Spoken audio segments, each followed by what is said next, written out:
are live. I would prefer not to be. Who the fuck was that? I can leave call if you need me to. I'll just move to stream chat.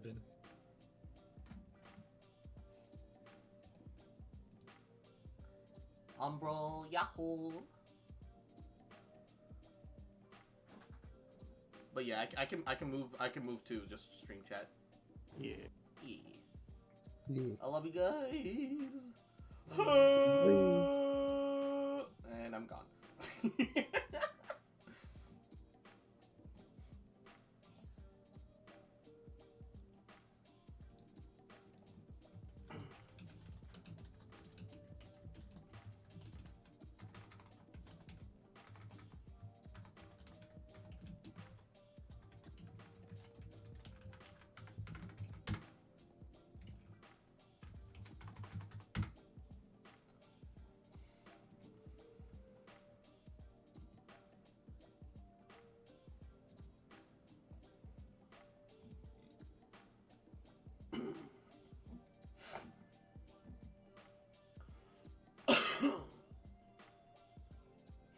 Rapunzel Nikke is amazing. Pog fuck healer. She can res a dead Nikke. Oh, okay. So I'm not imagining that. I have been noticing.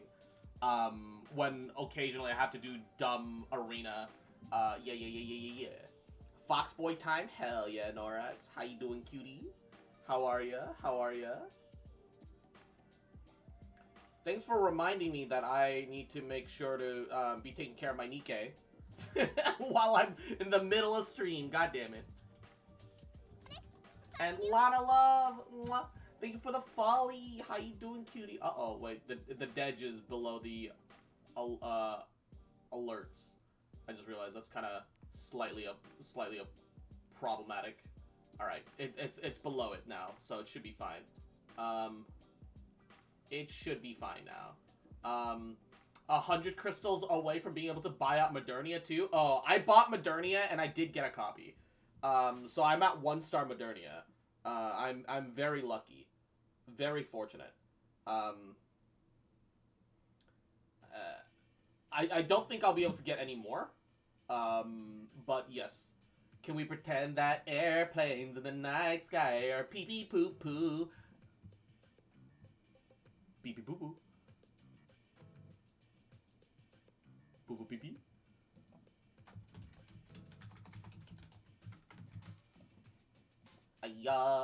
Do you still play Deep Rock Galactic? My friend wants to do elite deep dives. We only have 2 people. I like deep dive, but I think games that are like really dark, like visually, like you're in darkness and you only have like a flashlight, and you have very limited light sources. I think they give me headaches, cause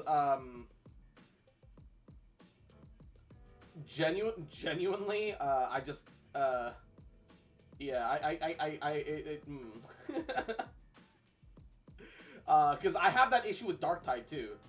It helps to like zoom out the FOV a lot, but it's still like a bit of an issue. So I just don't play an insane amount of it. I really enjoy it.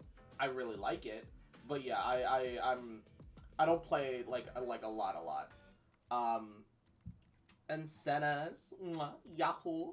What are we streaming about today? We're gonna be starting with a little bit of Genshin, just cause it's in my nature, cause I am PeePeePooPoo. I do enjoy me some Genshin Impact. And Vivi, Yahoo, how you doing, cutie? Hope you're doing goody. How are ya?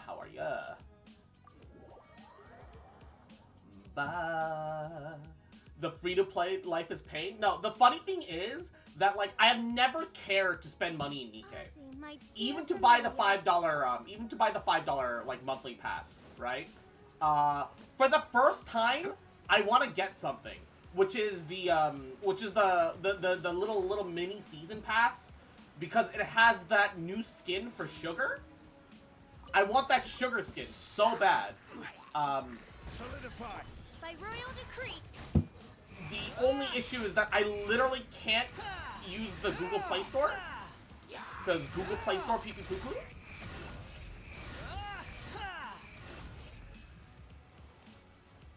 So I'm just kind of stuck.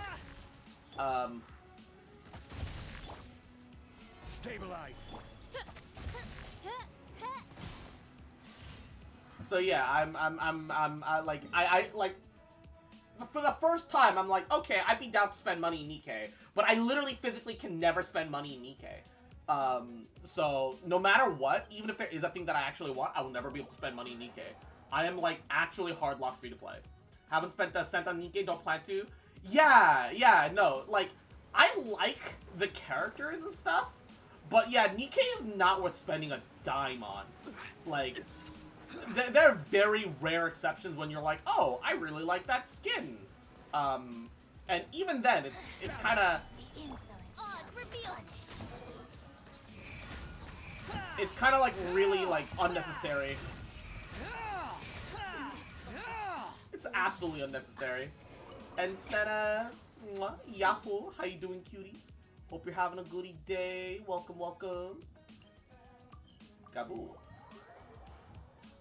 Where are your tentacles? Tentacles? Hold up. Hold up. When did I become an Eldritch Lord? Hold up. Tentacles. Genshin, on the other hand, throw a wall on a screen. Yeah, Genshin's like an actual game. Genshin's like an actual game. Genshin is like... I still don't like spending money on Genshin, but like Genshin actually has like, you know, like if you spend money on Genshin, you're spending money on an actual game.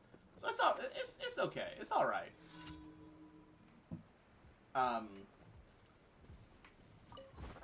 And why you throwing shit at me? Why you gotta do that, man?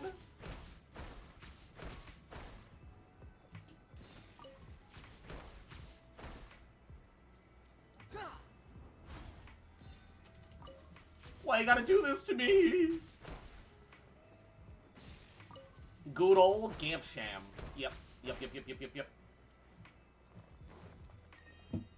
Why you gotta do this to me, man? At midnight, what's up, baby? How you doing? How are ya? How are ya? It was a long time ago. I don't ever remember having tentacles. No! Stop throwing shit at me! By royal decree. Foxboy has done nothing wrong!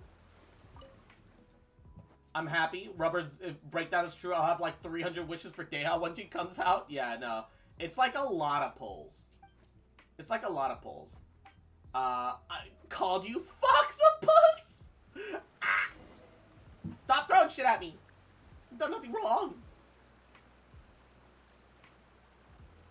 Why does it still say I'm authenticating? Oh my god, is it broken again? Ugh. Why do I need to log into Twitch again? Hold up. I created another universe and founded paradise. Hold up. I, Fischl, and the Prinzessin de Ver... Hold up. I gotta log into Twitch again. It's broken.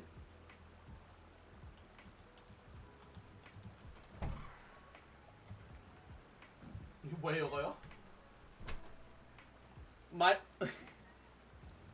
My mom like opened the door, fucking handed me this like a slice of like Kraft singles for some fucking reason, and then just stepped out without saying a word. I don't know what the fuck that was about, but here we are.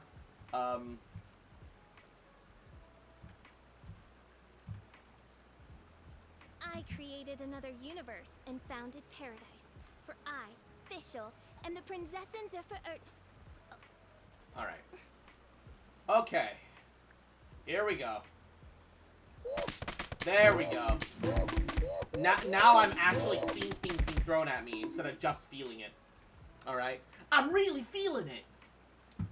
Fucking hate it here. Fucking hate it here. You have been judged guilty for the crime of being cute and adorable. Fuck you, no you! Yeah, okay, look. Listen.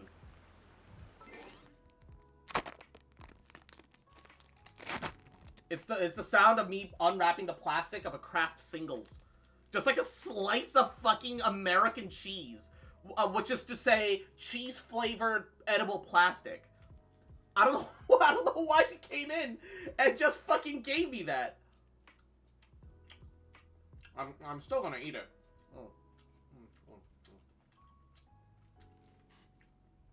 Doing good. Been catching a lot of alpha Pokemon. I don't know what those are. I assume it has something to do with throwing shade at America. Look, American cheese is not cheese, okay? It's plastic. It's just plastic you can eat. That's all there is. There's nothing wrong with that.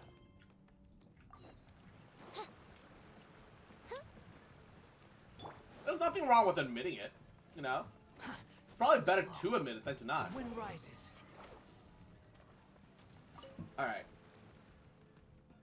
Anything I can help you with? He wants to ask about your lacquerware. You want to offer lacquerware to the shrine and to make one yourself.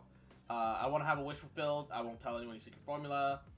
It's about the capital. Blah, blah, blah, blah. Is it yummy? Yes, okay. Can I still post clip links here? Clip links will work in chat just fine. Yep. I have reached floor 7. I've cleared floor 77 of Miss LS Tower. I cannot go any further on my own. Feels bad, man. I'm really feeling it. Can't really think of what else to offer to the shrine. It's not about the value, as long as you have the right feeling and intentions, blah, blah, blah, blah. Random daily dialogue. Also, there we go. Bam, my tail was missing. Bam. I feel, let's mix it up with the colors today. Fuck it. It's Idol Cross. Kira? It's fucking Evil Cross, guys. Let's go. Debating if we should go all in for Hu Tao and Homa or take a swing at the Simulacra for yellow for best in slot. Aquila Simulacra is not necessarily her best in slot. It is her best in slot for raw damage output, but for actual consistency and play, I still think like Elegy is infinitely better. Not to say that you know, Aqua Simulacra isn't an amazing bow. It's an amazing bow. It is just an amazing bow. But the I don't think it's worth like going hard in on. Although you know, I certainly wouldn't say no to like having it. Like you can definitely get it, and it'll be fine. And Legends Arceus. Oh, you're playing Legends Arceus. Oh, that's right. Like the big boy Pokemon. The Mamimon. Yeah, Yelen's bow is only best in slot if you're using her as like the damage dealer. Nodders. Yeah. I do feel like there's a point where if you're trying to like push yourself, if you're trying to push yourself in Abyss, you're gonna have to bite bullets and pull for weapons eventually. I think there does like reach an inevitability point in every player's I wouldn't say career, but in every player's like experience where eventually they're just gonna have to get some weapons. I don't know if you're in that state of mind or place, but yeah, it's gabagool. I'm guessing you've seen the memes of the alpha Pokemon. Yes, they do be kind of dummy thick and extra large, big thickums. Behold. I've seen the guy who tried to get an alpha shiny Zora, got 50 other shiny mon. Like, okay, can you even take your Legends Arceus Pokemon and move them into Scarlet and Violet? Because if not, there's like literally no point. Like, what was the actual point of Legends Arceus?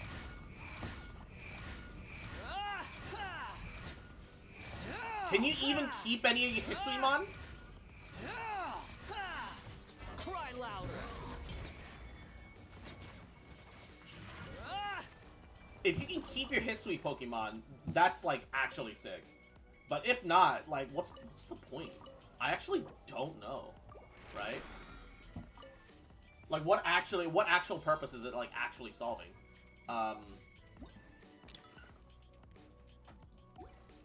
You can put the Hisuiemon in the bank, and there are a few in Scarlet as well that I know of. Okay, that's neat. That's neat.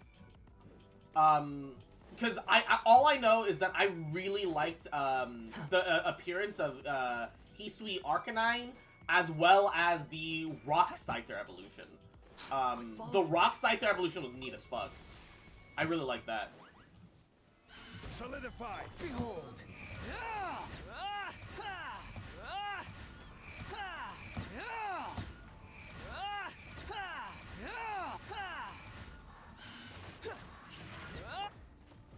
Stabilize.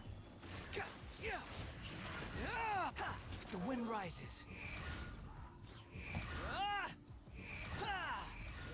I think it was like handled really well. You just can't catch him in Scarlet Violet for obvious reasons. Okay. And Vivi, we'll see you back soon, baby. No worries. Naruhodo. Yeah. I mean, Scarlet takes 500 years in the future. True. What happens if you breed a regional version of a Pokemon? Behold. If you breed a regional, does it become regional when you like breed it, or does it become its descended, like, you know, normal form?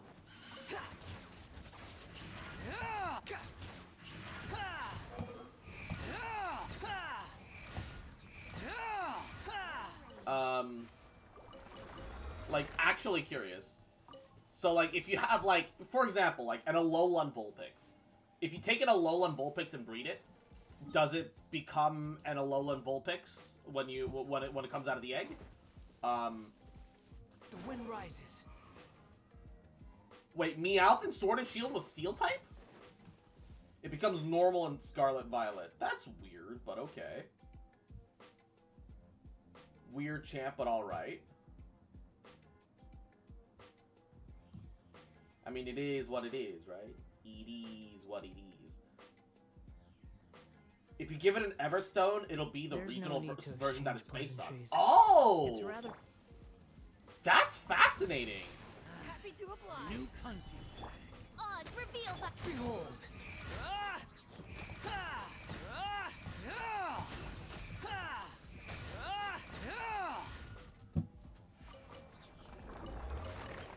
Okay. Happy to oblige. Stabilize. Wings of darkness. Squall and fury. Following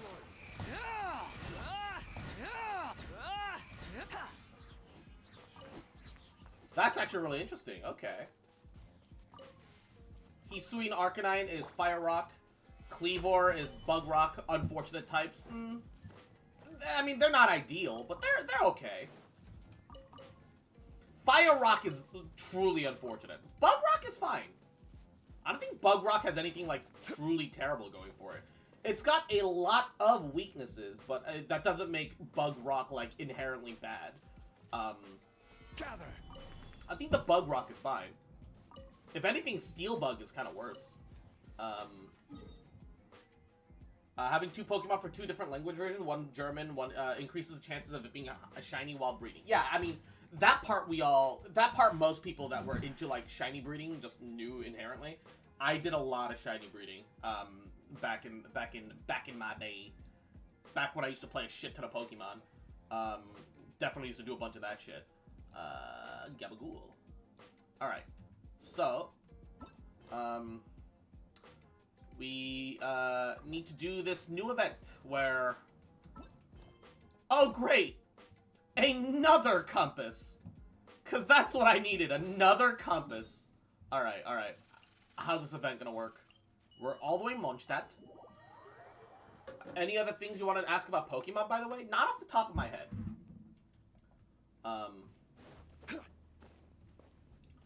Oh, she does like a big wave! That's kind of cute! Good day, fellow adventurers. Anyone who's interested in the new event held by the Adventurers Guild, please gather around. As long as you participate in the event, you will receive not only rewards offered by the Adventurers Guild, but also extra special gifts. What's the Adventurers Guild doing?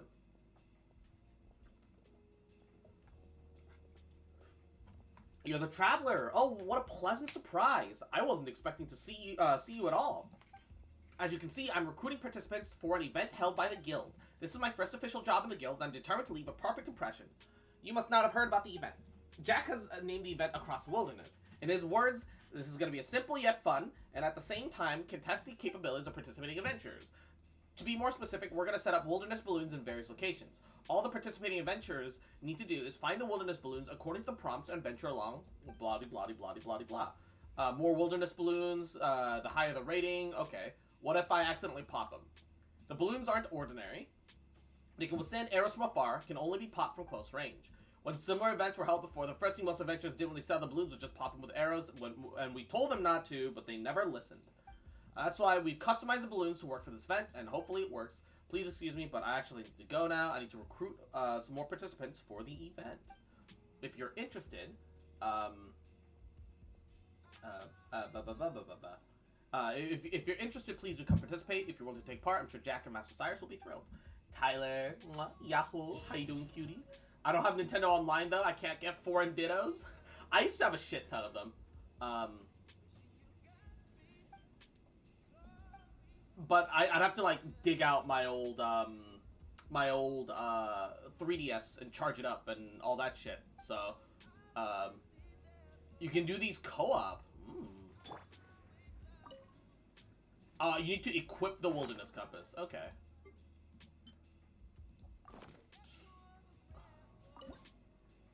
Leap Bless. Jump height. Wind current. Wilderness balloon search radius.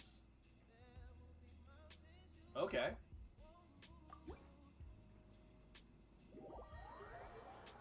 I have a high mobility unit, so should be fine. Holy shit. That's a lot of okay. It's all unlocked now. Time to just blitz through it. All right.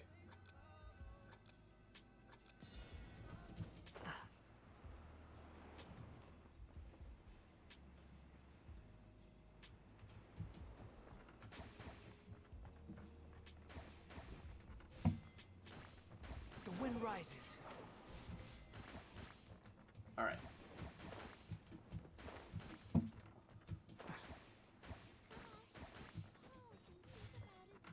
Squall and fury. All I can think about is D-Lux. Suck my ass, lady. We Oh no! Shit!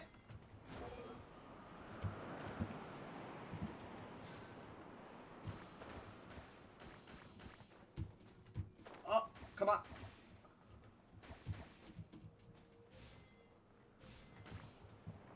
The wind rises. Alright. Was that all? It says I'm missing 5, and I don't know where. I'm missing 5 balloons somewhere, and I don't know where.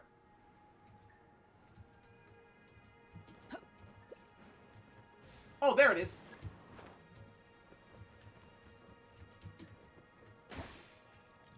Nice. Blind Fox strikes again? Yeah, truly. Squall and fury. Having Shinji definitely helps do it faster, though. Stage details. So, how do you change stages? How does this work? Do I just need to find the next stage separately? Like, how I do this? Alright, hold up. Event details. Mondstadt. Oh, they're in completely different places. And this one's in Liwa, where we teleport to the Alcor. How come you called him Shinji? Because Shinji got in the fucking robot, alright? Motherfucking Shinji gets in the fucking robot, okay? Behold. Get in the robot, Shinji! Increase your movement speed and wilderness search. Charges slowly. I just need the wilderness search. Because I've got the mobility. I've got a mobility unit. That's not my issue.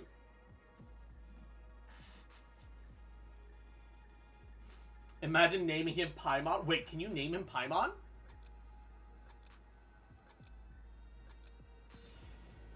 Low-key, that'd be kind of great if you could name him Paimon.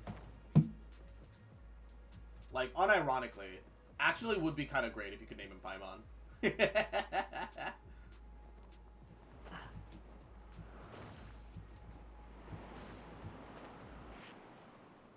I'd name him Paimon.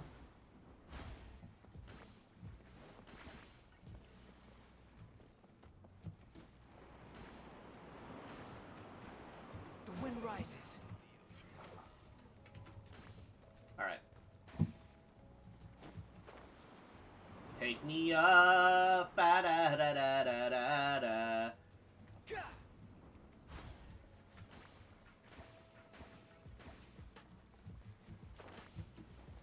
Alright. Quit following me. Oh god! Squall and Fury. I almost went too far. Why am I missing them? Oh, there's a red one here. And that'll...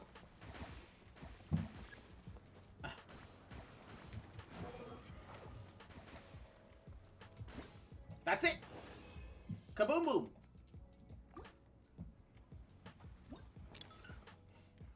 You can name him after your current name, and he says he doesn't mind sharing a name with you. Yeah. I have been told that one. I like that, like, they'll, like, add, like, custom little, additional dialogue for when you make, like, specific, like, certain choices like that, though. That's really neat. I'm glad that they do that. It's a really nice touch. In my humble personal opinion.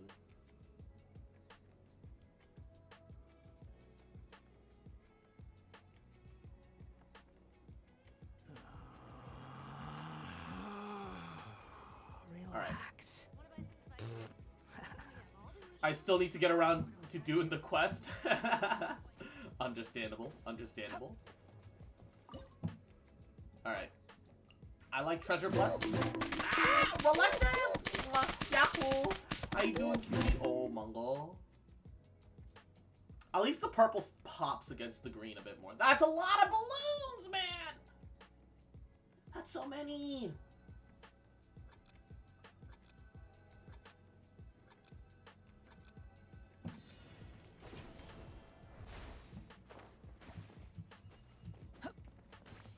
The wind rises.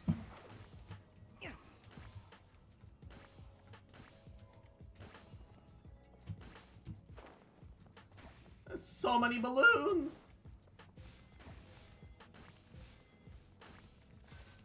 Okay. Oh, Jesus.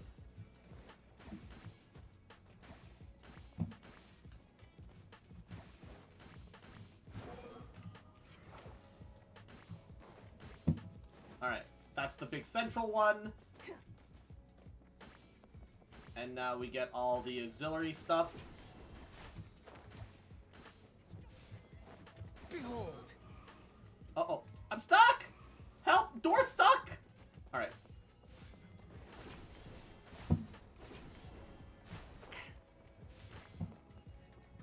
Alright. Yay. No! The wind rises. Yeah. Alright. Ba-ba booey. I love flying as Shinji so much.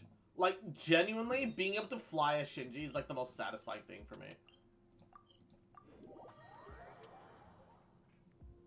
Like, it's hard to put into words, like, how much fun it is. Behold. Upon the gate. You're just so fast. Such zoomy, much wow. Trove Bless. Alright. That's a lot of balloons. That's a lot of balloons. Most of it's leading up. Oh no, there's some underneath, the cheeky fuckers.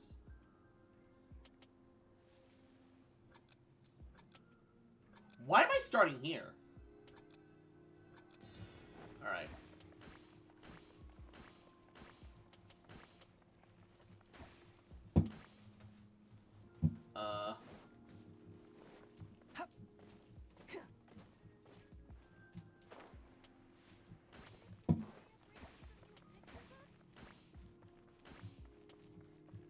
I don't know if I'm making the right decisions right now.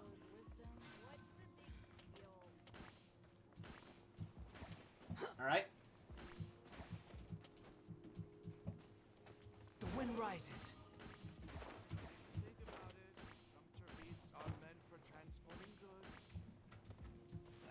There we go.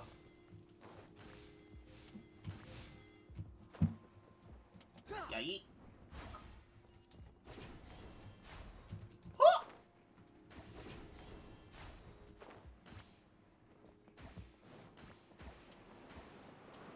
Easy clap. There we go. It's a nice little parkoury mini game. I kind of wish there was a little more to it than that. Honestly, I genuinely kind of wish there was a little more to it than this. But got me some spaghetti with Frank's Red. Yes, Frank's Red. Delicious. I think Frank's Red has some nice flavor profile, but I've never been a huge fan of vinegary spice sauces. They've just never really been for me. They're alright. They're okay.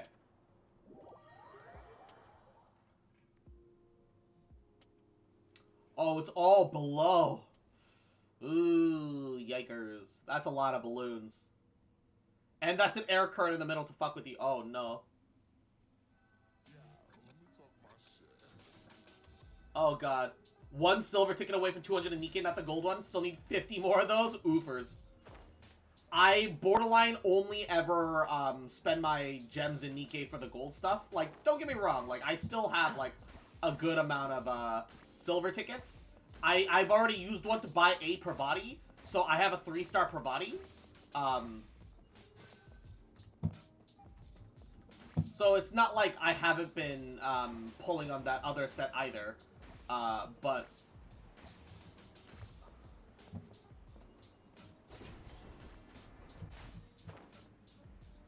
Alright. Oh, fuck. No! Do you need to do it all in one go? No, you don't. Thank God.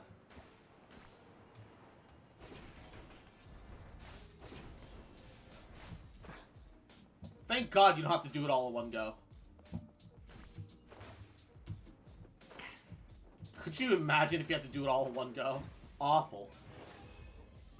Just needed something to spice up the basic spaghetti meat? Nah, completely understandable. You're dead. Wait, am I in co-op? I opened up the map.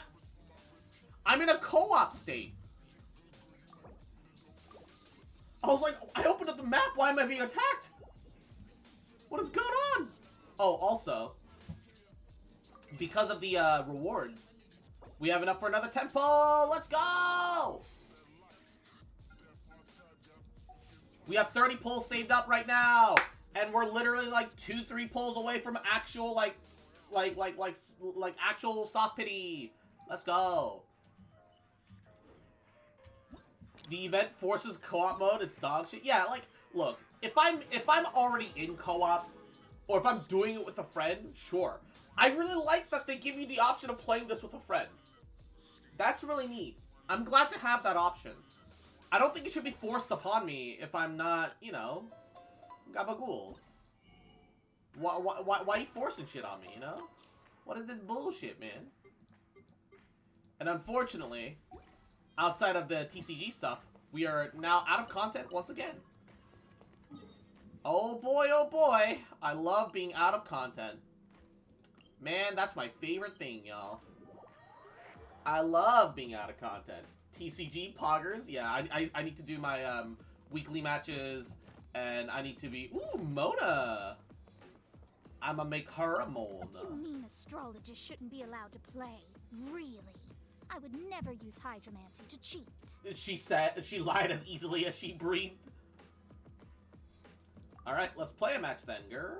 Baby girl. Baby girl. Was level 10 this week or last? I haven't had the time to, like, fuck around so much. So I've just been faffing about a little bit. I'm gonna be entirely honest.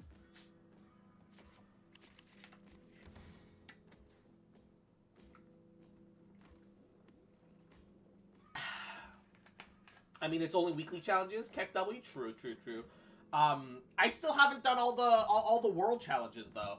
I'm kind of behind. The threads of your fate lie in my hands. I'm kind of behind. I'm gonna be entirely honest. When you're done with the guest, care for a duel? Maybe. I haven't figured out what I'm gonna do today. I'd like to finally get around to doing some Yakuza 0 because it's been a while. But I don't know. So play that. We're at 6 exactly. We can quick swap. It'll cost 1 to switch. I can play this dice so we can have enough. Okay, yeah. By royal decree. Never behind as long as you do weekly. True. Yeah, I'm glad to say at the very least I'm not behind. Why not Yakuza after Genshin? Yeah, that's what I'm thinking. That's what I'm thinking, right? And Vivi, welcome back, cutie. Uh-oh. Delve into destiny. She ate FUD. Fast action swap into Floral Brush for Quicken. They swapped official. I still have a turn, but I don't have anything else to play. So, end my turn.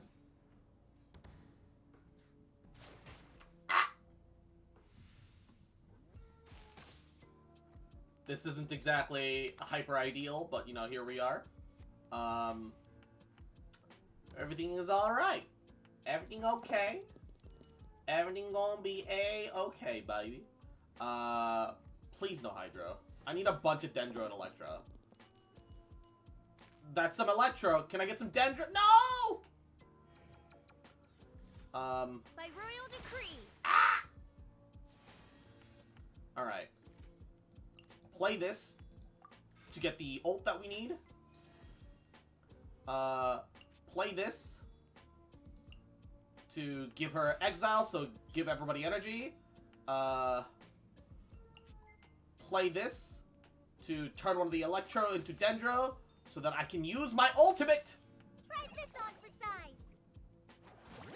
Kaboom!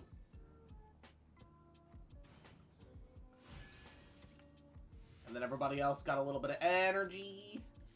Energy. I just wanna give energy.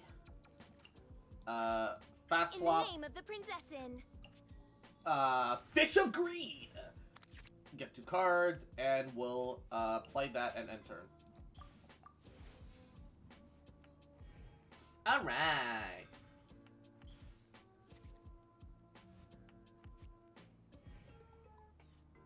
I do think that the friendship point poll should give you tickets for in Nikkei. I think it should the friendship polls should give you tickets towards the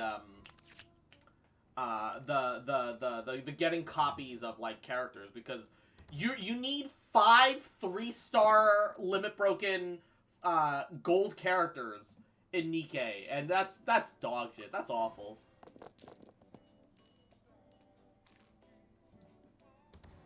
Oh my god.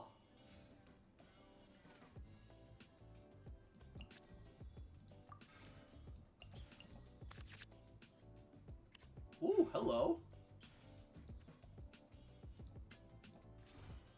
No rest for the wicked.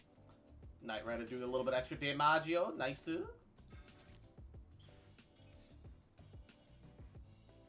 out of here. Ow! Motherfucker! Alright, fine.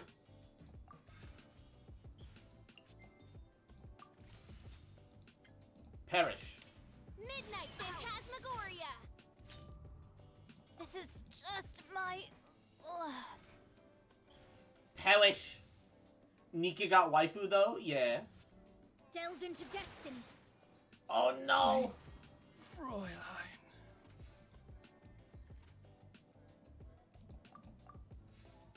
I'm in danger! I don't know why you would switch. Ah! I'm going to perish before I get my ult off! The electroshock is gonna kill me! Fräulein. I'm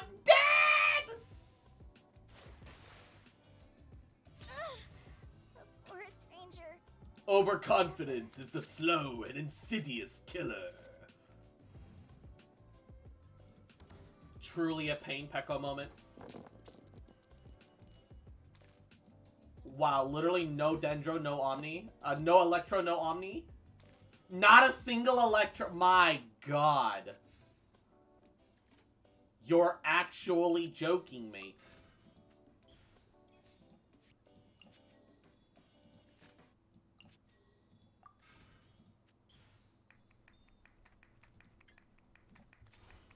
Incoming.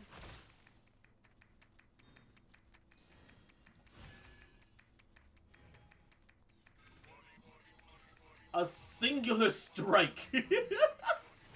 I'm not even gonna lie. I fucking love whatchamacallit. Darkest Dungeon memes. Darkest Dungeon memes are pretty fucking great.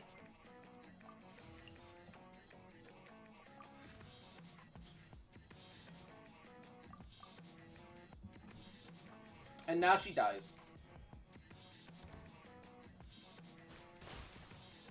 Zero damage, but quicken for 2. Bum ba ba ba ba ba ba ba ba ba ba ba ba. Hoya.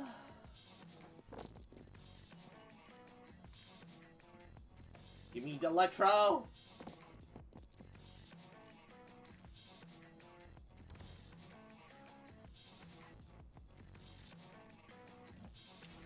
Starward Sword! Shadow. A singular strike! My There we go. Let's go. Yeah! There are too many cards in this game. I can't be expected to learn everything at the drop of a hat.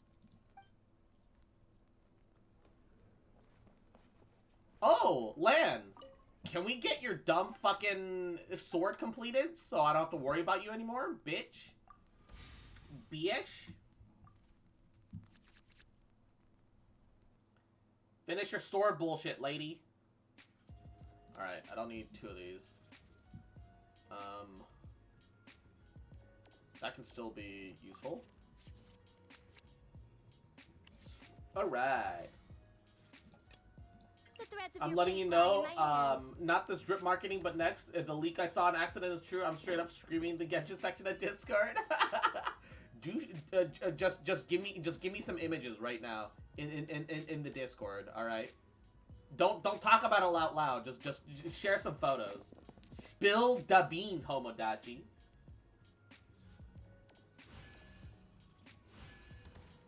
Exactly.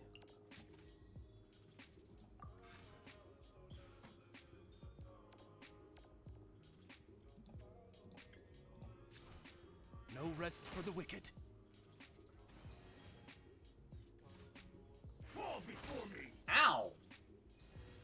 You bastard. I'll ensure your safety.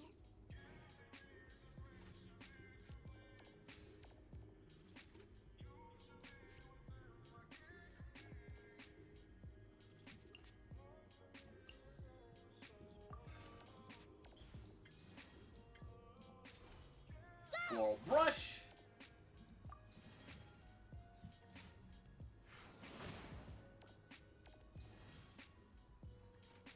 All right.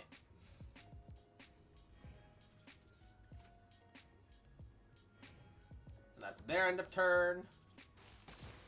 Quicken reactions have begun. The man's been avoiding player.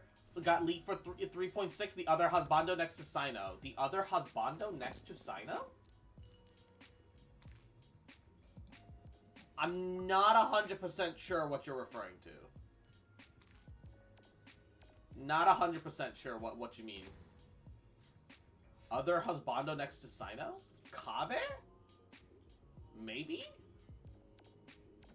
Oh, my other husbando next to Sino. Yeah, that is an autocorrect moment for real. Oh wait, I got hard swapped out. Why did I get hard swapped out? It's fucking bish game. Trainee Forest Ranger Kale, reporting. Might be. Oh, Overload. That's right. Fall before me. I didn't think about that for a hot second. I forgot about Overload.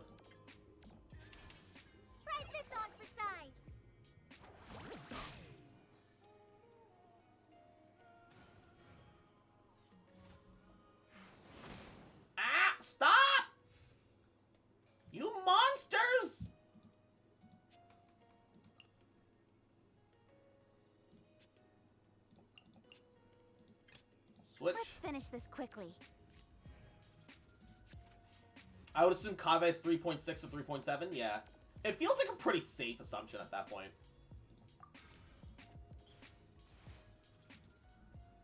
Yeah, I don't need to reroll either of these. I'm just gonna feed both of these into Kaching. Because I might as well. Baijo doko? Doko? I can post what Ginger's talking about in the Discord if you want. Sure. As long as we don't, like, talk about it directly live on stream. It's not, like, actually an issue. So, yes, please.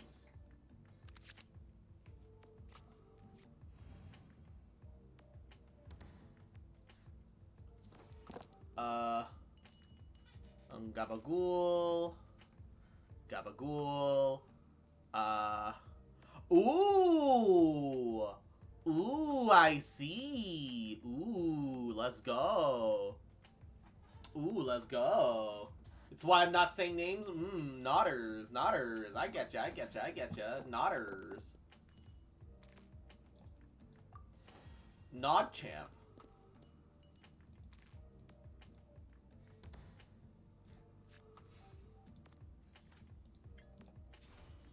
Speed of light. You win. This battle. Cheap tricks.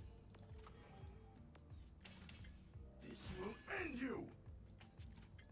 Perish. I see. Cut down.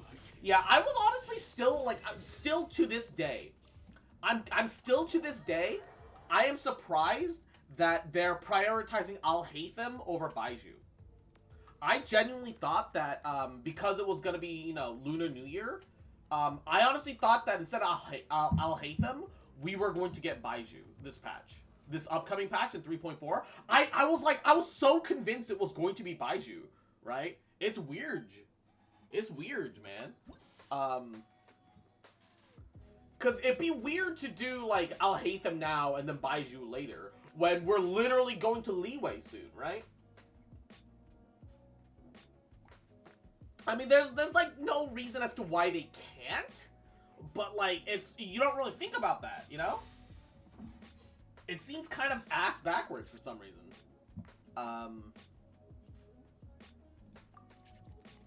What do you mean? It still fits Lunar New Year because we're getting catching but green.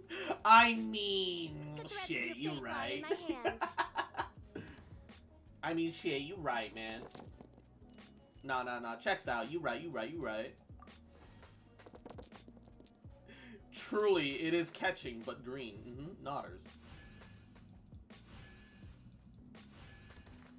Alright, they're leading with Hydro Abyss Mage. Which is good for us, because we can lead with the bubble, with Oz, and then it'll shield hit everybody, technically? Or does it require, like, a full reaction?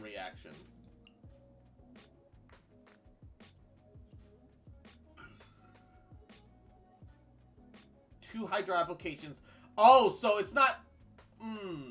So Electro Charge spreading doesn't, like, break shields with Pierce. That's really frustrating, but good to know, I suppose. I'll ensure your safety. That's really frustrating, but good to know.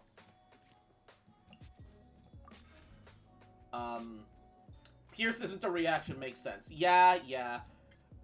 However, let's be honest, the only reason that it's Pierce is because normally Electro Charge spreads the Electro if done a certain way. It's kind of weirdly inconsistent about what the fuck. Burning damage. Alright. Sure.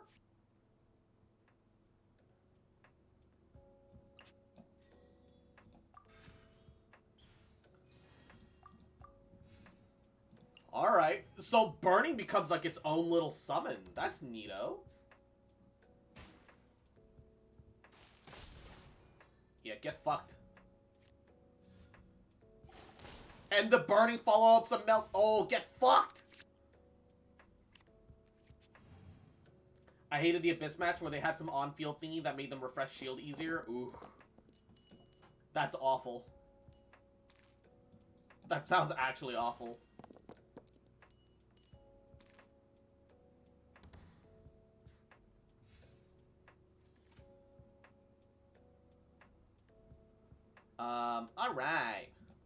Ultimato! Try this on for size.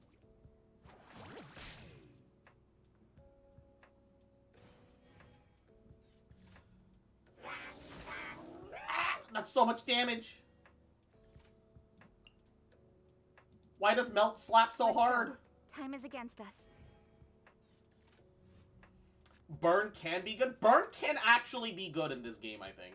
In TCG, I think Burn can absolutely be good. I just think it's difficult to manage.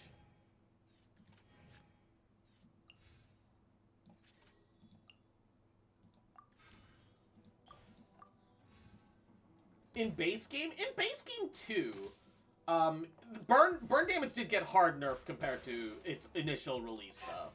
When they first like buffed, you know, EM, and then also buffed like all the burn damage, it was too overtuned versus players. It was always the big issue. I got one usable dice to keep. Wow. Okay, this is. Thanks! This is worthless! Thanks! I hate it. This is worthless.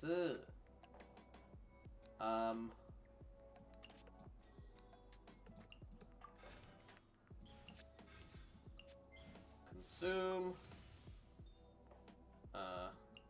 Consume. Alright. Perish!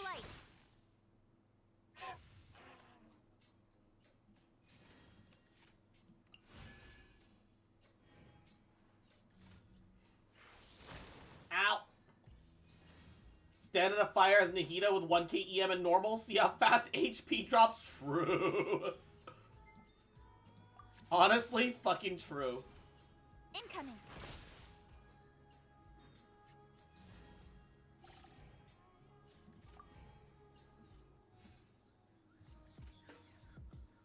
Favonius Library over Jade Chamber for dice, yeah. Still, it is, ugh. If you don't draw the card, you're fucked, though.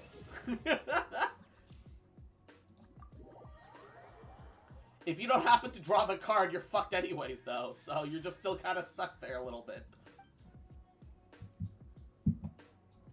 Alright. Reach 10 proficiency. Ooh, hello. Who do I reach proficiency with? Catching and Kale. So we've got the Glimmery version of their unique cards. Nice. We actually use the Kale one, because the Kale one's actually decent. The last challenger is in one of the side rooms. I just don't know where. Ah, here, give me your fucking money! I'm worried that Kale card is gonna get nerfed. Low-key, kinda same, though. Kale card is really good.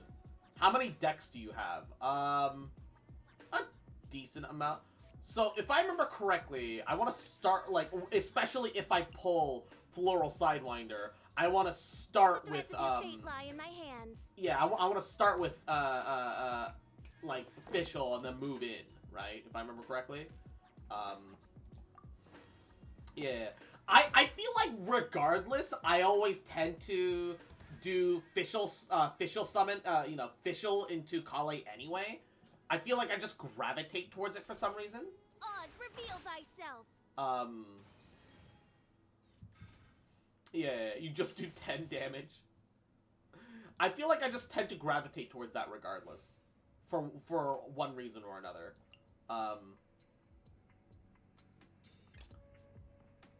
Trainee Forest Ranger Kale, reporting. Time for a light show.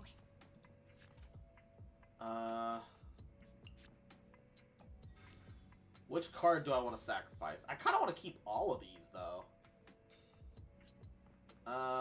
This is technically the least important right now. And Ari, Yahoo, how you doing, cutie? Hopefully you're having a goody day.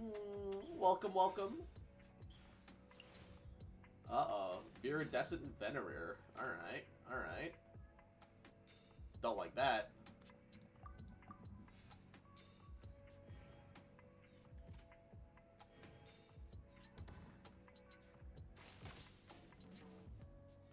Don't like that one bit.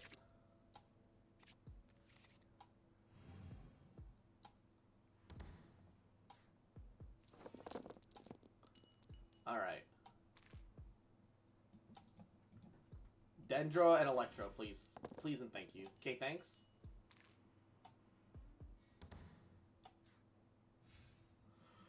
Alright. I'm in a bit of a little pickle. Play that. Play that. And we get some instant swap, baby! Ooh, boy.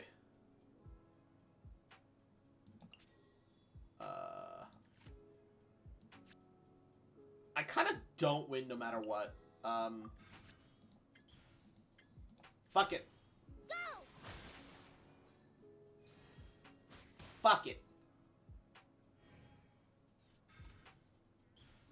Ow!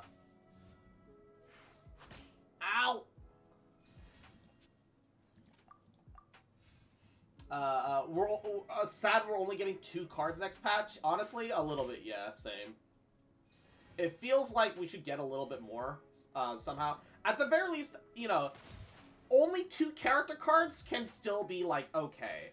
But I definitely feel like they need to give us a little extra something, right? Fighting with a battery to get it out of its packaging. Mood. Somehow that is indeed a mood. They showed 2... Yeah. They showed the characters, right? They showed 2 new characters. I'm hoping that it's 2 new characters, and there's like a couple of auxiliary cards here and there. One shall descend once again. Ah! Fuck you and your dual element bullshit! Let's finish this Free quickly. quick swap? Pop, motherfucker. Play a card. Fish of Greed.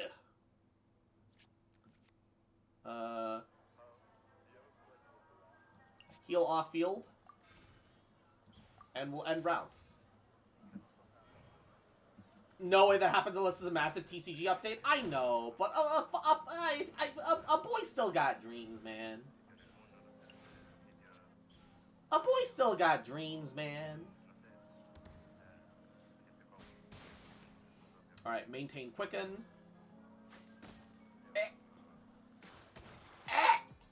And then it super conducts back into more piercing. Yeah, Manga Kenki is fucking gross. Please stop. Disgusting. Disgusting. Oh my god, I got no Electro, dude. Fuck. Alright. It's fine. It's fine. We'll work around it. Let's extend the duration of her ult.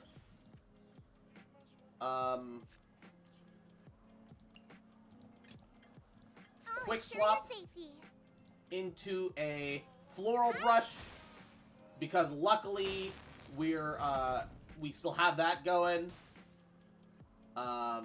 That's fine. That's whatever. Hey! A forest ranger forever. Well, I got fucking murdered. Let's go. Time is against us. Well, I got fucking murdered. At least Beta will be Electro Yoimiya Jingchu. Oh, yes. Hopefully. Incoming. Truly, hopefully. Oh, fizzled out. Alright. Okay, that's a lot of coins. That's a lot of coins. Has to be at least Jingchu. Yeah, it needs to play like Jingchu. More or less. I get the feeling that they're I'm personally thinking they're probably going to treat it like Yoimiya rather than Jingchu. But that's me. I think they're gonna choose to make it more like Yoimiya over the way Jingchu works mechanically. At least that's my personal guess. Alright, 5 tavern challenges, series showdown, 15 series showdown victory with pre-invited characters, open world challenges, obtain character cards, gabagool. Can I buy more invitations? Player level. Level rewards, level 8. Where we now have the Sumeru backs. And then we have all of the, we have all the tavern card challenges still that we need to do. Oh, they have Terra Plume now. What does it do? Okay. So, 2 physical. 3 Dendro, but no other auxiliary effects. Passive. Gains radical vitality once the battle begins. When this character deals or takes elemental damage, gain 1 stack. If you reach max stacks, they'll be cleared and the character will lose all energy. I'm sorry, what? Wait. Yeah, that's awful.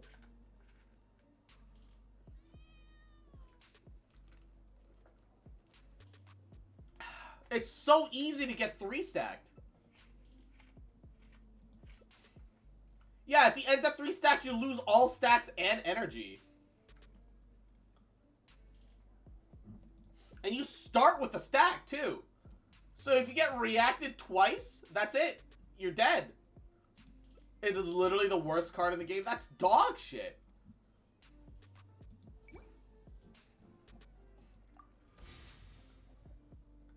It's not even risk reward. It's just risk. It's literally just risk. There's no reward.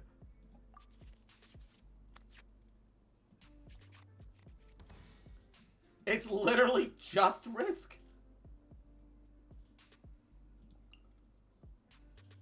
Like, it's different if, like, you know, if resistant form is, like, baked into radical vitality. But it's definitely not, you know? In the name of the Princessin. Terrashroom doesn't even have Dendro application at Kale. Why use him over Kale? Yeah. Give me Electro. Okay, we got two Omni. That'll work. Spend the Electro dice. Get my Electro off immediately. No rest for the wicked.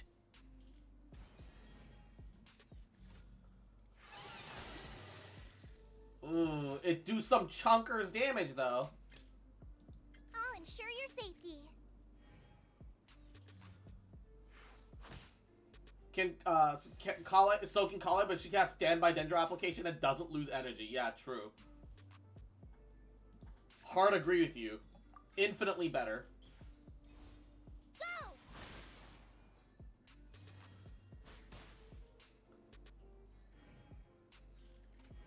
And they don't have anything for a follow-up. I'm just gonna point out, he got his entire energy, right?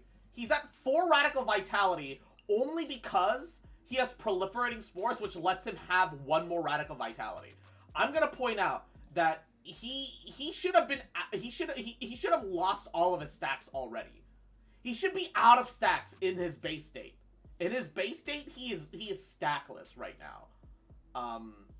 Just want that to be 100% apparent and on the on the table. And guess what? Goodbye! Bye-bye! No energy! Bye! Get fucked, I guess. Why is this a thing? I don't understand. This is dog shit. Actual PeePeePooPoo.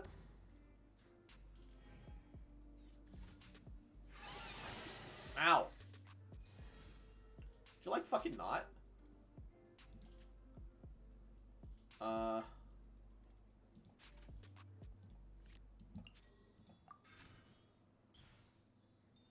1, 2, 3, 4, 5, 6. We don't need another one of these anyway, so I might as well convert this. And then we'll skill for a little bit extra damage.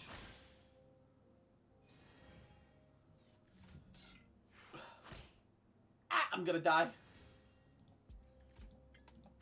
Ult.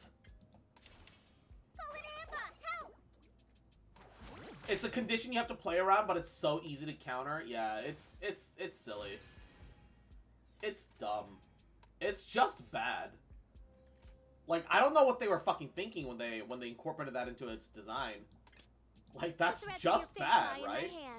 Like, it can't be me that just thinks that. It's just straight actually bad. Goodbye your energy again. Bye to your energy again. Goodbye. Goodbye. What purpose did this, you know, achieve? What was gained from this? I don't understand. Are we talking about me? No, no, no. We're talking about the fucking... The way they made the Terra Shroom cards for TCG is dog shit. It's just bad. It's so bad. It's annoying how much health this thing has, too. Yeah, also that...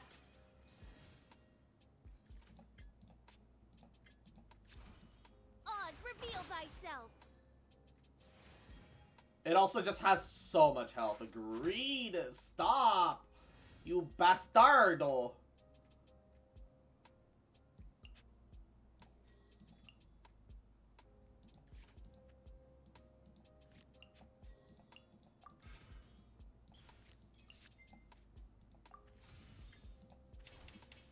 Shadow Raven.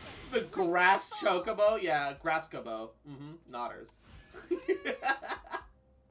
It really is just chocobo, but he's grass.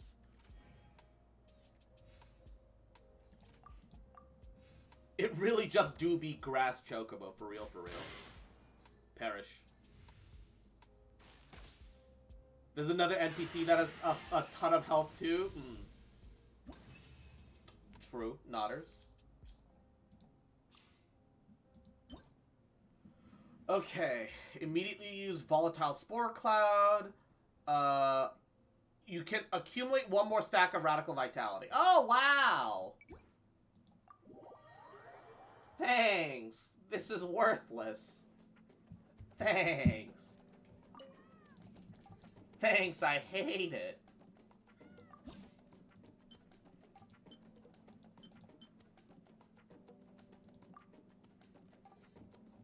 And we gotta do all the serious showdowns for coins.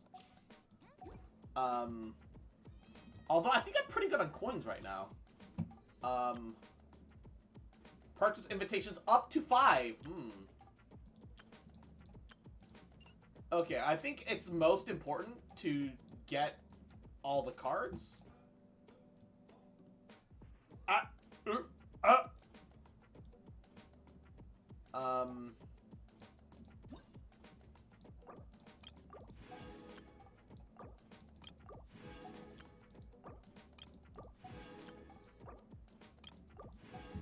We got all the reaction cards now.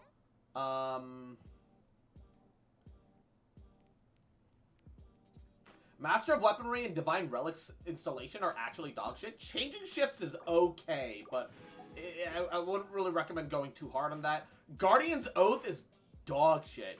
Look how expensive that is. 4 cost? That's worthless. Why is 21k the cap? Why even have a cap in the first place? So people don't hoard? Yeah, that unfortunately checks out. Unfortunately, do check out, though.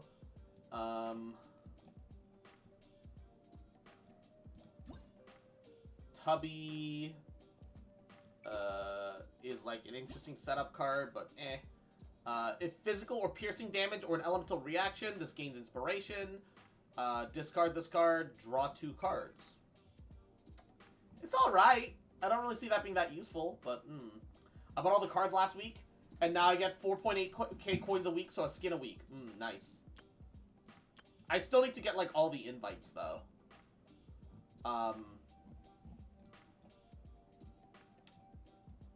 Still need to get all the invites. The Gambler artifact is really fucking good. Alright. You do have to, like, defeat a character, but it is only one cost to put on, and then it's 2 Omni, so whatever. Gambler should be nerfed too. Beautiful.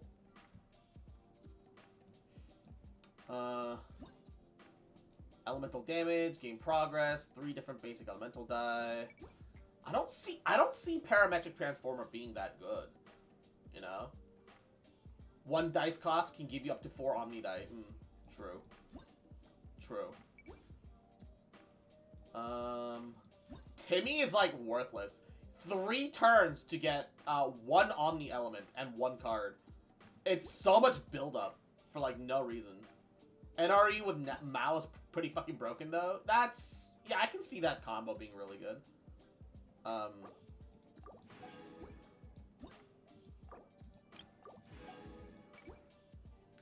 Mao himself kind of bad though, yeah. It's only once per round. Also true. Use it with the sweep Sino team. As soon as Sino come out, I practically win if I have Gambler. Yeah, I can see that.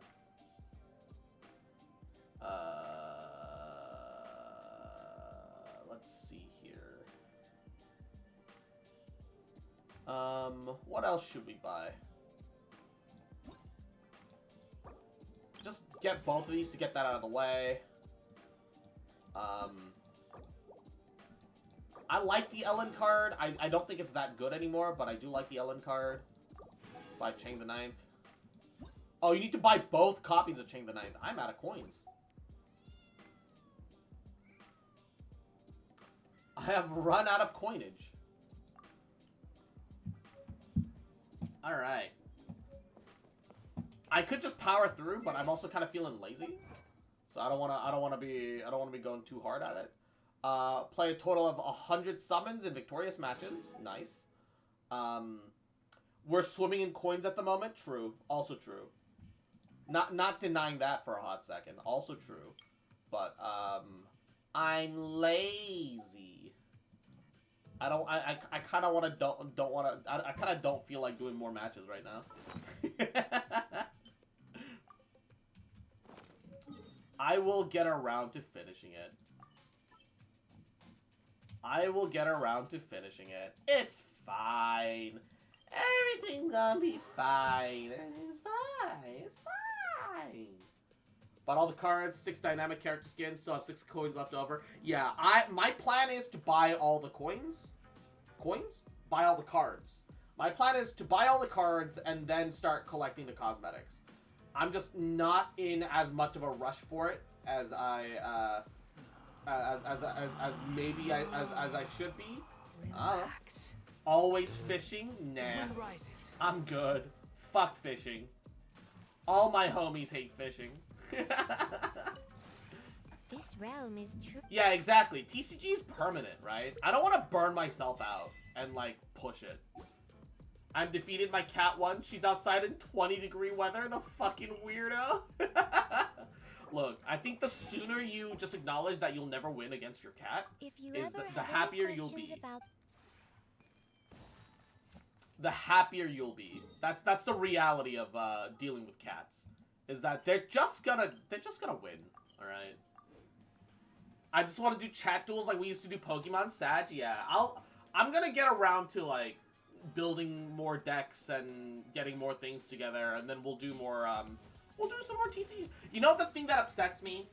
The real thing that upsets me is that you can't watch other people play in game.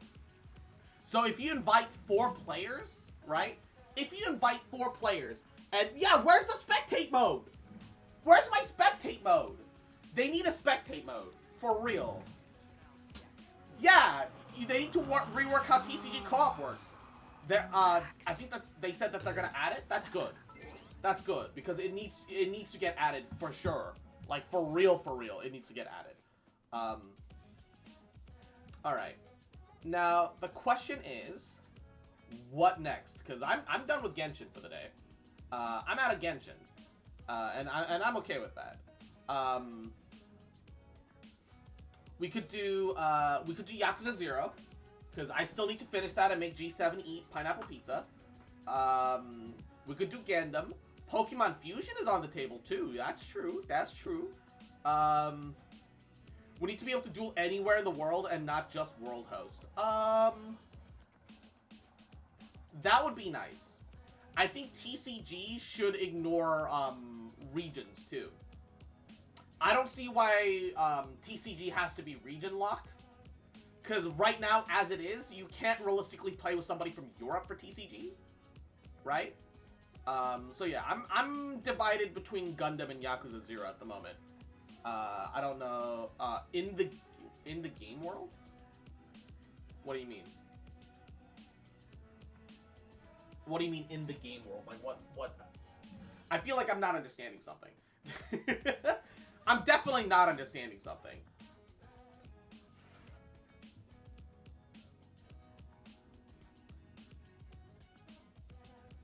Like if I join you cross, I can only duel you, not rubber. Oh, that's what you mean. Yeah. Like like I need to be able to have 3 people join off me, 2 people need to be able to battle each other, and the other 2 of us should be allowed to spectate. You know, hard agree. I am in actual hard agreement. 100%. 100%. Alright. Now, the question is,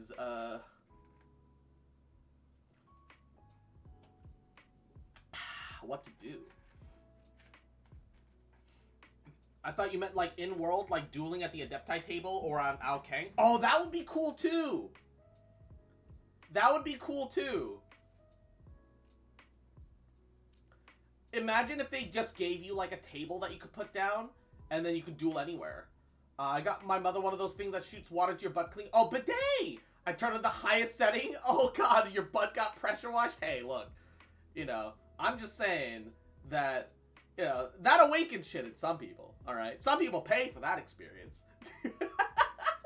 Also, every once in a while, you know, you kind of sit there and you kind of do feel that you need a bit more of a deep clean, alright? Clean butt, happy butt, exactly.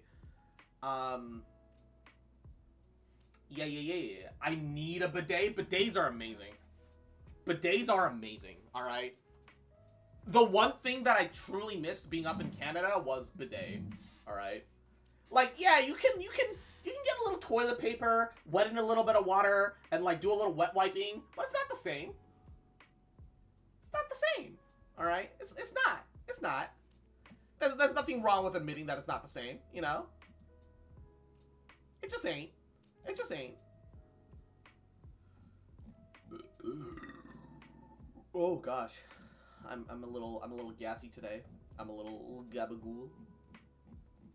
I'm a little gabagool today.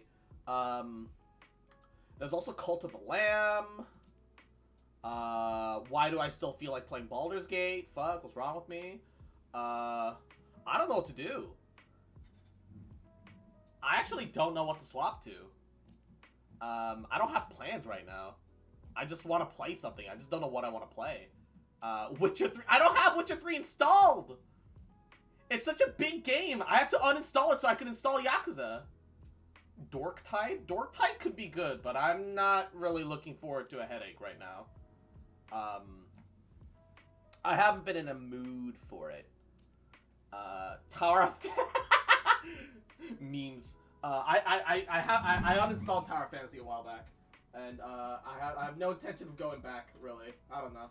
Just not like, Tower Fantasy vomits. The one that I have my eye on is like $420. It comes built into a toilet seat with front and rear jets, temperature control, pressure controls. Cross external, just saying. External? External. I don't know what that means, external.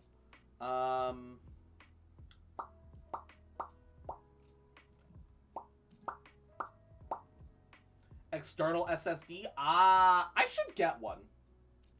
Actually, I should probably try and look into an external SSD. I could really use one, if I'm gonna be entirely honest. Yeah. I should get an external SSD, you're right. There's a part of me that wants to play, like, a D&D type game. I've just been craving D&D for a long time. Baldur's Gate 3 scratched my itch, but, like, I just want to play more D&D, right? They're fucking cheap? That's good. I'm glad to hear that. I've got Pathfinder Wrath of the Righteous. I could just do more Baldur's Gate as well. I have learned that there's a way to edit my Baldur's Gate save files to just carry all the NPCs, which is crazy. 75 for 500 gigs. That's not bad at all. That's not bad.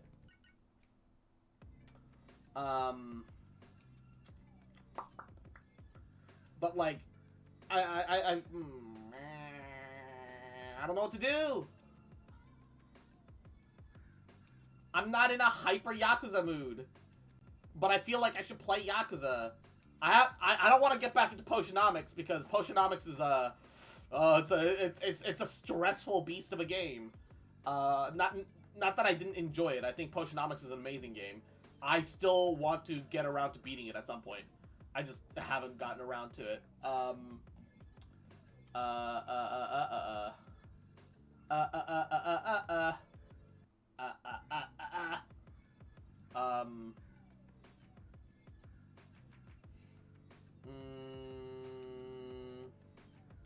Final Fantasy 14.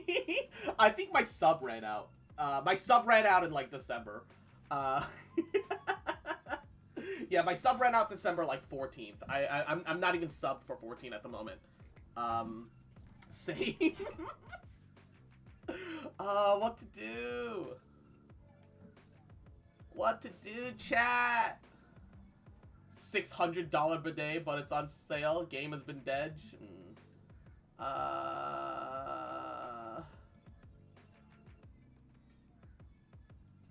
We could just watch videos and hang out, but like, Skyrim, bruh. I don't even have Skyrim installed.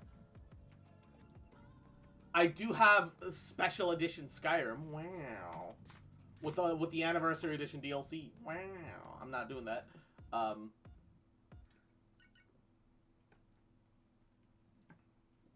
Typical VTuber meme stream? I mean, that's on the table, I suppose. Skyrim. Yeah. The Skyrim job. React stream. Just do a React stream where we just watch memes and hang out. I mean, I guess we could do that. It's not like we can't do that. I don't know if that's what I don't know if that's what we're being reduced to today. But that's on the table, I suppose. What's even like the last like? All right, hold up. Edit stream info. PeePeePooPoo. Just chatting.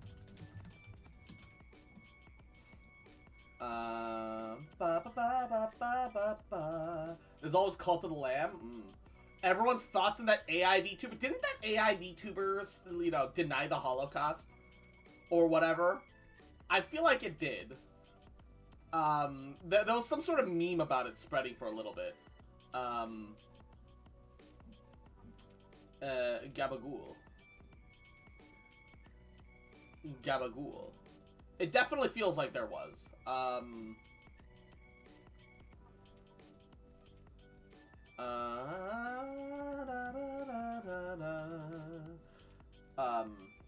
AI saying the darndest thing. I welcome our Skynet overlords. Yeah, that checks out. That checks out.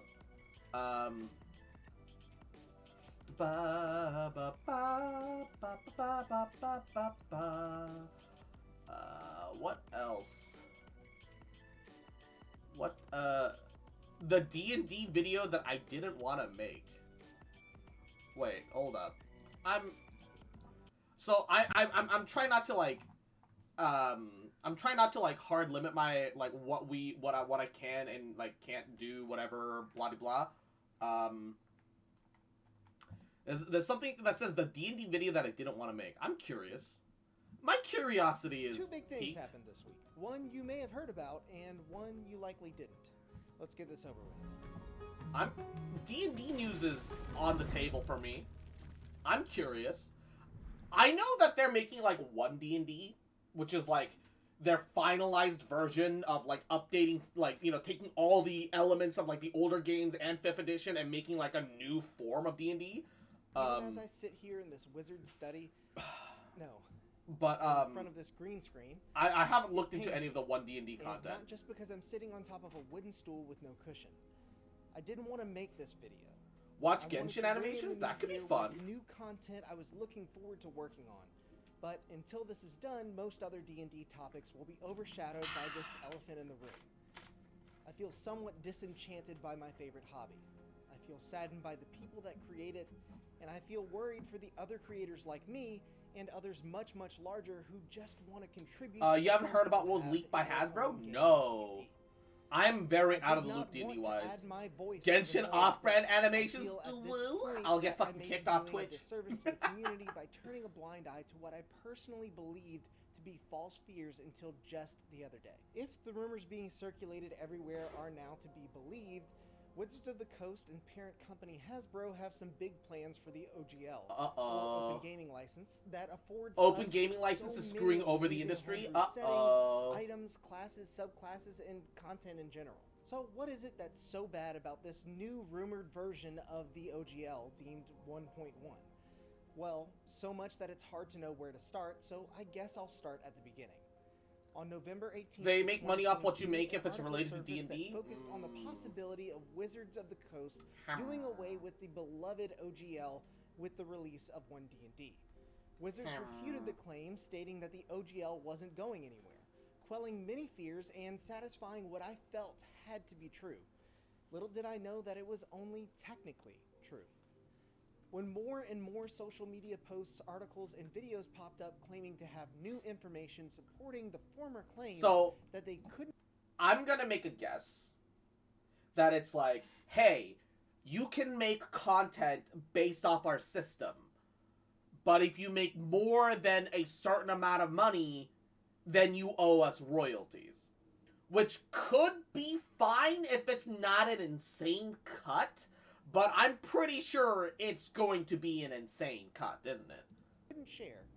I assumed it was more rumor and hearsay with the purpose of gaining popularity for their respective channels and brands. So I ignored it. Wizards came out again to clarify more officially on December 21st. 25%? That's more than the fucking government! To be fair, 750K is an enormous amount of cash.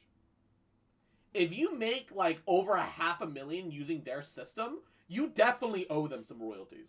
That is I feel like that's not even in question. 25% though? Jesus! Forward.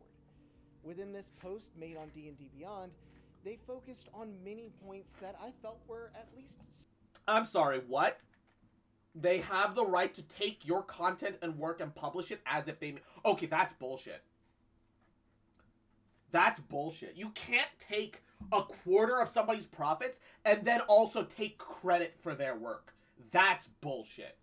Somewhat warranted. That's hard bullshit. To update the OGL to protect their product, our hobby, from those that might seek to blatantly copy it for financial gain, to mint NFTs, or to create certain media forms that encroached on the storytelling aspect of their work. That's bullshit. But it apparently goes even further to also seek the elimination of any competition relying on the OGL to build off of the D&D framework. This post made on D&D Beyond specifies that only static text is covered by the OGL, printed or digital. Also mentioned was a need for reported earnings from creators making $50,000 or more in the space, as well as a nondescript royalty percentage for those who make over $750,000 per year in the space. Wanting to... I mean, I think that, like, them getting royalties, if you're making, like, hundreds of thousands of dollars, that makes perfect sense. Because they own the rights to the intellectual property. They made an open license so people can benefit and add to their, you know, add to the sphere and the universe. That's fine, right? If you're making money off of that, you deserve to bring some of that back to the actual license holders. I think that that's completely understandable. It better not be 25 fucking %. It better not be 25 fucking percent. That's like paying your taxes twice, man. Those who make over $750,000 per year in the space. Wanting to On assume top the of having to best, pay your I saw it taxes. at worst as a chance to even further support the game that I love so much. After all, my channel wouldn't even exist without their game, their work, and their rules. And that's the thing, that like, what even covers like the content for that? Because theoretically, if you're a creator, what does that mean, creator? Does that mean you're actually creating and printing actual like material content? Are you a creator that makes content using D&D as like your outreach and your foundation of like content making, like whether it's like videos? Does that get included? It's pretty unclear about that. $50,000 per year in the space. Unless, wait, other types of content like videos and video games are only possible through the fan content policy or customer agreement with us. To clarify, outside printed media and static electronic files, OGL doesn't cover. So it only covers material used for as TTRPG. Okay, so it's only for like actual like homebrew books and so on. Okay. That makes a bit more sense. I saw it at worst No matter as a how much chance you to believe your product even will make, you further must register support with us the any game new that I love license so work you much. intend to offer for After all, sale, my channel including a wouldn't description even of the exist license without work. their We'll game, ask for your their contact work, information, and information on where their you intend to rules. publish the license work, I its was price, naive. amongst other things. Are Now, only if you're allows the for first creation of draft role-playing of the games new and supplement the OGL printed leaked, media, I can electronic see game that. formats. This Doesn't say new anything else. version of the document Excluding got a but not lengthy limited to things like upgrade from the videos, virtual 900 word tabletops, predecessor VTT campaigns, to 9,000 computer games, words that novels, now seek apps, to graphic slip novels, away the songs, slice of pie that dances, and third-party What designers the and fuck? publishers You have may used engage to in these create activities only to more the extent allowed under the fan play-ready content Wizards of the policy or Coast separately could ever agreed. make on their own. The Without getting hell? into too much of the exact legal jargon, let's talk about the stuff that really makes problems for the community. Supposedly, clarified in this leaked document is the royalty percentage I mentioned earlier. That percentage is not a meager 5%, nor an understandable 10%. 10% is understandable. 25% of the total revenue 20 or 25! Jesus, these fucking for pigs! companies that make over $750,000 per year from OGL licensed works. Granted, that You want to know what the smart thing to do is? Limit your sales so that you don't reach that $750,000 mark. If you're really popular, limit your sales. Maximize your profits by limiting your sales.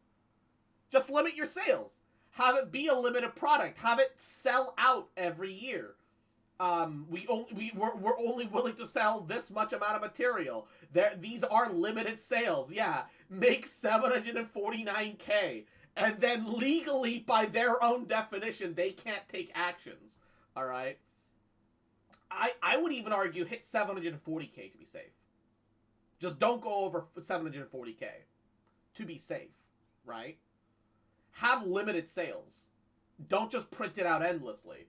Limit your sales so that you don't have to pay that bullshit. Talks are no major TTRPG is going to agree to this, and that Hasbro is just going to try to take everyone to court and a judge will laugh them out. Yeah. royalty only comes into effect for the amount of money over $750,000. Yeah, once again, limit your sales. Limit your sales so that you know exactly how much product is going out. Like, limit your digital sales, and then only print out so many physical copies. So you know exactly how many physical copies exist out there in the sphere, and how many you're going to sell as a result of that. Make it a limited run per year, right? And then limit the digital sales, right? If you don't get it, you don't get it, man. That's how it is. And then it's gabagool. But this is still a hefty sum. For example, if It's your not favorite hefty, it's third-party insane. D&D content designer made $750,001, they would owe Wizards of the Coast 25 cents. At this moment, WotC expects that less than 20 companies Wait. made $750,001, they would owe Wizards of the Coast 20. Okay, if it works like this, if it works like, hey, if you go above, then 25% of whatever you go above the $750,000 mark, that weirdly makes sense. If this is the case, that's not actually that bad. If this is the case, honestly, not that bad. 25 cents. At this moment, And WotC mitochondria, expects that less than goody, 20 companies yahoo. qualify for this royalty, but I have my suspicions that the true number is much larger.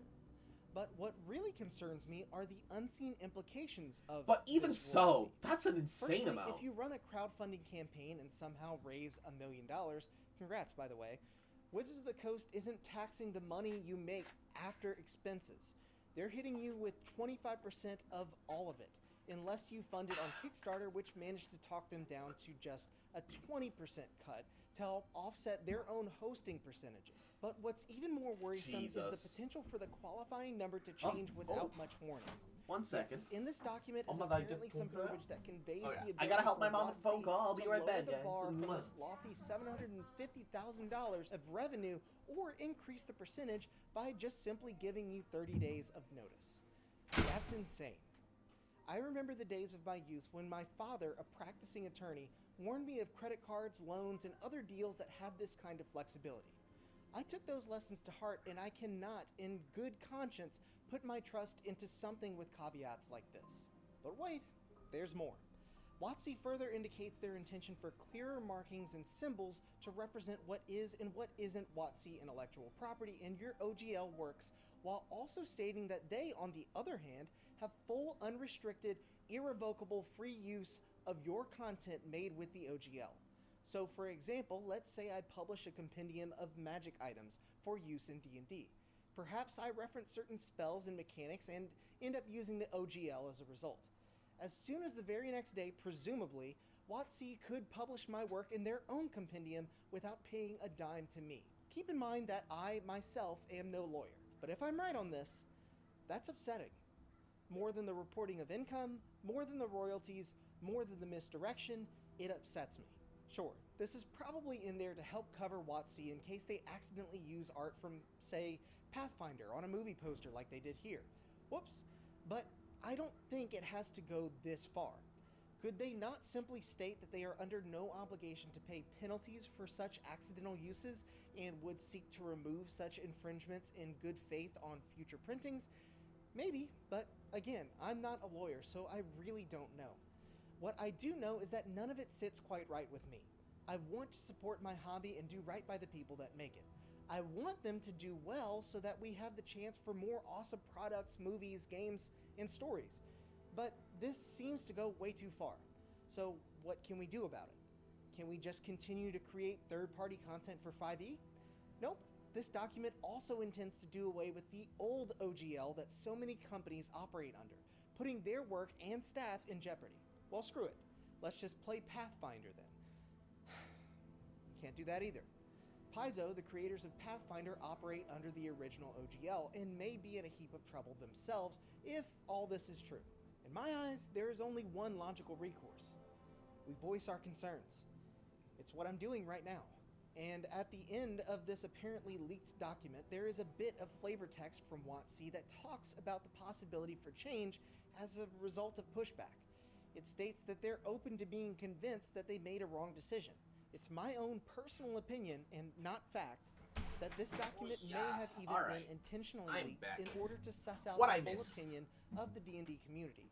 I'm expecting a large amount of recoil from which they might recover. A bunch of greedy bullshit. That's the long and short of it. Yep, sounds about right. More agreeable. Actually, I'm also really curious. All the rumors and speculation, here we are. One potentially D&D. leaked document in hand, with a chance to right the So, ship and remind what is WotC even different that in one we D&D? love our Start hobby, playtesting. and All we right. do not want to see them destroy the vibrant community Store, they've spent subscription, years helping store? to cultivate.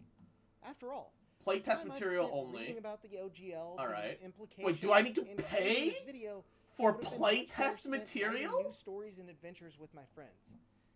As I mentioned before, much of this is just my take on the rumors that appear Wait, to do be I need to more and more pay true for the? with every Do I passing need to pay for one D Not and even D? I am sure how far back the community should push.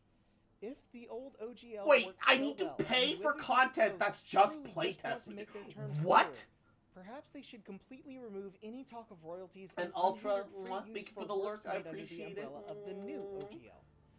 But let me know if you think otherwise. I'd love to. Why further on gauge earth the would you opinions have of to my pay peers for the to help playtest better material? understand where we The should whole go from point here. is to playtest Like the it. video and subscribe for more updates, and as always, Go out there and make some chaos. What? Can you not see it? Brothers and sisters. Why on earth would I have to pay for that? They're attached to backgrounds. What? I mean, okay, that kind of makes sense a little bit. But at the same time, nani? Why? Playing every single Frogger game just to feel something. If you're going to MagFest, if you're at MagFest, Alright, hold up. Like this video. Bye. You just have to sign into D&D Beyond? I am signed into D&D Beyond. I want to view one D&D. One D&D playtest. This hurts. You're probably all like, View FAQ. Viewing the FAQ is different from the actual content. Character origins. Claim now? I'm like Steve Jobs. View content. Okay. I'm like Steve Jobs. Frogger's origins came from a simple and fun place. Table of contents. Alright.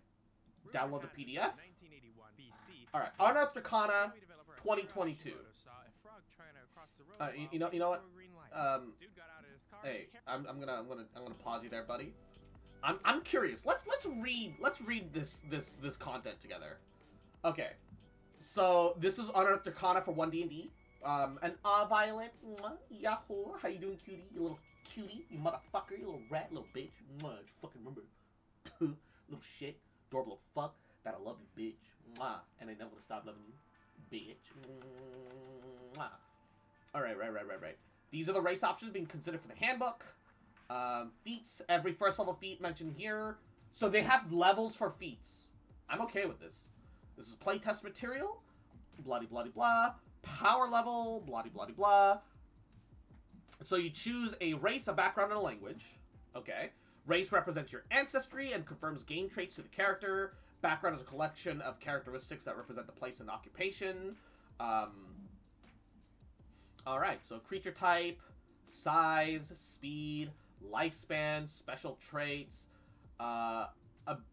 ability score bonus. A background gains the +1 to one ability score and a +1 to a different one. +2 to one, +1 to another. Alright, so it's all +2, +1. 2 skill proficiencies from a background. Alright. Gives 1 tool proficiency. Okay. A character learns a language. Each background provides a first level feat. Oh, a special ability acquired in the character's past. Neat. A background provides a portion of the character's starting equipment, with the rest coming from the class. Alright, cool. Race and background. Choose a race and background. Character races.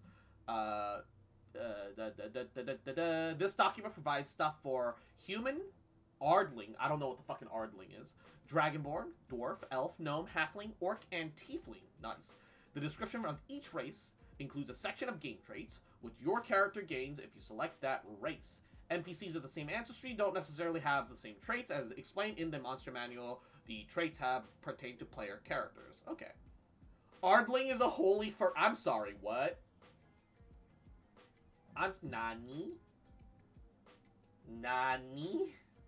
What? Okay. Thanks to the magical workings in the multiverse, humanoids of different kinds sometimes have children together. Folks who have a human parent, an orc, or an elf parent are particularly common. Many other combinations possible. If you want to play the child of such a wondrous pairing, choose 2 race options of a humanoid to represent your parents. Determine which of those race options provides your game traits, size, speed, special characteristics. You can mix and match visual characteristics of the 2. So if your character had a halfling and a gnome, you might choose halfling for your game traits and decide that your character has pointed ears that are characteristic of a gnome. So you want to choose a statistical block, but you get you can choose the appearance regardless. Alright. That's fine. Humans, medium, 30 feet, lifespan, resourceful, gain inspiration whenever you finish a long rest. What? Are inspiration the same as 5th edition inspiration, which you just get to re-roll something?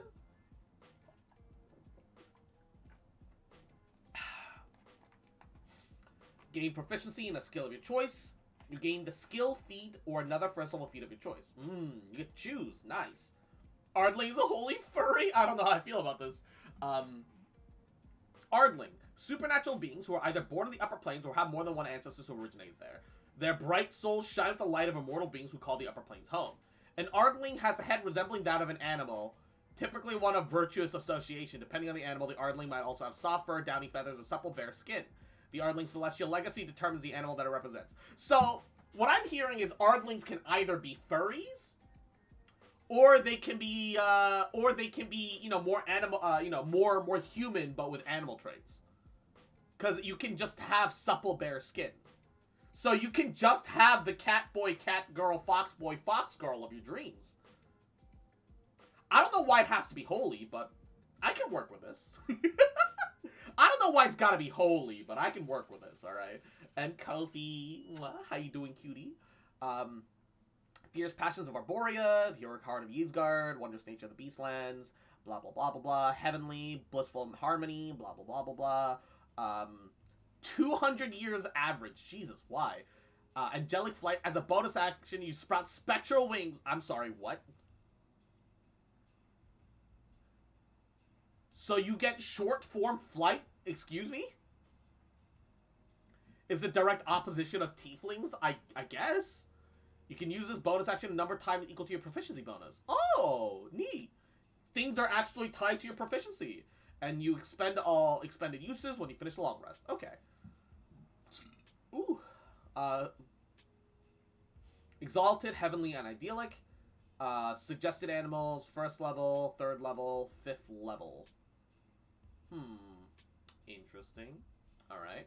You are recipient. Everything's tied to proficiency now. Honestly, I kind of feel like that's how it should have been from the beginning. My personal take is that damage resistances in 5th edition suck. Taking half damage sucks. Whether enemies take half damage or you take half damage, it sucks. Instead, I think damage thresholds or straight up damage reduction is better. So I'm of the opinion, right? If you're a barbarian and you enter a rage, the amount of damage resisted or reduced should be your constitution modifier plus your proficiency, because it determines how well you can maintain and hold that rage power. So if you have like a 16 con and you're level 1 with a proficiency of 2, anything that does less than 5 damage, you just fucking shrug off. It doesn't even scratch you, baby. That's how it should be. I don't know if threshold or damage reduction is better. I feel like that depends entirely on the type of enemy and the type of game. But, yeah. It's much more interesting than, oh, you just take half damage. But that's just me. Mungabagool. So, you get the initial benefit of your chosen legacy, a cantrip. You may also choose the animal you resemble most closely. The table provides a few suggestions. Starting at 3rd level and 5th level, you gain the ability to cast a higher level spell with this trait. Once per long rest, okay. However, you can also cast a spell using any spell slots of the appropriate level. Intelligence, Wisdom, or Charisma is your spell casting ability for the spells you cast with this trait. Choose the ability when you select the legacy. Oh, being able to pick and choose is nice. That's good. I don't know, being able to shrug off damage entirely is weird. Should just be reduced damage? Yeah, no, like, that's what I'm saying. Either it can be a damage reduction, so you just take that much less damage, period. So, or it could be a damage threshold, that unless they break past that level of damage, you take no damage. But if they break past that level of damage, you take full damage. Taking full damage is significantly less interesting, though. I would personally argue reduce the damage by that amount. So if they don't beat your damage reduction, then you just take no damage. It's like, okay, it's like you have armor, right? You brace for impact, and somebody hits you with like a bat, right? You're gonna feel it through, like, reverberate, but it's not gonna, like, hurt you if you brace properly. That's what I imagine damage reduction is / should be, right? Whether it's magical or not. But that's just me. Earliest dragonborns hatched from eggs of chromatic and metal dragons. Blah, blah, blah, blah, blah. Okay. Draconic ancestry. Silver and white dragons are cold. As an action, You deal a 15-foot cone, tiny, but understandable. Dex save equal to an 8 plus con plus proficiency. So, DCs start a bit lower for some reason. Probably because your proficiency is getting added. Oh, yeah, that has to be because your proficiency is getting added. So your proficiency and your con both increase your DC. Okay, you know what? That's fair. That's fine. On a failed save, you take 1d10 plus your character level. Oh, that's no damage. Oh, that's awful. The breath weapon sucks ass. Number of times equal to your proficiency bonus. Oh, that's dog shit. That's so bad. It's so weak. It's weaker than it is right now, which is like right now it's literally here. Game rules. Where are races? Races. Dragonborn. View Dragonborn details. Like right now it's like 2d6. And then it gets stronger. 2d6, 3d6, 4d6, 5d6, right? It just increases as you level. And you get it back on a short rest. They just made it actively worse. In every way. And it's also like, yeah, you can get it multiple times, sure. I guess not there. But you need to long rest to get it all back, and the breath weapon sucks now. It was never that good, but it like actively sucks now. Dwarves, dark vision, dwarven resilience, advantage on saving throws versus poison, hit point maximum increases by 1. Oh, so your racial feat is toughness. So your racial feat is just toughness, which is fine. Actually, what does Ardlings get as their racial feat?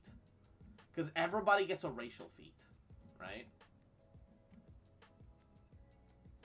I guess theirs is their angelic flight, is their unique racial feat, question mark. Stone cutting is a bonus action. Gain tremor sense with a range of 60 feet for 10 minutes. Tremor sense. What does tremor sense mean? There's an asterisk here, but I don't see the asterisk explained anywhere. Playtest crit rules are bad. Only weapons and punches from player characters can crit. Wait, you can't crit with magic anymore? Bro, it's magic.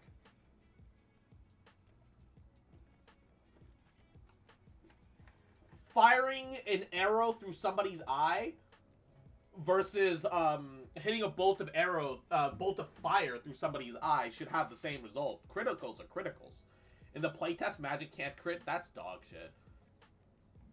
Elves. Drow have double dark vision and get fairy fire and darkness baked in. Ooh. High elves get prestidigitation. So you don't even get to choose the cantrip. Ugh. When you finish a long rest, you can replace that cantrip with a different cantrip. Okay, there we go. So you can choose your own cantrip. I don't know why it starts with the prestidigitation cantrip. That's weird. Detect magic and Misty Step. Wood Elf, you get a little bit extra movement. Druidcraft with Long Strider and Pass Without Trace OP. That's actually kind of crazy. Advantage versus Charm Condition. Proficiency in Perception. You don't sleep. Magic can't put you to sleep. Same as normal. Gnomes, Dark Vision, Gnomish Cunning. Advantage on Intelligence, Wisdom, and Charisma saves. Honestly, Gnomish Cunning kind of OP. I feel like they buffed it. Because if I remember correctly, Gnomish Cunning in 5th edition is only magical saves. Gnomish Cunning, yeah, against magic, right? This just says you have advantage on Intelligence, Wisdom, and Charisma saves. It's not even based off magic anymore. There's no conditions attached to it. You just have advantage on those saves. What the fuck? You get the benefit of your lineage. You get some additional spell casting. So forest gnomes get minor illusion, speak with animals, number of times equal to your proficiency bonus, mending and prestidigitation. You can spend 10 minutes casting prestidigitation to create a tiny clockwork device, such as a toy, a fire starter, or a music box. Casting the spell in this way consumes 10 gold of raw materials, strings, gears, and the like, which you provide during the casting. When you create this device, you determine its function by choosing an effect of prestidigitation. The device produces that effect whenever you or another creature takes a bonus action to touch the device and activate it. Oh! So you can make a little prestidigitation trinket that, like, cleans your body. Like a little mini hand vacuum. Or one that, like, warms your food for you, like a mini portable microwave. That's kind of neat. I like that. That's kind of cool. You can have 3 such devices in existence. Oh, so you can't just, like, make a bunch of these and sell it as you travel. Each one dismantles itself 8 hours after creation. What? You can't keep it permanently? You can also touch one of your devices and dismantle as an action. After a device is dismantled, the 10 gold worth of materials used to create it can be reclaimed. Okay. If that's the case, why even have it come apart?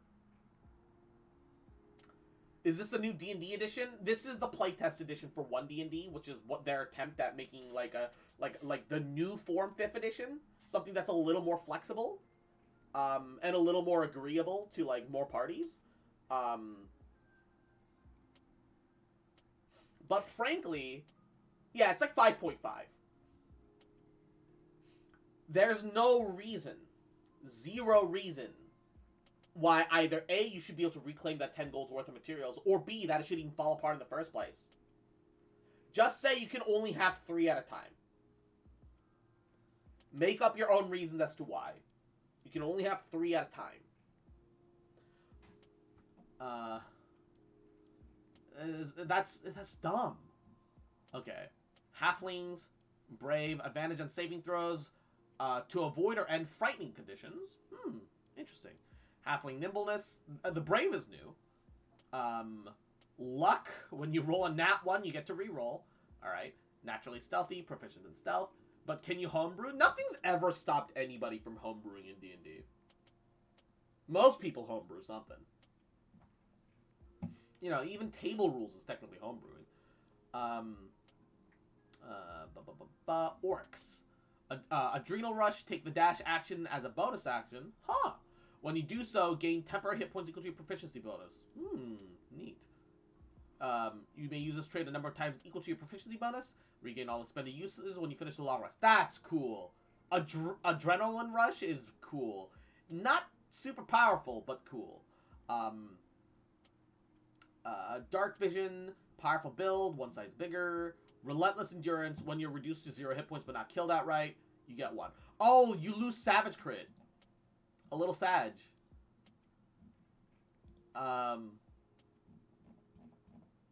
Savage Attacks. When you score a critical hit with a melee weapon attack, you can roll one of the weapon's damage 1 additional time and add the extra damage of the crit. You lose Savage Attacks. To be fair, Savage Attack kind of dummy broken, but also kind of sad that that's gone. I'm a little sad that that's gone. Tieflings, Dark Vision, Fiendish Legacy, Otherworldly Presence, Thaumaturgy, bloody blah, many other worlds. Okay. You can get resistance to poison and no poison spray. You can get Ray of Sickness and Hold Person. Resistance to necrotic. Ooh, chill touch. Oh, with false life and ray of enfeeblement. Resistance to fire with fire bolt, hellish rebuke, and darkness. Noise. And I like that they let you choose your casting modifier for this shit. That's how it always should have been. Each race has at least an active and a passive traits. Half races are just flavor now, no half orc or half elf. Yeah. You just choose which heritage you got most of your features from. So a half elf can trance like a regular elf now. Or they can be like a human and just have to like fully sleep. Interesting. I'm not 100% sure how I feel about that. I like the idea that half races had their own unique differences from the full races, personally, but it's what it is. When you determine your character's ability score, choose one to increase by 2 and the other by 1. Alternatively, choose 3 ability scores and +1 to each of them. Oh. So they give you some options. Choose 2 skill proficiencies, a tool proficiency, and a language. With a first level feat, and your character gets 50 gold to spend on some starting equipment, gets to keep any unspent gold as spare coin. I don't know how much you'll be able to, like, start with anymore. I'd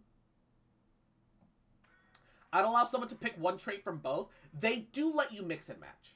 So, say that I wanted to be a, say that, like, an orc raided my elven heritage village, right? Then I can mix and match some of their traits. And so, like, so, you know, let's say my uwu femboy fucking father got taken away by an orc Dami Mami and used as a breeding stallion or whatever. I could have my elven lineage, but not my Fey ancestry, and then replace my Fey ancestry with like a my relentless endurance. So if I drop to 0, I can come back with 1 hit point. For example, you can mix and match now. You can mix and match now. Genshin feeling kind of eh. It always feels like that when we're on the cusp of the next patch.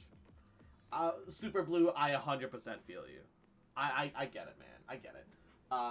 So yeah, you can mix and match. Starting stuff is now all backgrounds. Yeah. If you're limited to 50 gold for your starting equipment, though, you're gonna get, like, no starting equipment. That's what I'm worried about. I'm a little worried about that. Alright. Acolyte, Wisdom, and Intelligence. So, I like the fact that, like, it says when you determine character's ability score, take a +2, a +1, or 3 +1s. I like that they give you the option. Because, like, I could make an Acolyte, but I could have been a poor Acolyte, you know? I could have come from the background, but I could have been a kind of a shitty Acolyte. And I like having that ability to, like, adjust my ability scores anyway. That's cool. You've denoted yourself to service. Magic Initiate Divine, which also gives you some books, calligrapher supplies, a robe, a holy symbol, a little bit of extra gold. Alright. Artisan tool proficiency of your choice. Investigation Persuasion. You get to learn Gnomish. And you get the Crafter feat. Oh, crafting is like an actual feat now in 1D&D, right? Yeah, that's neato. Charlatan, Forgery Kit, Criminal. Criminal gives you Thieves' Cant.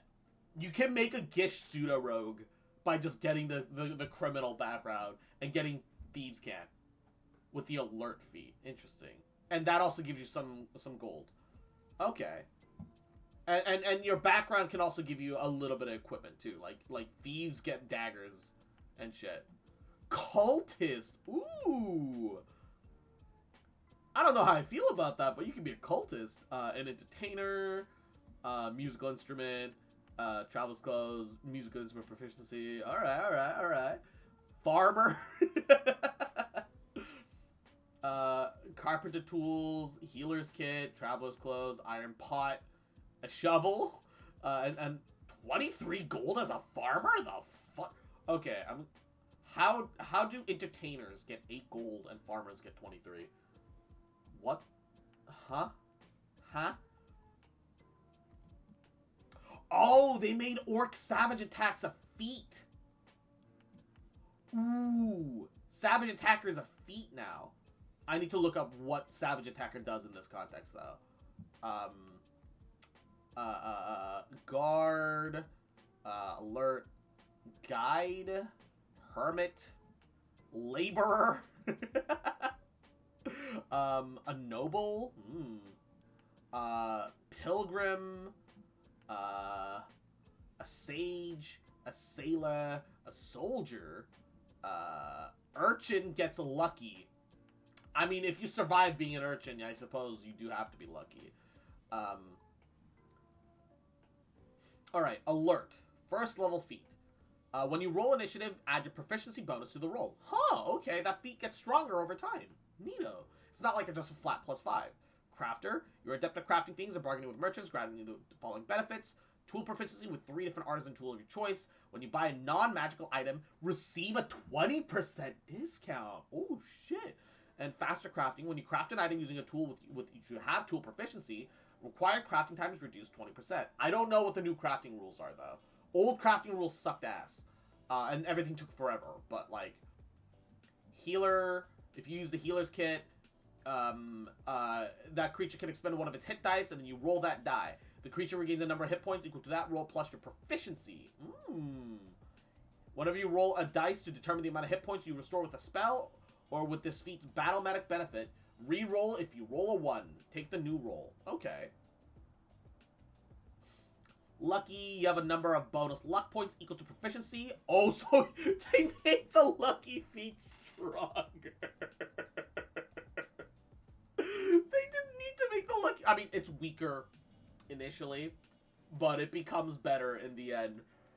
The lucky... They buffed the lucky feat. It's not even a balance adjustment. It's just a buff. It's just a buff.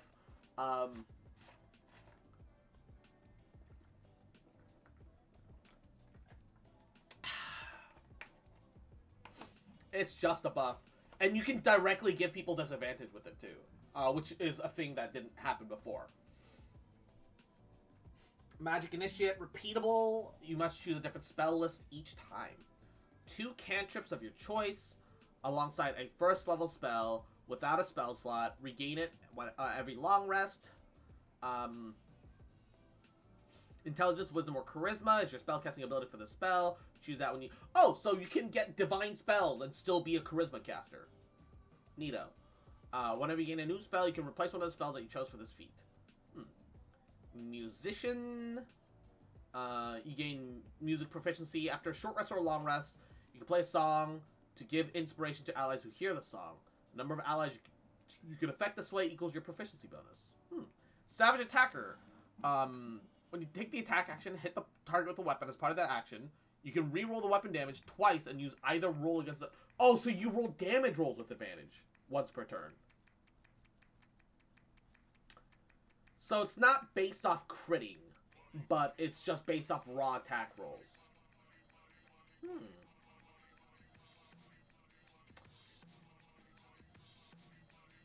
I'm not sure how I feel about that. Because on one hand, you become much more of a consistent attacker, especially during the early game. But you don't get to get those insane crits anymore. I have some mixed feelings. Did you hear what's happening with the leaked OGL? Oh yeah, it's silly to say the least. It's silly to say the least. The skill feat, choose 3 skills which you lack proficiency, gain proficiency in those. Accustomed to brawling. So it's not 3 skills and an expertise anymore, just 3 skills. You gain the following benefits. Enhanced unarmed strike. When you deal your unarmed strike, it's 1d4 plus strength. Whenever you roll a damage roll for your unarmed strike, you can re-roll if it rolls a 1. Hey! Shove, when you hit a creature with an unarmed strike as part of the attack action on your turn, you can deal damage to the target and also push it 5 feet once per turn. You can wield furniture as a weapon using the rules of the Great Club for small or medium furniture. The rules for the club for it tiny. Okay, that's neato. Monk's gonna like that. Yeah. The tough feat. Your hit point maximum increases by a number equals to twice your character level when you gain this feat.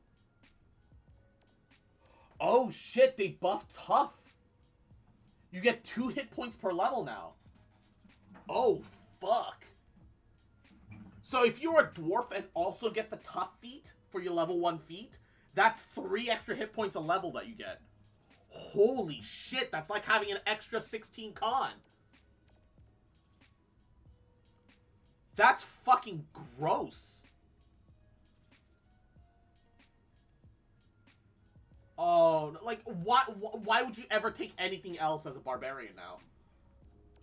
Like, you're just gonna take, you're just gonna be a tough, everyone's gonna be a tough barbarian. They made tough too strong. Paladin's also gonna like that. Tough is too strong now. Like, there was no reason to take tough before because there was only an additional hit point per level. But if everyone's allowed a first level feat, then you don't want to give them 2 hit points per level.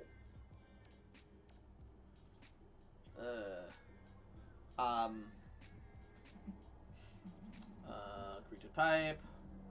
Okay, if you roll a 20 on the d20, the d20 test automatically succeeds regardless of any modifiers to the roll. Oh no! You can crit skill rolls now. Oh no, that's no. I thought it was 2 per level originally. Nope. So the toughness feat works like this.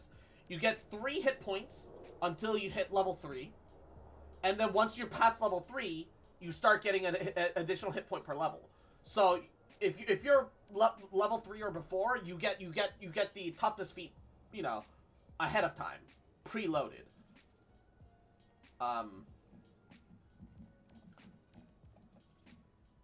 Tough. Wait. Did they buff it? Your hit point increases by a max twice your level. Wait, they buffed it? When did they buff it? I think that's Pathfinder. Oh shit, maybe it is. It's always been 2? Huh. Okay. I guess I just got confused with Pathfinders. Tough is broken. Tough is broken. Especially for barbs. Divine spells, game set, the grapple condition, speed is 0, can't change. Disadvantage in attack rolls against any target other than the grappler. Okay, that makes sense.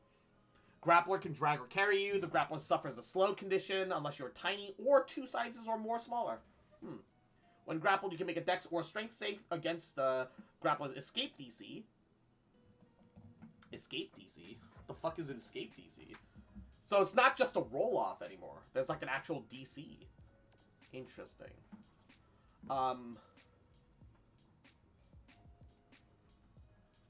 I don't like the fact that they let you crit skill checks now.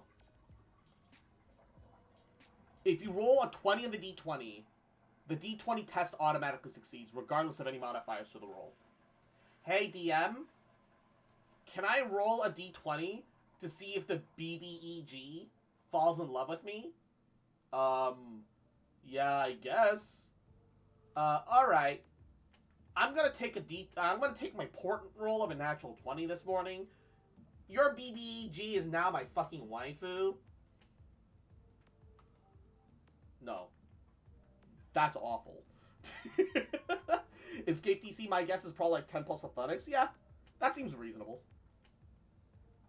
Yeah, there's like, I think they're just trying to make feats a little bit more common, so that there's like an actual point in taking them, and that characters can feel more distinctive with feats, which is good. That part is good. I don't like that you can nat 20 skill checks now. I do not like that you can nat 20 skill checks now. They better remove that. It's no.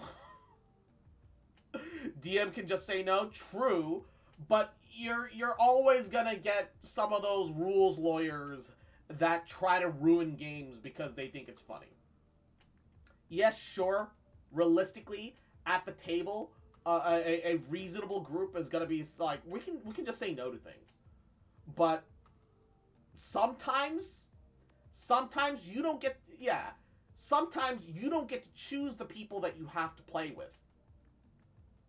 So leaving that on the table at all is awful. That shouldn't be on the table at all. You shouldn't even broach the chance at all. Look, 5% is not a lot.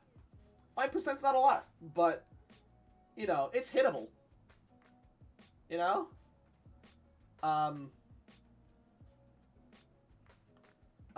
Critical hits.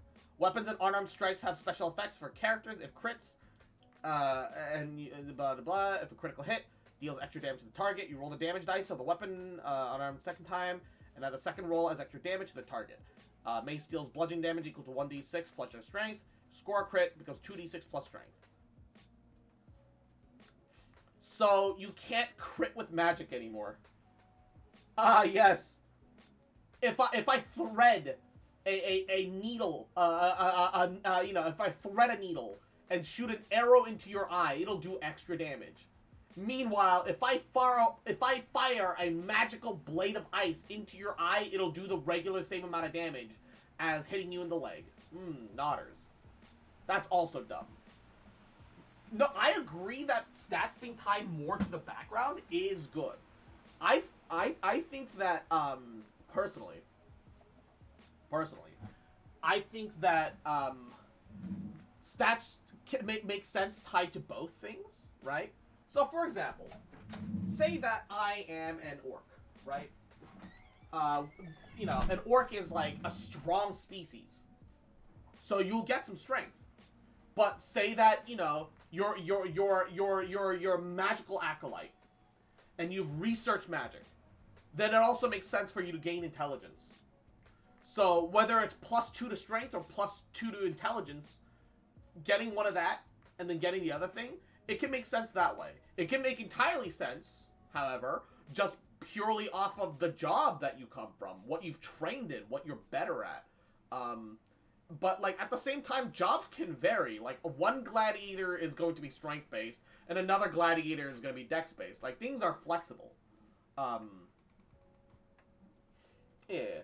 I think that both are good. I think that stats being tied to the background over the heritage and the race does make a little more sense. No, I'm genuinely in agreement with you over this, Sloths. Like, I still think that, you know, heritage has a way to adjust the balance in certain directions, so leaning into certain, you know, racial stereotypes with your stats can make logical sense. But yeah. Okay. And inspiration is you just get to roll with advantage. Humans can get inspiration just by long resting. What the fuck? Can I just say what the fuck? Humans can get inspiration just by long resting. I'm dead ass serious. What the fuck is that? Literally, if you set yourself up for... Yeah, you get inspiration whenever you finish the long rest. If you set yourself up so that you only have to make one skill check a day, you have advantage every day. Like... What the fuck? That's awful. That's handled so poorly.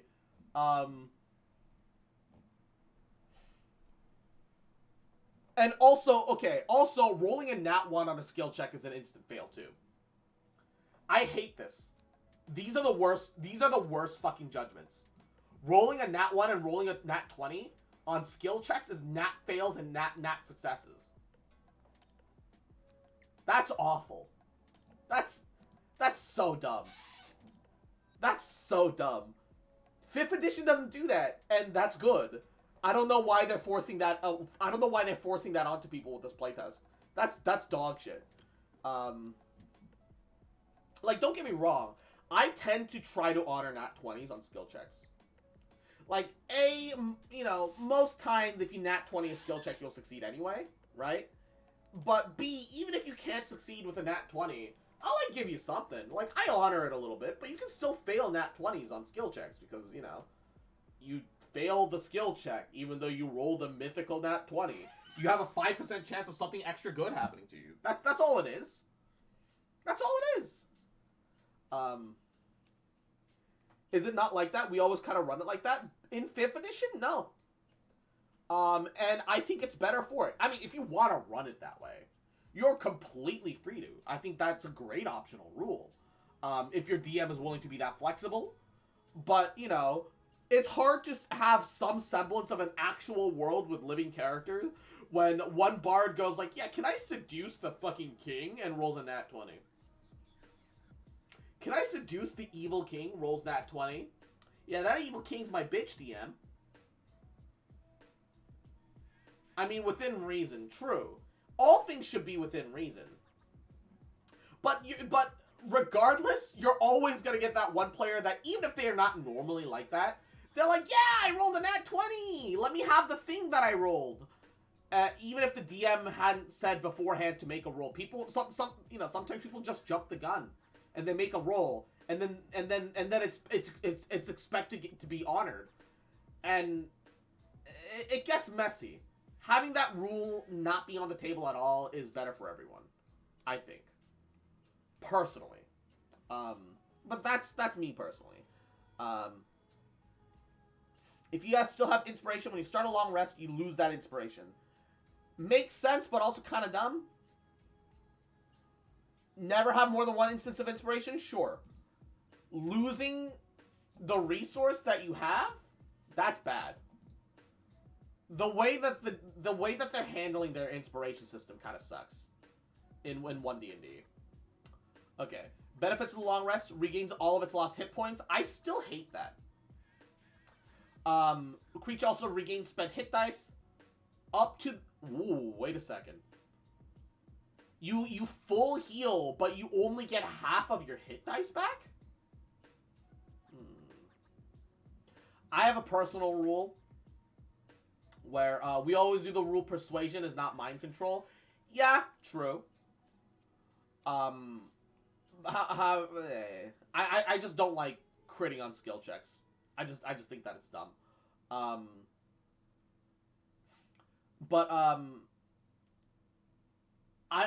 The way I handle rests in general is that you don't fully heal off long rests. You just take whatever hit dice you have remaining, and you get a maximum roll. So, for example, if you only have one hit dice remaining, and you're, like, on the verge of death, the next day you get that hit dice plus your con modifier back. Say that you're a barbarian, and you end the game at, like, 1 hit point. You have to take a long rest, but your party's taken, like, 2 short rests up to this point. You only had 1 hit dice left. So you'll get the D12, 12, plus whatever your con modifier is, let's say plus 3. So you'll get 15 hit points back. So you're at, like, 16 hit points out of, like, however many. And you're like, well, guys, look, we're gonna have to figure something out. We're gonna have to, like, adjust. You guys need to, like, spend some, spell slots on healing. You're gonna have, you're like, it adds to situations. I've always felt going to bed and magically being at 100% is really fucking dumb. I hate the way long rest works in 5th edition. I could be on the verge of death. I could have expended all of my spell slots, and the next day I'm fresh as a daisy, herder. I don't like that. There's just no brevity in it. I like it, and if you like it, that's fine. I personally think it's dumb. I personally don't like it. It's too video gamey. D&D is supposed to be like its own universe, like a world with people. There's magical people. There's super strong people. That's fine. But if that's how it works for a player character, that's theoretically how it also works for anybody. Which is to say, no matter how injured or brutalized you get, the next day you wake up and you're fresh as a daisy. The lore of the world just fall apart when it doesn't matter how brutalized you get during the day as long as you can get like a full night's rest. Like, imagine how many workers would be physically torn to the point of exhaustion that their very bodies are like falling apart, and the next day they're somehow back to miraculous full and being exploited again the same way. It doesn't make any sense. You're stronger than most people? That's not an excuse. Because the long rest mechanic is how a DM is supposed to gauge every character, every creature in the game. Not saying that, like, DMs are responsible for micromanaging that much. No one has to be responsible for that. And I know that it's there just so that player characters can get on with their adventure, but I still think the long rest, healing you to full, is dumb. Without it, it feels horrible to play. Well, there's only so much your body can recover from in a night. I mean, like, by that logic, you can get your arm cut off, wake up in the morning, and hey, it's back attached. As long as you, like, push it up against it. I just think it's kind of silly. I'm not saying that D&D needs to be this monolithically realistic game system. There's fucking magic in it, alright? But, like, if you get stabbed, like, in the back, your lung's been pierced, and you can just sleep it off and it's not a problem. Like, just play Skyrim in God mode at that point. Why not? There's just, like, why not? It's the same thing. Same thing. I don't know. Slowed condition, extra foot of movement for every foot you have to move using speed, so have fun. Sounds fun to me, then yeah, that's fine. Yeah, like, it's, I don't know. It just feels like it really gets rid of any consequences. And I think part of storytelling is that there are consequences to actions. If everything in a story is just cause and no effect, that's not a story. I agree, it discourages careless and reckless players that seriously maim their character if you can't magically recover after a long rest. Yeah. I just, like, I agree that in the end, for most tables, just being back to full off a long rest is better. Give them less long rest. You can't do that, Slots. People need to sleep every night. That's what a long rest is. People going to bed. Like, yeah, you can keep them up, but then now they're just constantly getting exhausted, and you can't be doing that consistently. You, like, how is a good storyteller going to explain the party never stopping down for a rest, going on back-to-back adventures without sleeping consistently? No sane, logical people would ever do that. Like, that... I think that long rest... I think that the long rest system, healing you to full, it's just a way to hand-wave things for players. And I think that existing is a fine thing. I just do not run my long rest the same way. Because for me, I just don't like it. Or interrupt them from getting the long rest? Yeah, how many times are you going to be able to get away with that, though? How many times are you going to interrupt your players' long rest before they're like, DM, could you not? No one enjoys that. Like, all those suggestions are very unenjoyable. Because the reality is that, like, you know, the characters deserve to get their long rests in. I just think the long rest system is kind of bad. I think that this long rest system is going in the right direction. Right? You only recover half of your hit dice off of a long rest. So if you abuse a shit ton of short rests and expend all of your hit dice, your natural regeneration, like, is not up there, right? You don't have all of your hit dice back. I like that. That's really good. It's a step in the right direction. I think maybe a long rest should only heal half of your maximum hit points and give you half of your hit dice back if you're doing a system like this where you only get half of your hit dice back. At that point, make it so that you only recover half health, right? You can only recover so much just by sleeping it off. You need a little magic to help you along your way. Or you need some potions, or you need something. I rarely use hit dice. That's a thing that differs from table to table, right? Some tables do a lot of combat, a lot of hit dice get expended. Some tables barely do combat at all, and no hit dice get expended. Or some tables only really do one combat a day. So once again, no reason for a short rest. I'd like to play it when you have to go to city and town with a bunch of people to do like a proper long rest in the church to get full recovery, because I don't know, priests. We also usually only do like one combat a session. Yeah, and that's different for different reasons. If you're only doing one combat a session, then I think that you need to just be at full for every combat. And in a situation like that, the long rest healing you to full makes perfect sense. It makes absolutely perfect sense for your group. It works for your group. If there's only like one combat a session, you know, everyone should be up, should have fun being at full. But if you're sneaking through the sewers of Waterdeep on the run from the law, not only are the guards searching for you, but unfortunately, you've angered the Thieves Guild.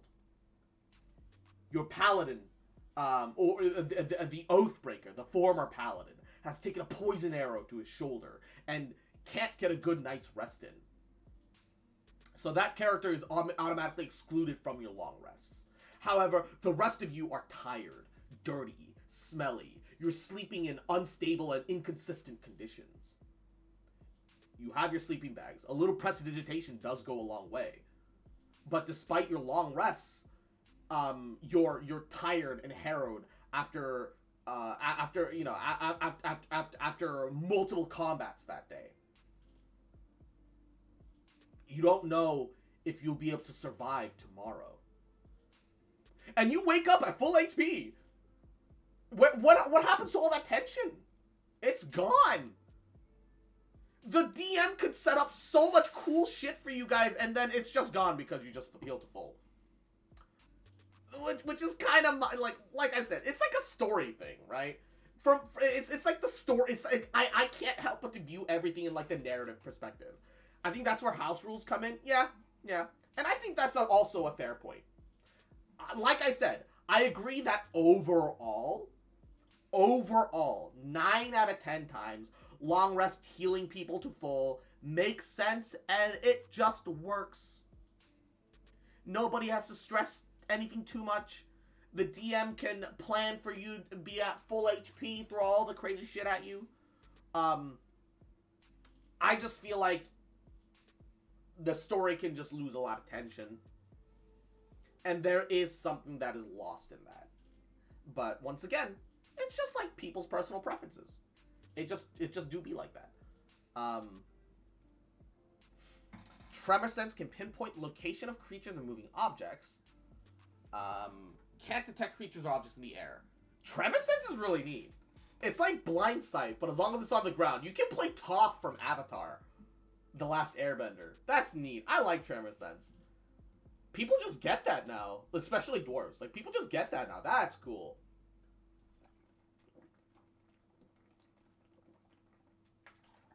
I definitely want to play like a half dwarf or like somebody with some dwarven heritage just to have Tremor Sense. Tremor Sense is super cool.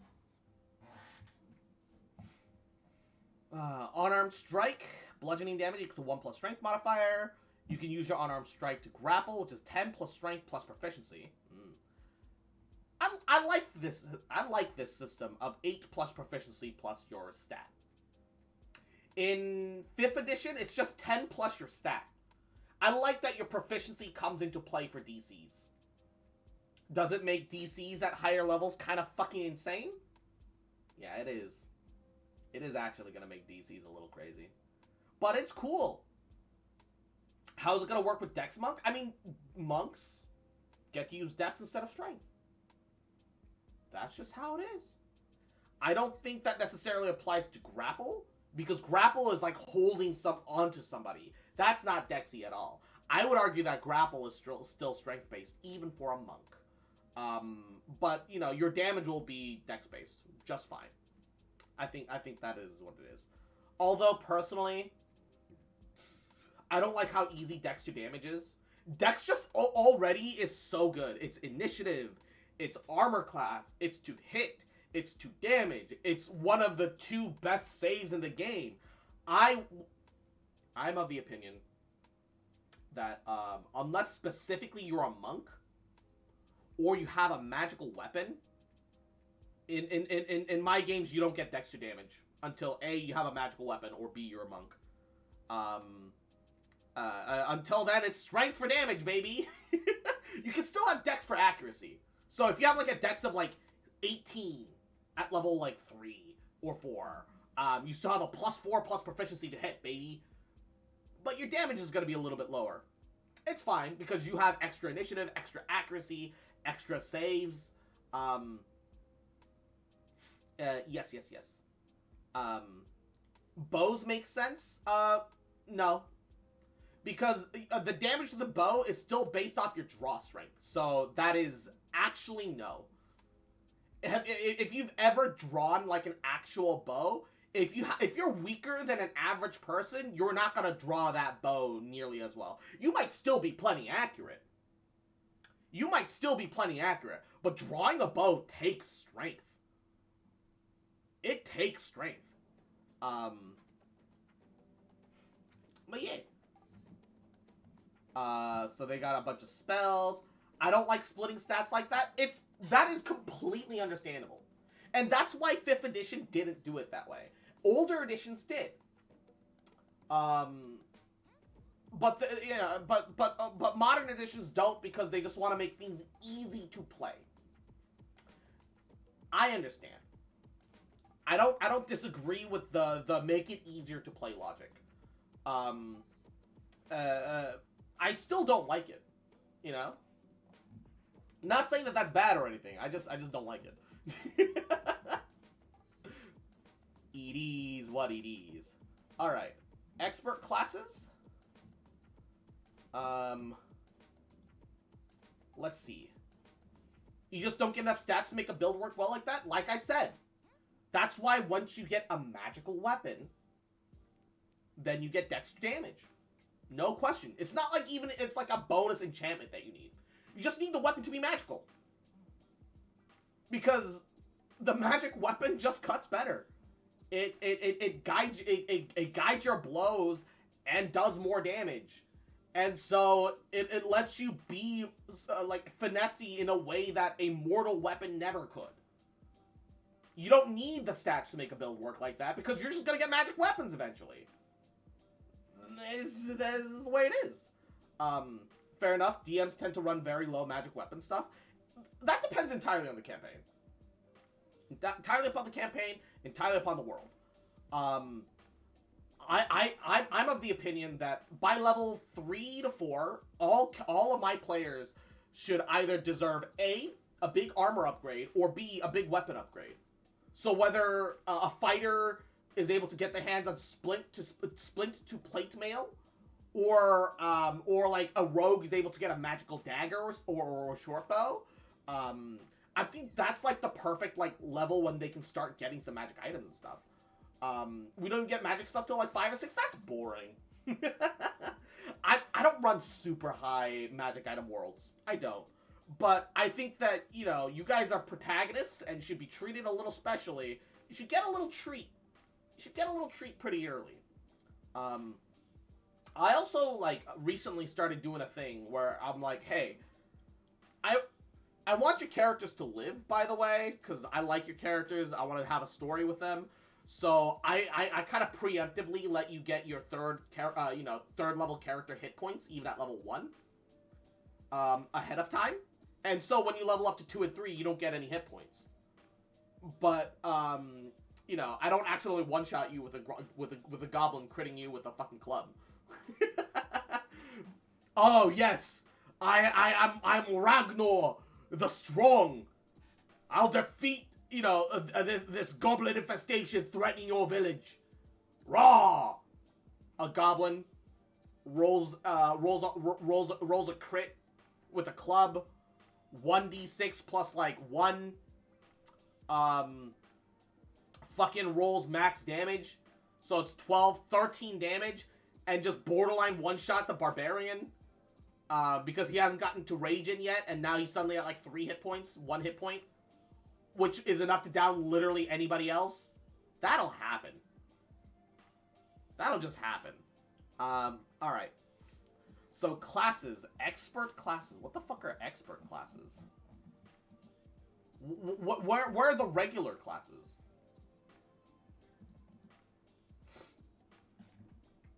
So, expert classes. 3 classes appear in this document. One of the expert group. Bard, Ranger, and Rogue. Okay. What? So do Rangers get, like, expertise now? What's happening? Primary ability of a class is critical to some of the class features. Class group. Experts. Bard, Ranger, Rogue. Polymaths who have the expertise feature. Oh shit!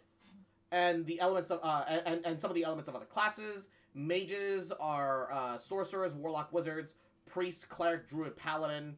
Interesting. Warriors, barbarian, fighters, monk. Okay, okay. Artificer is also an expert. Huh. Interesting.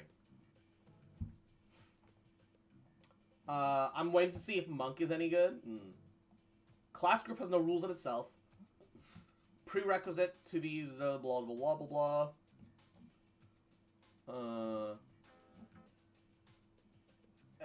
Only members of the mage group might be able to attune to a particular magic item. A feat might only be available to warriors. I don't know how I feel about the paladin not being included in the warriors segment. Because a paladin should be able to get anything that a fighter or a monk gets. Or a barbarian.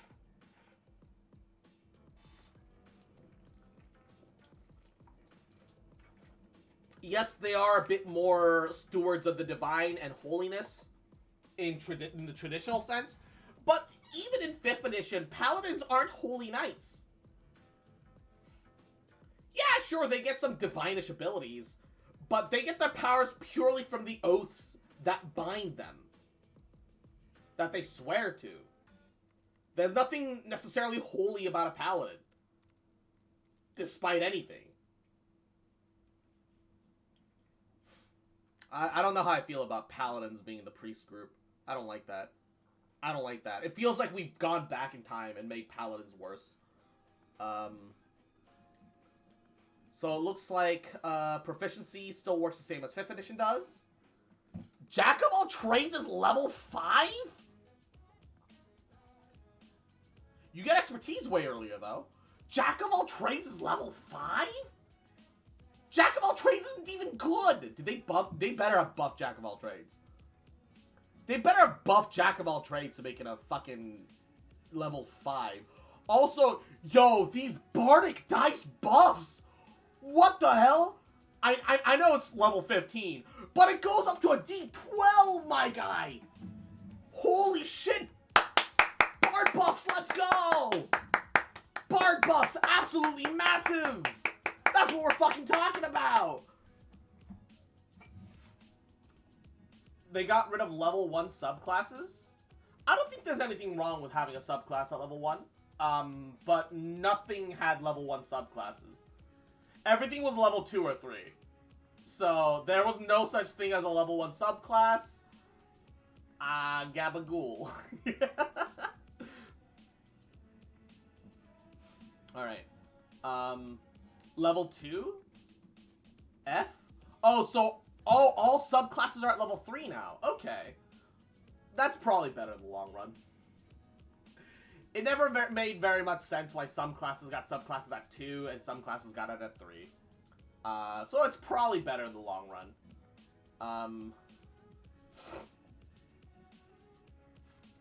Multi-classing and the Bard. If the Bard isn't your initial class, here are the proficiencies. Blah, blah, blah, blah, blah. Armor training. Spell slots. Bardic Inspiration. You can give Bardic Inspiration as a reaction now. Nice. I was always of the opinion that that's how it should have worked anyway. I was already house ruling that Bardic Inspirations were reaction based. Or you could spend a bonus action if you wanted to do it manually. So this works out. This is fine. It was mainly for multi-classing. Yeah, oh yeah, taking a level 2 dip of Wizard for Portent was always kind of broken. Immediately after you see another creature within 60 feet of you that can see or hear takes damage, reaction to roll your Bardic Inspiration die and restore hit points. Oh, shit. That's neat. Kind of sad you don't get to add your Charisma modifier or your proficiency to that. But that's sick. That's real neat.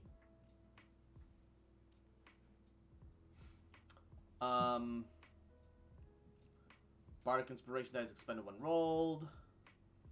You confer Bardic Inspiration a number of times equal to your proficiency modifier. Oh no! So your charisma doesn't even matter to your how many Bardic Inspirations you can give out. Oh, early Bard sucks ass. Oh, they like hard gutted early Bard. Honestly, Bard. Ugh. Early to mid Bard sucks. It's just bad early to mid Bard. Oh, you just don't get enough of your unique class thing to do. Oh. Ew. Come on, man. The fuck?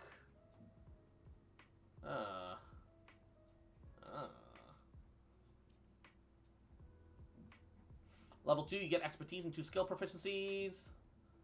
You get Song of Restoration. You add a specific spell to your Song of Restoration. You may always have that spell prepared. Doesn't count against the number of spells. So what does that mean?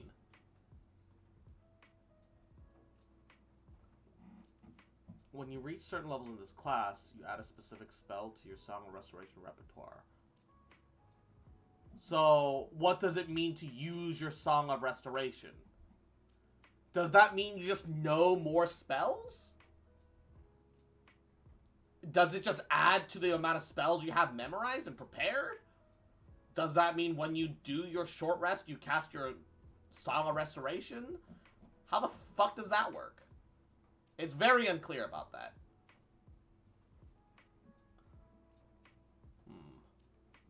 Bardic subclass, 4 feet. Jack of all trades. Add half of your proficiency bonus. Round down! Come on! To any ability checks that uses skill proficiency that you lack. Otherwise, make up for your proficiency bonus. So you're gonna make us still round it down, and you're gonna make us get it way later, so it's still bad? Dude, bards weren't even strong, man. Bards weren't even strong. Why are you gutting bards like this, man? What the fuck, man? Why you gotta do my boys like this? Why you gotta do my bardy boys and girls like this? And also Beans. Mwah. Yahoo. How you doing, cutie? Why you gotta do these to my bardy boys and girls? The fuck is this?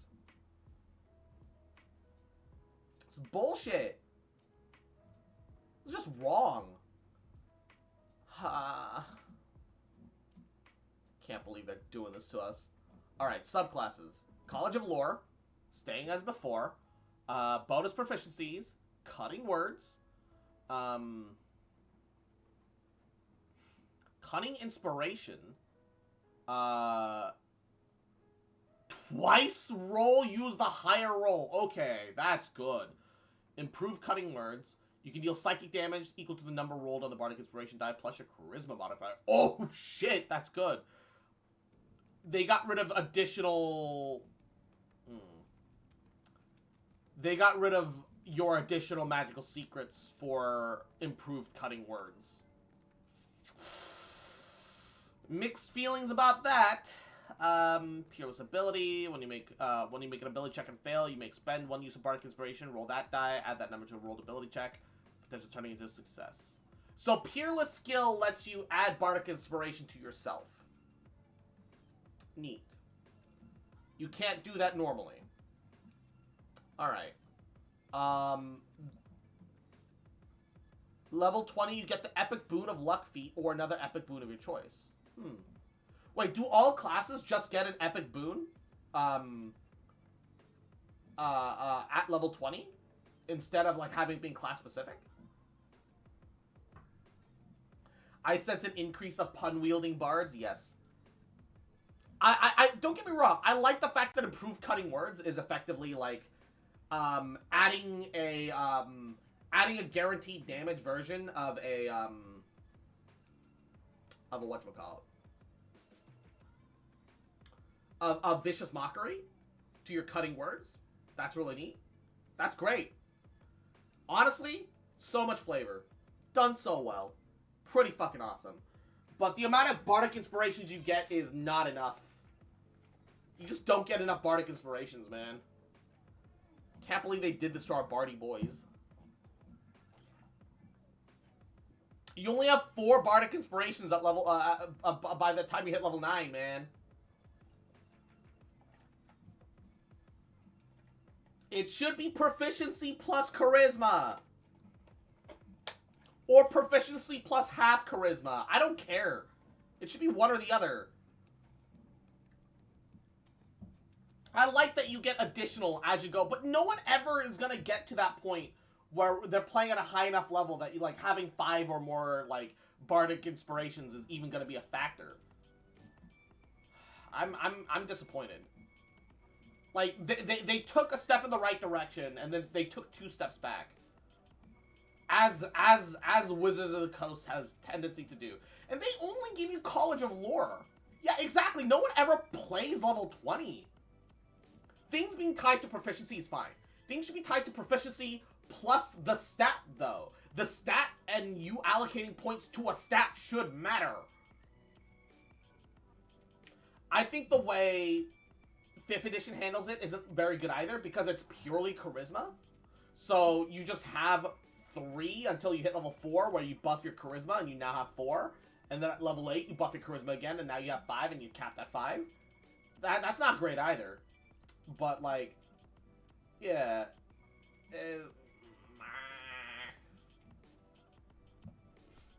It's not like you get an insane amount of Bardic Inspirations either way. I think that you should get Bardic Inspiration equal to proficiency plus charisma. I think that's how it should be. Rangers... Rangers get level 1 expertise? The fuck? Yo, Ranger got buffed. Let's go. Rangers start with level 1 spells. Rangers got buffed. Let's go. Let's go. Actually hella glad to see that. No heavy armor proficiency. Rangers have needed buffs for a long time. For a long time. Ranger buff. Poggers. Okay. Ranger, you get the following features. Expertise at level 1. Level 1 expertise. Dude, a level 1 Ranger dip is gonna change this fucking world, dude. Level 1 Ranger dips are gonna fucking change the world. You get spell slots and expertise for 1 level. Dude, Ranger level 1 is the new level 1 fighter, man. Holy shit. Played a Ranger once. Beastmaster. Favorite enemy with always have Hunter Mark spell prepared. Does not count against the number of spells you can prepare. You don't need to concentrate once you cast it and lasts for its full duration.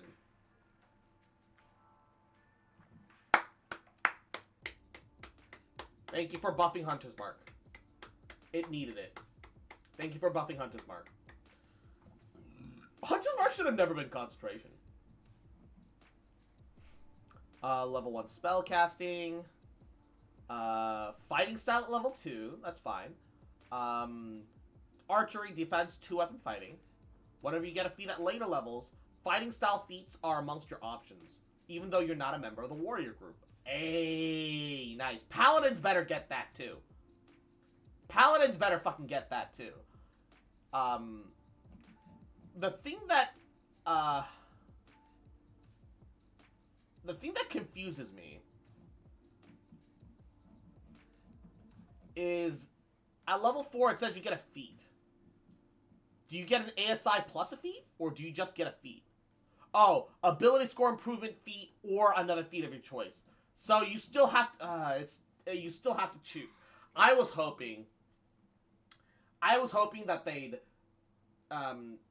retune the feat system slightly and make it so that you still got stat gains, but you also got feats to help customize your character a little bit more. You still have to choose. Still a little gross. Still a little PeePeePooPoo. But it is what it is.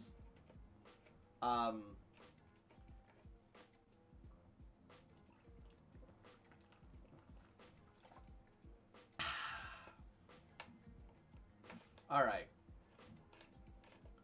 Extra attack level 5. Subclass level 6. Level 7. Speed increases if you're not wearing heavy armor. Hey! Now you have climb and swim speed. Ooh. That's why I switched to Pathfinder feats. I actually really enjoy Pathfinder First Edition. Pathfinder First Edition is still my favorite, like, version of tabletop D&D. I'm sure, I know that 3.5 kind of works more or less the same way, but, Pathfinder. Expertise at 9, subclass feature, tireless. Primal forces now help fuel your journeys, so whenever you finish a short or long rest, gain temp HP, 1d8 plus proficiency. Ooh. Decrease your exhaustion. If you're exhausted when you finish a short rest, your level of exhaustion decreases by 1. Oh. You can lose exhaustion on short rests instead of long rest now. Interesting. Haven't played enough, but it's good. I still need to learn how to build classes properly. There's an app called, I think, like, Path Builder, like 1E or something. That helps a lot. That helped me a lot. While, what class is this? We're looking at Ranger now. Feat level 12. Invoke the spirits of nature to magically hide yourself from view. As a bonus action, expend a spell slot and become invisible. So at level 13, you can just use a first level spell slot to cast a second level invisibility spell. That's pog. Blind Sight at 15. Anything for the Battle Master. So currently, the only 1D&D playtest material are character origins and character backgrounds, and the expert classes of Bard, Ranger, and Rogue. We're still lacking a lot of the playtest material. So we don't have one D&D version of fighters yet. An epic boon of Fortitude feat or another epic boon of your choice. Okay. Level 20 stuff isn't like super broken OP fucking things. It's just there are epic boons now. Neat. Prepared ranger spells. Blah blah blah blah blah blah blah. So you the only subclass that they're giving us in the playtest is Hunter at the moment. I just wish the cool fun stuff would be at 10 and 15. People rarely get to 17, 18. Yeah, it is what it is. It is what it is. Yeah, better balance for the late game is just the ideal, I think. Your tenacity can wear down even the most resilient foes. When you hit a creature with a weapon or unarmed strike as part of your attack action, the weapon or unarmed strike deals an extra 1d8 if it's missing any of its hit points once per turn. Ooh. If they're missing health, you do an extra d8 damage every turn. That's kind of neat. Hunter's Lore. If a creature is marked by your Hunter's Mark, you know if they have any immunities, resistances, and vulnerabilities, and what they are. Level 10 multi-attack. You always have Conjure Barrage prepared. Does not count against the number of spells that you can prepare. You can cast it with first, second, and second level slots, and when you do, the spell's damage reduced by a d8 for each slot below third. Okay. Interesting. So you can use spell slots to add extra attack rolls. That's neat. Honestly, their new Hunter's Mark is just the way Hunter's Mark in 5th edition should have been. 14th level, Superior Hunter's Defense. When you're hit by an attack roll, use your reaction to have the damage against yourself, so it's Uncanny Dodge, and redirect the other half of the damage to one creature other than the attacker that you see within 5 feet of yourself. So you can, not that you have to. So it's not like you have to like shunt half the damage to like an ally or anything. But you can take you can take the rogue's uncanny dodge and also turn that into a into a deflection counterattack. That's neat. Rogues also get expertise at level 1. What the fuck? Why are they gutting bards like this, man? Bards don't get expertise until level 2. Why are they doing this to bards?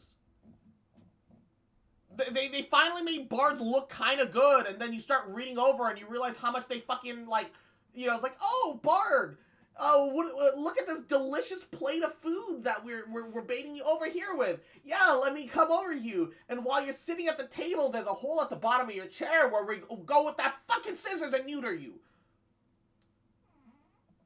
Rogues are gonna become even more cringe. Yeah, already know it, baby. Expertise at level 1, sneak attack at level 1. Once on each of your turns, take the attack. You can deal extra damage.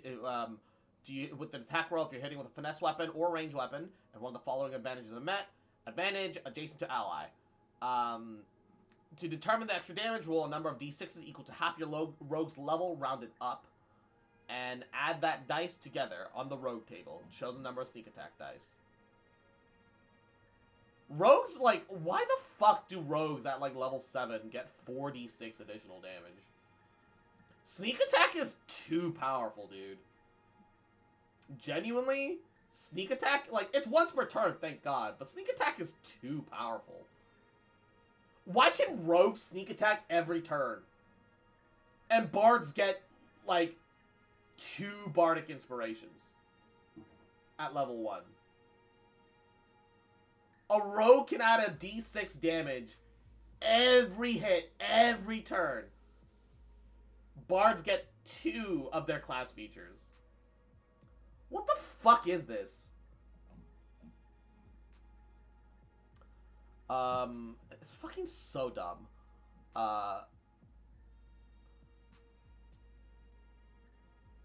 Genuinely, sneak attack should not double on crits. There, I said it. Somebody had to fucking say it.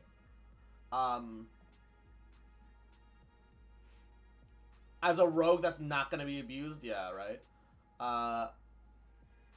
Thieves can't. Cunning action at level 2. High dash disengage is a bonus action. Rogue subclass, level 3. Feet. Uncanny dodge at level 5. Use your reaction to have the damage against you, round down. Expertise at level 7. Level 8 feet. Level 9 evasion. Evasion is so dumb. I am of the opinion that succeeding on a on a save versus an AoE attack means that you forcibly move to get out of the way, and it costs you your reaction to do so. I actually rule so that you can only get 1 evasion a turn.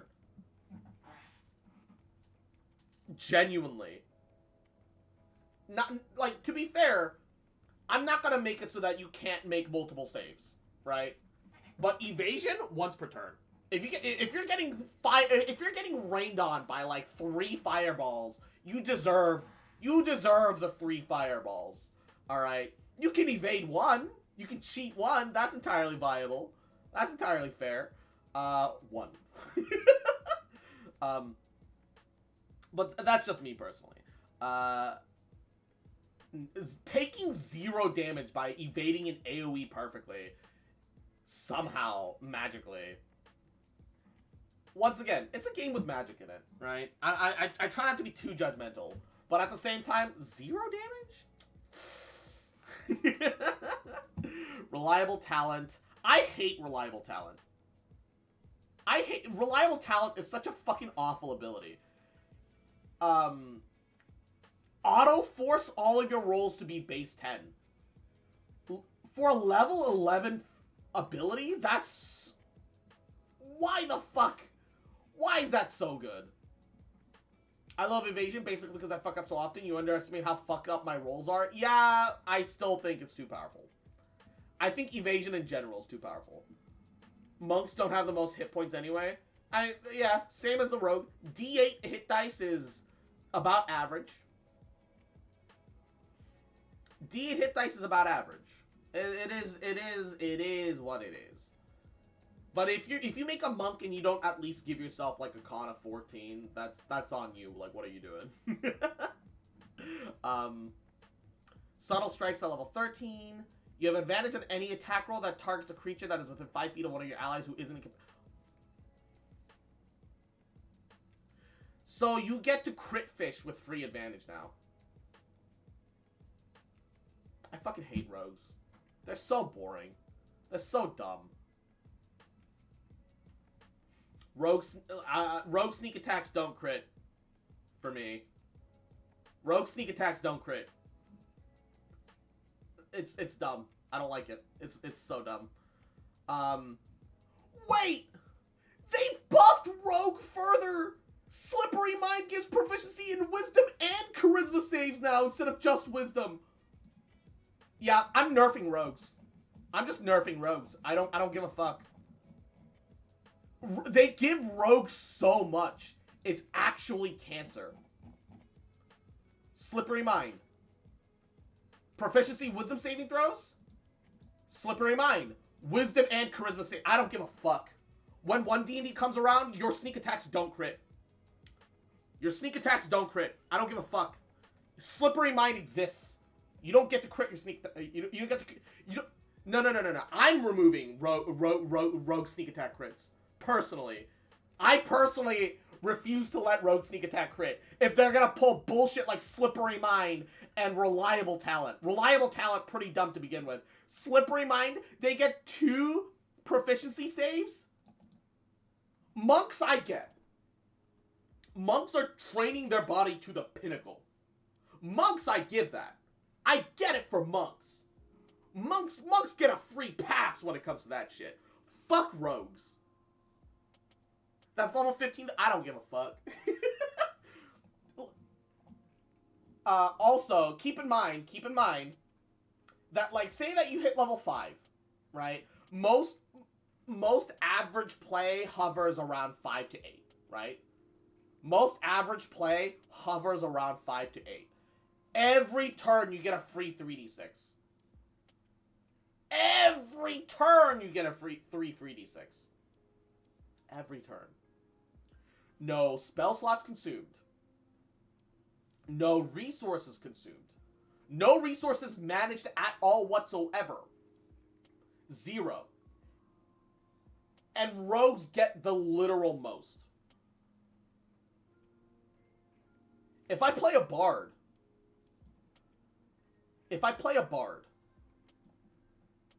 in 5th edition, the number of bardic inspirations that I get is determined on my charisma modifier.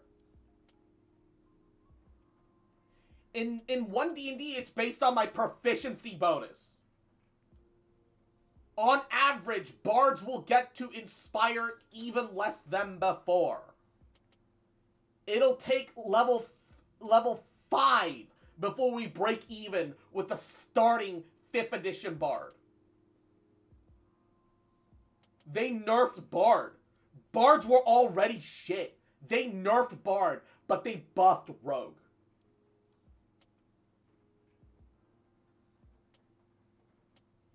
Aren't they trying to make D&D more RP instead of rolling combat stuff? Okay, sure. Then explain to me why the fuck they get, why the, I'm actually salty about this. Explain why Slippery Mind, which used to give proficiency in wisdom saves, which is already really strong. When wisdom save, by the way, I'm gonna point out, wisdom and dex saves are the best saves in the game. Always have been. Always will be. They are the most debilitating saves, period. There's zero argument. That's just how it is. Why do they suddenly also get charisma saves? Intelligence saves when they're deadly? Yeah, guess what rogues have? Guess what rogues have? Intelligence saves. Do you know what that means? They get intelligence, wisdom, and charisma saves. On top of dex. The only thing that they're missing is con saves.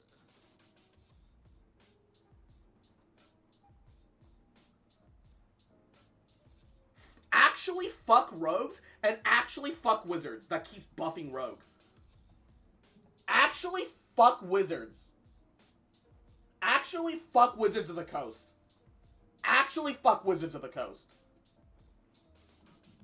And that's the thing. If they didn't also get, like, reliable talent, you can no longer nat 1. You are simply not allowed to nat 1 anymore with reliable talent. And I'm also going to point out, reliable talent, which is literally just better bardic inspiration, because you make it so you can never roll low, has no resources cost to it. No cost. It never has.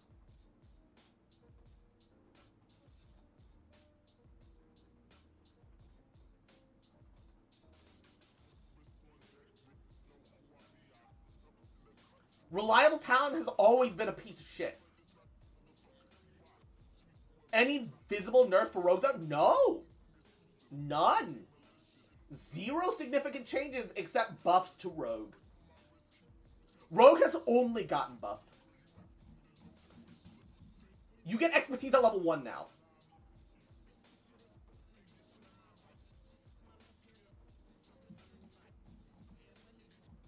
I mean, you always got expertise at level 1. But, like, everybody else gets expertise at level, they gave expertise to Rangers. But you get expertise at level 1. And you get all this other, rogues get the mostest, man. It's a problem. It's, like, actually a problem how much rogues fucking get. Like, rogues get too much. Rogues literally get too much. I don't understand. No, yeah, rogues are literally main character syndrome of the class. I like rogues. I do.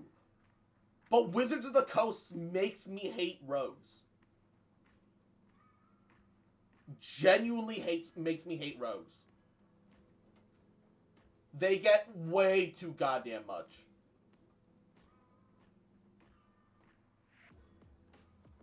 Being able to disengage as a bonus action is insanely powerful. And you get that at level 2. Rogues effectively can double dash. So if they have 30 feet movement, they can take their action to dash, and they can take their bonus action to dash again. So they can move 90 feet in a round.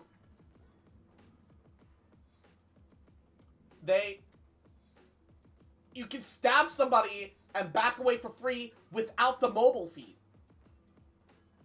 You effectively get a better version of the mobile feat at level 2.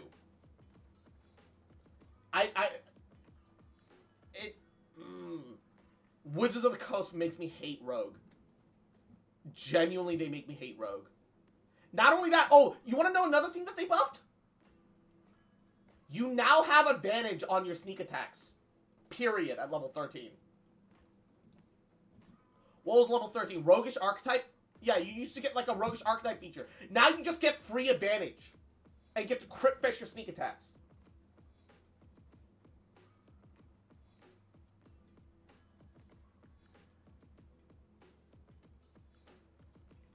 You have advantage on the attack roll that targets a creature within 5 feet of one of your allies.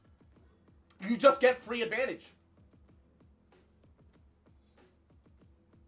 If I ever run 1D&D, rogues will just no longer get to crit their sneak attack dice. They need a nerf. They genuinely need a nerf. This can't go on like this. They nerfed Bard. They nerfed Bard. An arguably bad support class. They nerfed Bard, and they buffed Rogue. Bards weren't horrible, but they weren't good. They were, like, average at best, but they were kind of bad because the Rogue existed. And now it's just more worse. Because at 13th level, you get, what, 76? And you double your chance to crit.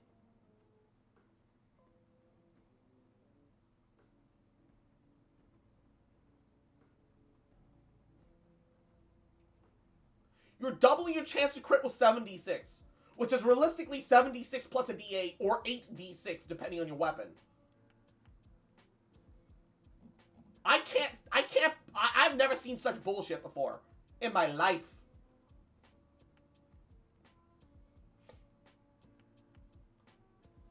And level 17, so elusive, no attack roll has advantage against you. What the fuck is this? The fact that I didn't even know that existed in 5th edition.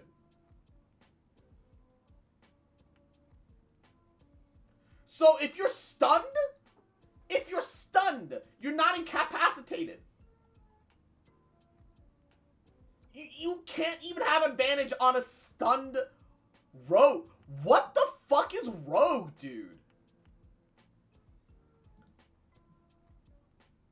Like, Wizards of the Coast genuinely makes me hate rogue. Rogues are so cool. I like rogue. I've played rogue. I think rogues get too goddamn much. Stroke up. Wait, hold up. They took their level 20 capstone ability from 5th edition and made it a level 18 ability.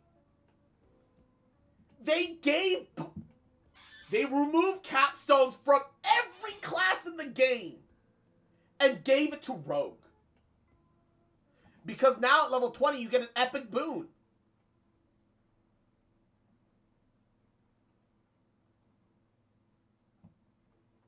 It's on a short rest.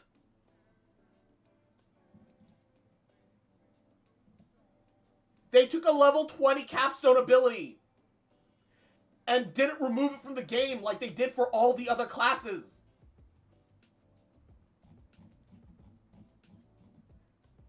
They did with every class they get level...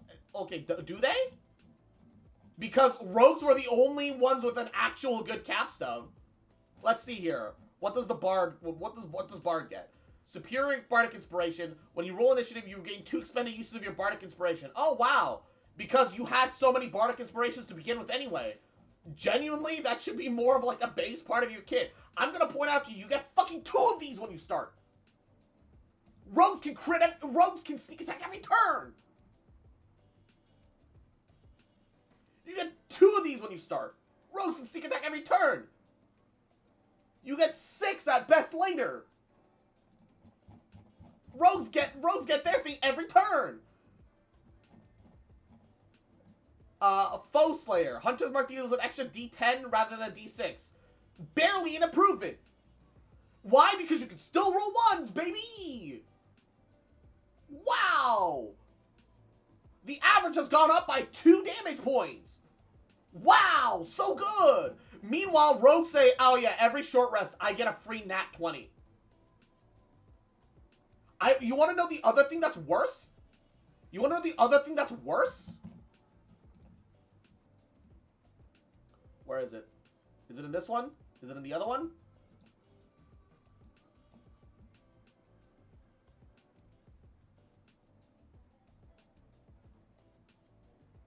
I don't know where they put it. There's something worse to that. There's something worse to that. If you roll a 20 on the D20 test, aka skill check, it automatically succeeds, regardless of any modifiers to the roll. Every short rest, you get a natural 20, where you can make the DM do whatever you fucking want.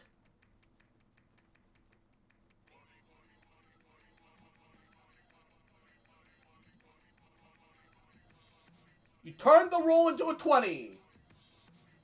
You literally tell the DM what to do at level 18. Why not just run the fucking game, rogue? Run the fucking game, rogue! How about that?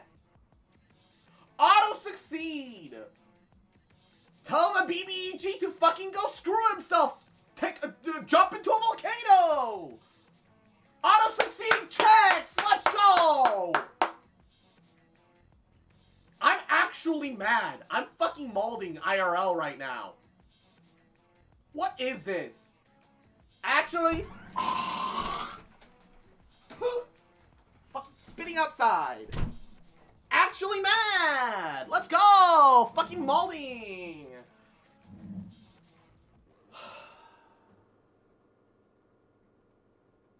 I'm just gonna nerf rogues. I have to manually house rule nerf rogues.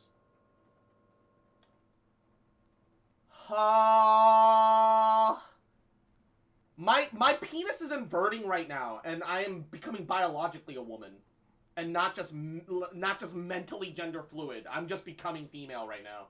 I've never been more flaccid in my life. Holy shit. Actually fucking mad. Genuine anger. Also, Kawali. Mwah. Yahoo. How you doing, cutie? Actually just mad. Just ban new version of Rogue? This, like, okay. Admittedly, this is all Unearthed Arcana. This is not gonna stick. This is not gonna stick. Things will be changed upon the official release of 1D&D. But the fucking gall of Wizards of the Coast. Honestly, like, I'm so upset. I'm so upset I can't even put it into words right now. We're looking at 1D&D, which is the playtest material for effectively D&D 5th edition 0.5. You could say something a rogue would do. Ugh, I fucking hate rogues. I love rogues, but Wizards genuinely makes me hate rogues, man. Fuck. Why are they... Why are... Ugh. Literally, Rogue only got buffs. Ranger only got buffs because Ranger needed buffs. Bard got fucking nerfed. They nerfed Bard. They buffed some aspects, but then they nerfed Bard by, like, gutting it. They gut the number of Bardic Inspirations you get. So, it doesn't matter. Because you need level 7 to get your Bardic Inspirations back on a short rest. That just makes me so mad, man. What is this document? Like I said, this is the Unearthed Arcana for 1D&D, aka D&D 5th edition 0.5. I can't wait to have even less key points because they tie it to proficiency. I'm worried about that too, right? I'm worried about that too. Like, okay, something's being tied to proficiency is good. Something should be tied to proficiency. That makes sense. Like, the more proficient you are, the better you should be at things. That makes sense. But, man, I am mauling right now, bro. I am mauling right now, brother. Fast hands, climb speed, jump action. You can make a dex check instead of a strength check for jump distance. Supreme sneak, advantage on every dex check you make. Wow. Every dex check. My god. What the fuck? Every dex check stealth. Sure, but like, what the fuck? Learn how to attune additional magic item. Whenever you use a magic item property that expends charges, if you roll a d6 and get a 6, you use the property without expending any charges. Use any spell scrolls that bears a cantrip or first level spell. You can also try to use any spell scroll that contains a high level spell, must succeed on Intelligence Arcana check of DC 10 plus spell level. Yeah, why does that matter though when you can auto succeed that check anyway? By the way, level 10 use magic device. Level 11 reliable talent. Even with a 0 wisdom, 0 intelligence, if you just take Arcana expertise at level 10, level 10 having a proficiency of 4, so you have a plus 8, you can cast 9th level spells from scrolls. If you have a plus 1, you can cast 9th level spells from scrolls. You can cast 8th level. I'm sorry. You can just cast 8th level spells. Yeah, sure, you need the scroll. But you just get 8th level spells at level 11 for free. Wizards, you don't see a problem with this? You don't see a fucking issue with that, Wizards? You don't even need the intelligence stat. Because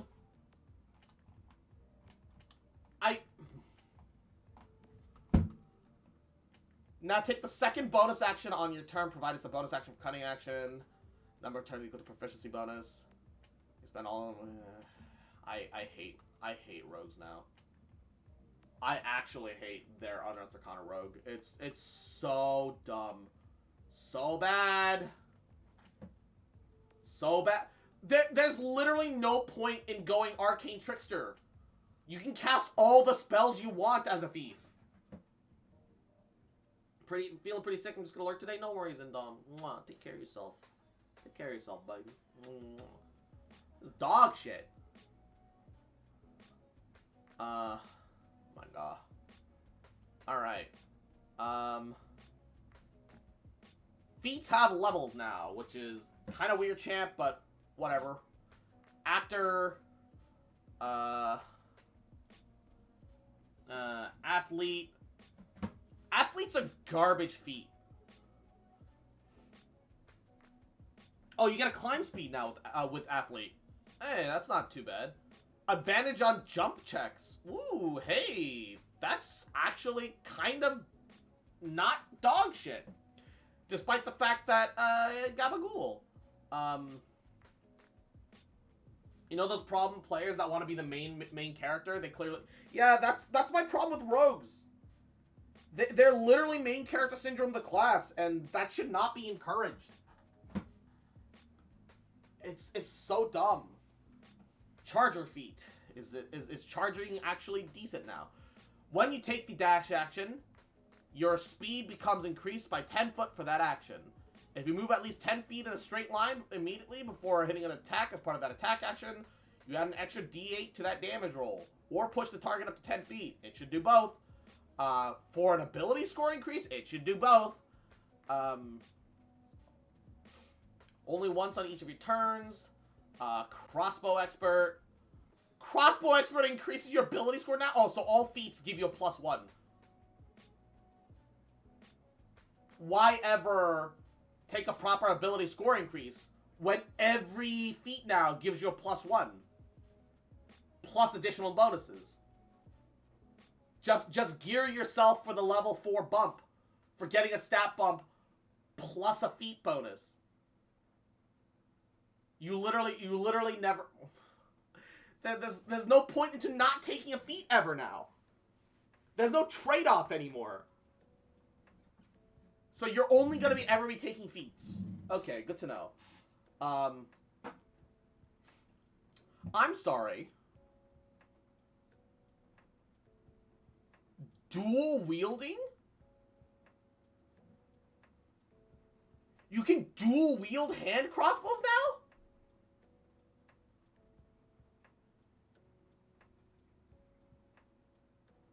That's sick. Unnecessary, but that's sick. How the hell does that work? It's because you ignore the loading property of crossbows. Somehow you load crossbows so well that you can load them without your hands. Your dick is so massive you load crossbows with your penis. That's how that works. All right. Defensive duelist. Finesse weapon. Add your proficiency to your armor class. That also gives you a stat bump now.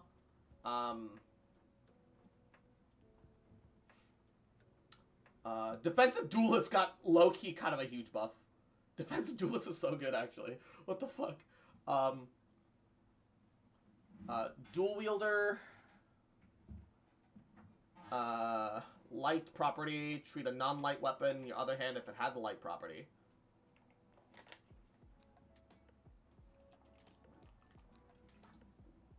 I'm sorry. Oh! So you can actually, like, rapier dagger now, instead of being locked to, or rapier short sword, instead of being locked into double short swords. It's because you were never allowed a double rapier, I think. Unless rapiers have the light weapon modifier, Do they? I don't think so.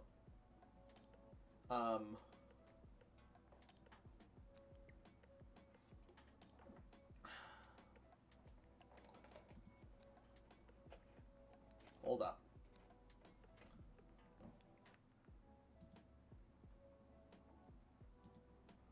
Inventory, manage, rapier.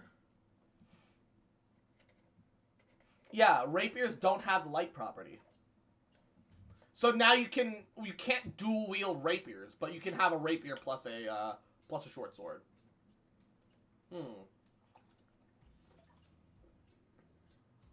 You can draw or stow 2 weapons that lack the two-handed property when you're normally only able to draw or stow 1. Durable. Advantage on death saves. As a bonus action, expend one of your hit dice. Regain... Oh, shit. You can spend your hit dice mid-combat as a bonus action. You don't get your con modifier to it. But Durable's actually kind of fucking pog now. Elemental Adept.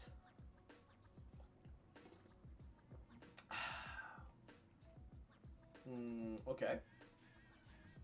Epic Boon of Combo Prowess. Expert or Warrior Group. If you miss with a melee attack, you can hit it instead. Once you use this benefit, you can't use it until next initiative. So once per combat. Kind of trash. Epic Boon of Dimensional Travel. You can cast Misty Step without a spell slot. You can't do it until another combat or a short rest or a long rest. Okay. Energy resistance. You can change the damage resistance. Sure. Fortitude. Hit point maximum increases by 40. Damn. Whenever you gain hit points, you gain additional hit points equal to your con modifier. So you roll double con for rests. Okay. It's not amazing, but it's not trash. Irresistible offense. Damage you deal ignores resistances. Now that's what we're fucking talking about. Epic Boon of Luck. Immediately after you roll d20 for a d20 test, add a d10. Once per combat, once per short rest or long rest. I have a fever, so first day back in school from the break I'll be missing. Oh no! I'm sorry to hear that, Indom. Oh no. Epic Boon of the Night Spirit. Within dim light or darkness, you can become invisible as an action. Alright. I don't like all these ways to just become invisible. Honestly, I don't like the way that Shadow Monks just become invisible in a little bit of dim light either. I think that's kind of... Invisibility is just way too strong. Peerless Aim. Range attack against a target, range of miss. Cause it to hit instead. So it's literally just fucking... It's literally Epic Boon of Combat Prowess, but ranged. Okay. Epic Boon of Recovery. Bonus action to regain a number of hit points equal to half of your hit point maximum. Jesus! Barbarians eat your fucking heart out. If you succeed on every death save that isn't a nat 1. So you borderline can't fail death saves unless you roll 2 nat 1s back to back. Or you roll a nat 1 and take a hit. Jesus. Proficiency in all skills. My god. What? Epic Boon of Speed. 30 speed boost. Undetectability. You can't be seen or heard by any means magical or non-magical while you are hidden. Epic Boon of the Unfettered. As a bonus action, disengage action, which also ends the grappled and restrained conditions on you. Wow, that's pretty fucking good, too. Wait, that's actually amazing. That's actually amazing. Meanwhile, fighting style, 2 bonus to attack rolls with ranged weapons, so just more accurate. Bonus to AC. Dueling while you're wielding a melee and no other weapons. And Fallen Lord. Mwah, thank you for the folly. Hope you're having a goody day. I'm mauling over 1D&D and how they keep buffing Rogue for no fucking reason. And how I'm just going to have to nerf Rogues at my table. They get way too goddamn much. They gutted my look. They buffed Bardic Inspiration dice, but they gutted the amount of Bardic Inspirations that you get. They gutted my boy, but also poo poo pee pee, pee pee poo poo.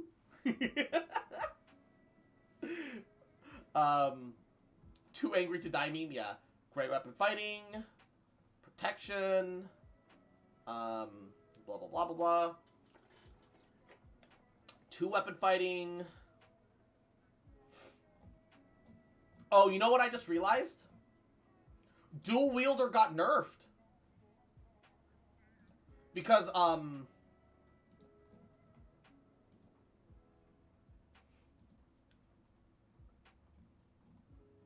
dual wielder, +1 AC, no stat gain like it does in 1D&D, but, you can use 2 weapon fighting even if the one-handed melees, one-handed weapons you aren't wielding aren't light. Now, one of the weapons has to be light. When you're holding a weapon with the light property in one hand, you can treat a non-light weapon in the other hand as if it had the light property. They gave you a stat bump, but in return they nerfed. You can't dual wield rapiers anymore. To be fair, dual wielding rapiers never made sense. But dual wielding longswords is out of the table now. I can't dual wield battle axes. It has to be like a battle axe and a hand axe or something. Now your weapons have to be uneven, which is gross and dumb.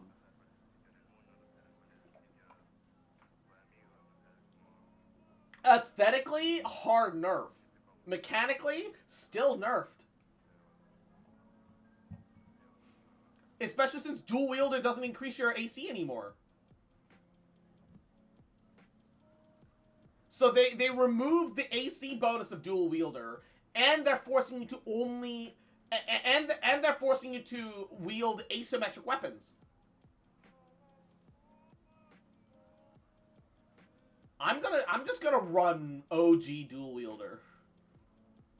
I'm good 1D&D. I'm just gonna run OG dual wielder. Thank you very much.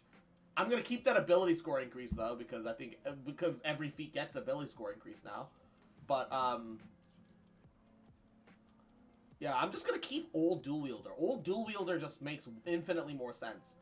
The AC bonus is a little weird, but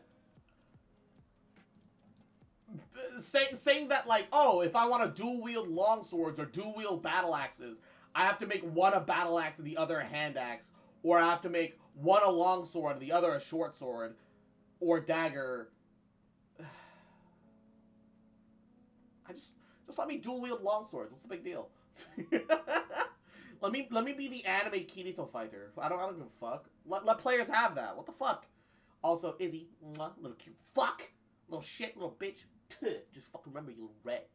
Mwah, that I love you, bitch, and I never gonna stop loving you, bitch. Mwah. It's like half a shield can't block the other sword. Dumb. I mean, Charova! Yahoo! How you doing, cutie? I guess I don't see a reason as to why they would remove the AC class bonus of dual wielder. I guess it's because you get stat bump and you can get dex, and that could raise your AC.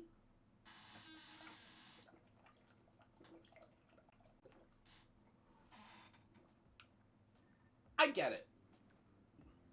I feel like if you take the strength, your AC still goes up. If you take the dex, you don't get the AC increase because the dex is what's going to give you that AC increase. I feel like I'll have to very situationally handle dual wielder. I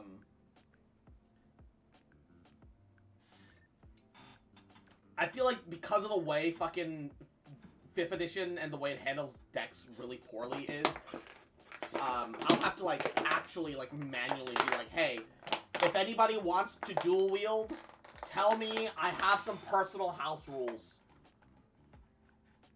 to make it like logical and also not PeePeePooPoo.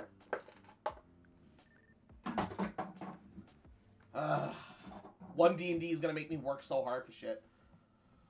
Alright, what other stuff is there? Grappler, level 4 feet.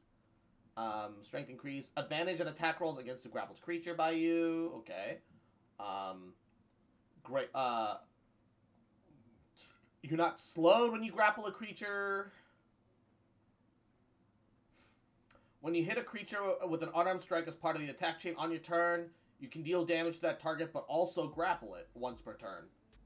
So if you can punch someone and auto grab? Question mark. I guess you can make the grapple check alongside the hit, is what it is. Great Weapon Master. Gabagool. Great Weapon Master increases your strength score now to, Jesus, cleave immediately after you score a critical hit with a melee weapon or reduce a creature's hit point to 0. Making another attack as a bonus action. Nice, nice. When you hit a creature with a heavy attack as part of an attack action on your turn, you can cause the weapon to deal extra damage to the target. The extra damage equals your proficiency bonus once per turn. So you don't lose accuracy for 10 damage. So you don't take a -5 for a +10. You can just add your proficiency damage once per turn. So you just get a free proficiency buff to damage once per turn. Great Weapon Master is like a must-take level 4 feat now. This doesn't look like Genshin. This doesn't look like Genshin. No, I'm looking at 1 D&D. Heavily Armored. Gain Heavy Armor proficiency. Heavy Armor Master.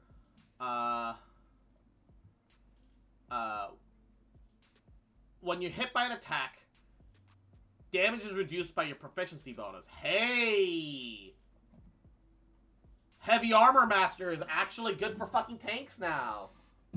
Heavy Armor Master went from a, that's kind of a crap feat, bro, to, holy shit, if you're building a tank that isn't a barbarian, you take this. Let's go. Actually, let's go. Inspiring Leader. At the end of a short or a long rest, give an inspired speech or song. Choose up to 6 friendly creatures. Gain 2d4 plus your proficiency in 10 hit points. Ooh. Inspiring Leader became way more consistent now. It is rest dependent. Instead of taking like 10 minutes like at any time. But at the end of a rest, you can just have a bunch of 10 hit points. That works too. Keen Mind. Choose one of the following skills. If you lack proficiency, gain proficiency. If you have proficiency, becomes expertise. Jesus. You can take the study action as a bonus. Wait. Oh, they nerfed Keen Mind. You no longer have an eidetic memory with Keen Mind. You lost photographic memory. They nerfed Keen Mind. Oh, God. On one hand, Keen Mind was a little too powerful. On the other hand, that's just a worse skill expert. It is literally just a worse version of skill expert because you're locked specifically to Arcana, History, Investigation, Nature, or Religion. It's just worse. Lightly Armored, you get armor proficiency, but you don't get a stat increase? You actually don't get a stat increase with Lightly Armored. This is the first feat. Oh, it's a level 1 feat, that's why. Oh, it's because it's a level 1 feat. I see. Okay, that makes sense. Level 1 feats don't give you stat increases. It also gives you shield? What the fuck? Light, medium, and shield. Jesus. Take lightly armored as your level 1 feat on a Sork, guys. You get con saves anyway, and get Warcaster level 4, baby. Then you get advantage on con saves and can, you know, cast with the shield. Fuck.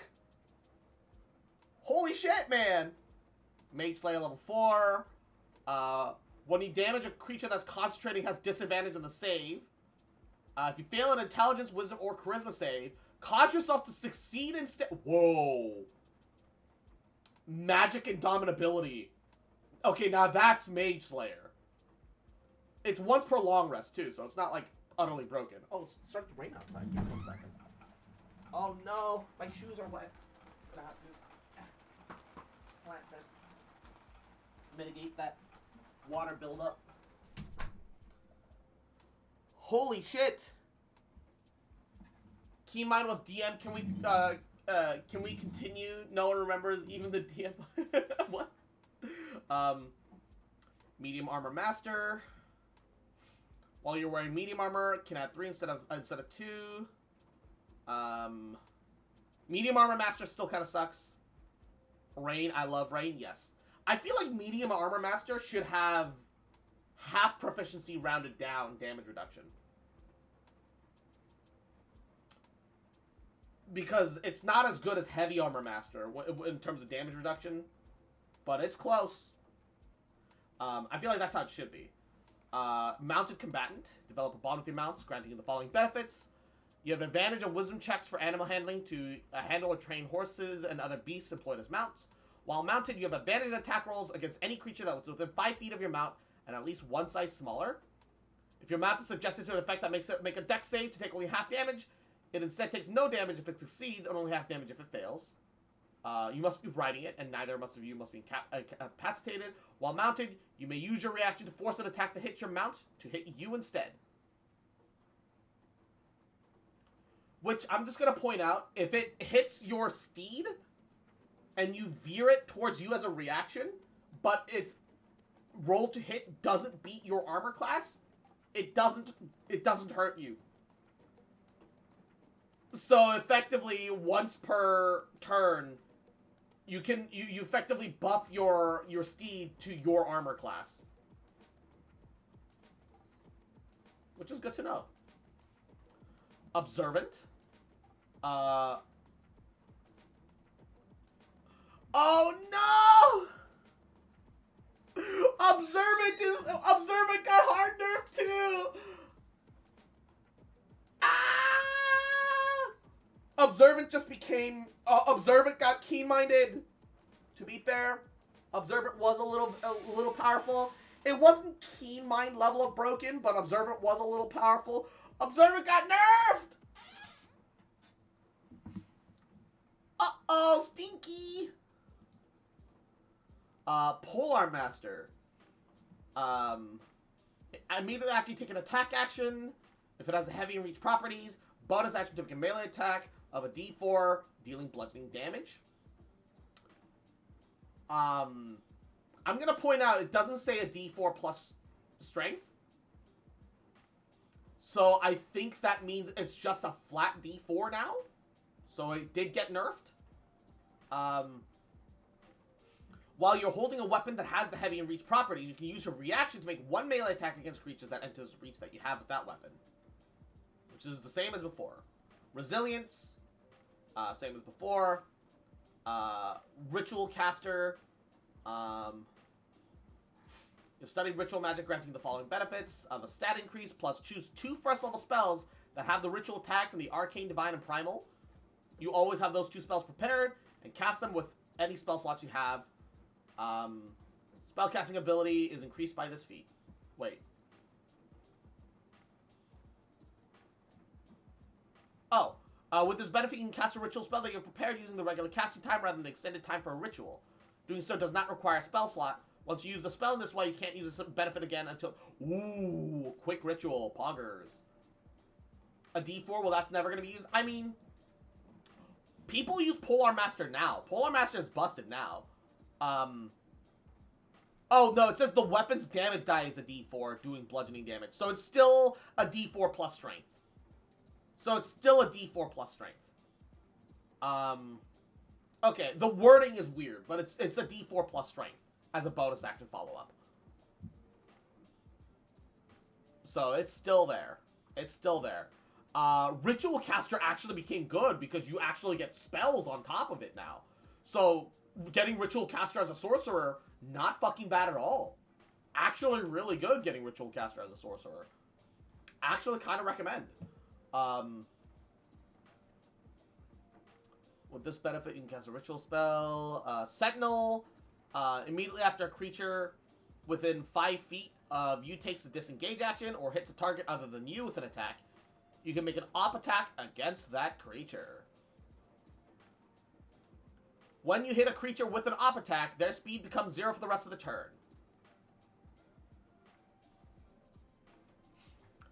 So whether they're entering your range, you can hit them and stop them with Sentinel and Polearm Master. Or when they're exiting your range, you can hit them and stop them with Sentinel Polearm Master.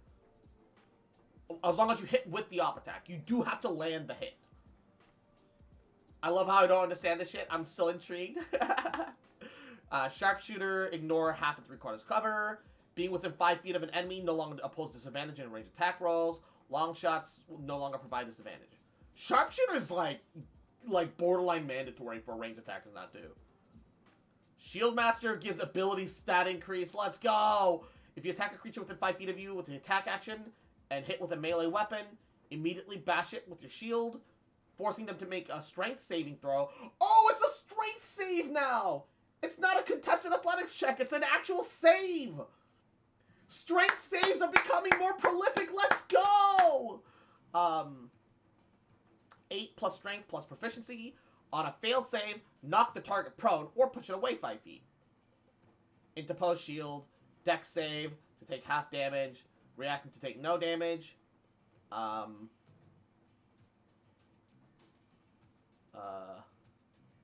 Wait.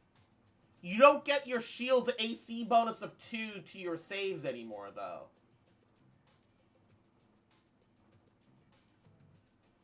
You don't get that +2 to your dex saves anymore, though.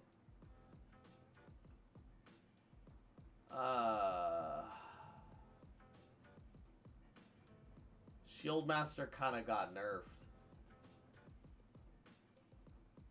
The Shield Bash is great, but you're just, like, borderline never gonna get interposed shield anymore anyway, because, like, if you're Shield Master, you're probably, like, heavy armored. So you're probably not very dexy. And you're probably a class that doesn't get dex saves.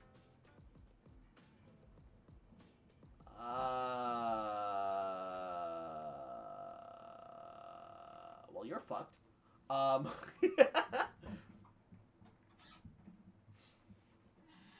Well, you're fucked. So yeah, Shield Master got a slight buff only to then get nerfed. So that's... Well, actually, the Shield Master didn't even get buffed. Because, shoving is just a strength save now instead of a contested athletics check. Which, you know, while great for martials, athletics matters less than before again. Shield Master Rogues, yeah. If you make a Shield Master Rogue with lightly armored as your level 1 feat, I'm gonna point out that you start with evasion. You start with evasion now. You get to start with evasion as a level 1 rogue now. At level 4, yeah. A level 4 rogue just starts with starts with shield evasion now. Wow.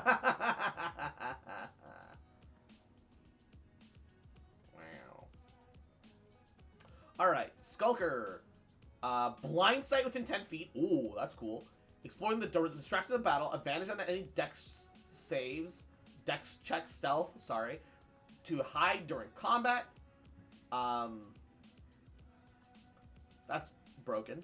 If you make an attack roll while hidden and the roll misses, making the attack roll... Wait. If you make an attack roll while hidden and the roll misses, it should say missing the attack roll doesn't end the hidden condition for you, but you get the idea. What was that? Laugh rack? Don't worry about it. Speedster. Your speed increases by 10 feet while you're not wearing heavy armor. And when you take the dash action, difficult terrain doesn't cost you extra movement. So Speedster is a nerfed version of mobile. It's half of the mobile feat. We lost the mobile feat. Rip mobile feat, everybody. Can we get F's in the chat for the mobile feat? Mobile feat no longer exists. F. You didn't comment on the raccoon because I don't have to! I'm a fox! Spell Sniper. Attack rolls for spells. Ignore half and 3/4 cover. Being within 5 feet of an enemy no longer poses disadvantage. If you cast a spell that has a range of at least 10 feet, requires an attack roll, you can increase it by 60 feet. Okay, so it doesn't double your range like it used to. But getting an extra 60-foot range ain't bad. Warcaster, advantage on con saves for concentration. If a creature provokes an op attack by moving out of your reach, use a reaction to cast a spell rather than an op attack. You can perform the somatic components of spells even when you have weapons or a shield in one or both your hands. No, you're just accepting the fact. No! Don't fucking put words in my mouth. Weapon training. That's worthless. You gain martial weapon proficiency. Worthless. No, don't fucking put words in my mouth. That's a lie. Yamaro. Alright, rules glossary. Difficulty class. Typical difficulty classes. And Tom's on. Adorable little fuck, little shit, little bitch boy. Stop fucking smoking, you little fucking rat. Take better care of yourself. Love you, bitch. Artisan tools, attacks, moving between actions. If you move on your turn, you can use some or all that movement between the attacks. Blah. Attack roll, arcane spells. Oh, Bark Skin got changed. Until the spell ends, the target gets a number of temp hit points equal to your spellcasting ability modifier plus your proficiency. Oh. You have to main concentration for temp HP?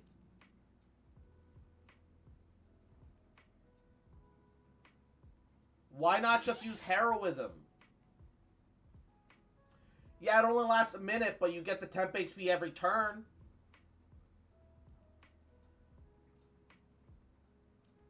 It doesn't even increase your AC at all anymore. It's a 2nd level spell. It's arguably a worse version of heroism, and it costs a spell slot higher. The only good thing about it is that it's a bonus action. Blind sight, climb speed, creature type, d20 checks, dash, difficult terrain, divine spells, exhausted condition. Bark skin got worse. Nice. Yeah, like why? Not that Bark skin was good to begin with, and AC of 16 doesn't really do very much. I mean, most things are just gonna have AC of 16 anyway. I don't know, man. Exhausted condition, cumulative. Each time this 1 level exhaustion. Oh, exhaustion level goes up to 10 now instead of 5. When you make a D20 check, you subtract your exhaustion levels from the roll. Ooh, that's scary. Spell save DCs. Subtract your exhaustion level from the save DC of any spell you cast. Oh, fuck. Finishing long rest removes 1 of your levels of exhaustion. Oh, shit. Oh, fuck. Grapple condition. Movable. Escape.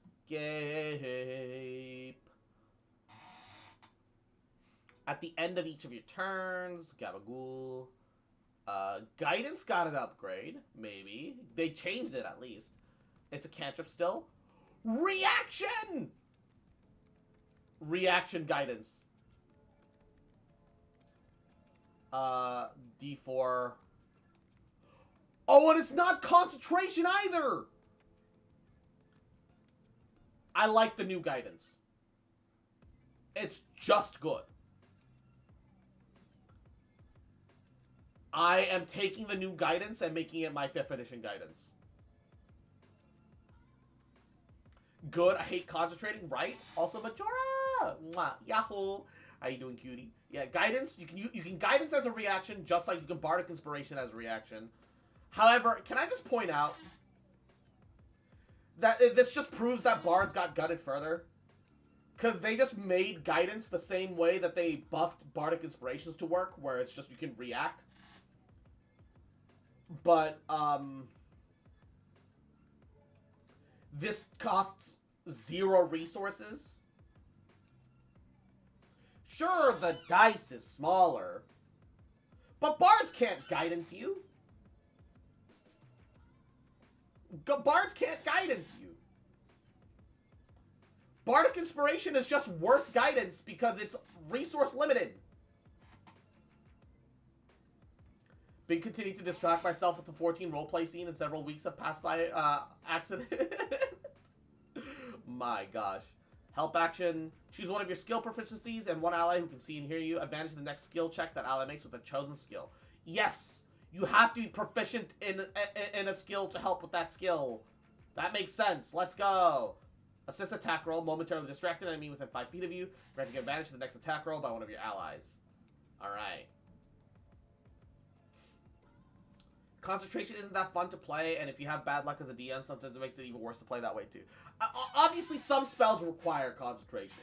Like, Heroism, Bless. These spells, so good at the early levels, and even in the later levels. They're so good, it requires concentration. But yeah, concentration really gets in the way of fun a lot. Like, some things need it for sure. There's nothing wrong with concentration as a mechanic. But it can get in the way of fun. And at the very least, there should not be a cantrip that requires concentration. Right? I have horrible DM luck. I have a vendetta. Manga. Hidden condition. Attack rolls against you have disadvantage. Ending the condition. Druids. Hide action.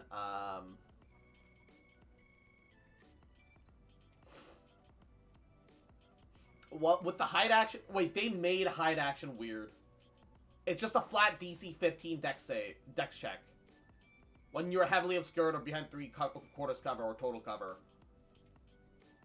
And you must be out of any visible enemy's line of sight. It's not even based off the... I would rule that if you're hiding from a person specifically, you have to roll off. But they just made it a flat DC 15 stealth check. Can I point out to you that that means they only need to roll a... Okay. A rogue at level 1 is going to have 16 dex. Let's not kid ourselves. They're going to have that +3. They have expertise at level 1. So that +2 becomes a +4. They have a +7 immediately at level 1. And they're probably going to make stealth one of those two. They needed 8.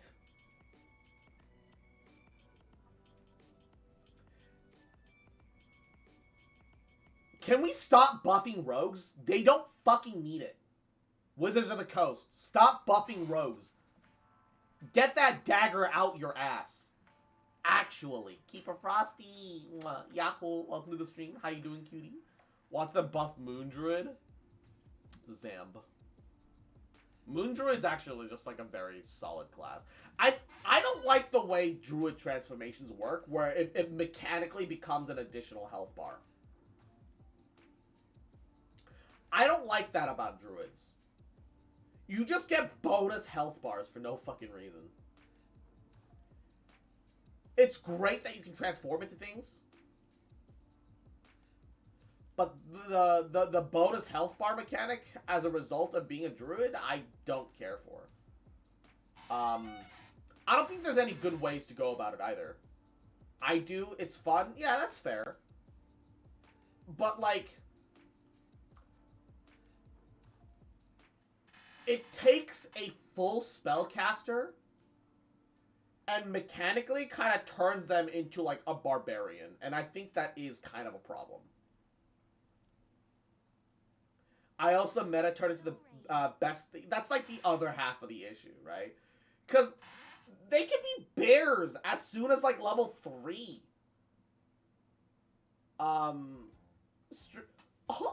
This stream is now sponsored by Disney. We love that noise.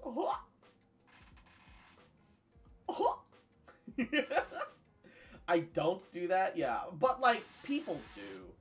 And that's the thing. People do, and people will abuse it. I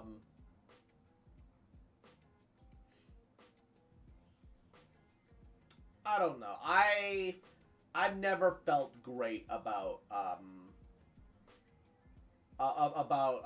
druid transformations. There's nothing like mechanically like horrible about it, like the free sneak attack every turn that rogues bullshit get. There's nothing horrible about it, but like still, it's something to do with D&D. Yeah, I'm looking over the D&D the one D&D playtest stuff. With the influence action, you can try to influence another creature to do something you request or demand. Action can be only used in creatures controlled by the DM. It isn't mind control. It can't force a creature to do something that's counter to the creature's alignment, or that is otherwise repugnant to the creature. Attitude, interaction, and a charisma check. Oh, this is interesting. This is interesting. They've added more depths to conversation checks. Okay, Pog. And thank God, even natting 20 doesn't, like, just force the DM to... Okay, thank God. Attitude determines how a character can influence a creature. Default attitude for DM-controlled creatures. Indifferent creature might help or hinder, depending on what the creature sees as most beneficial. Doesn't necessarily make it standoffish or disinterested. Friendly creatures want to help. Hostile creatures oppose.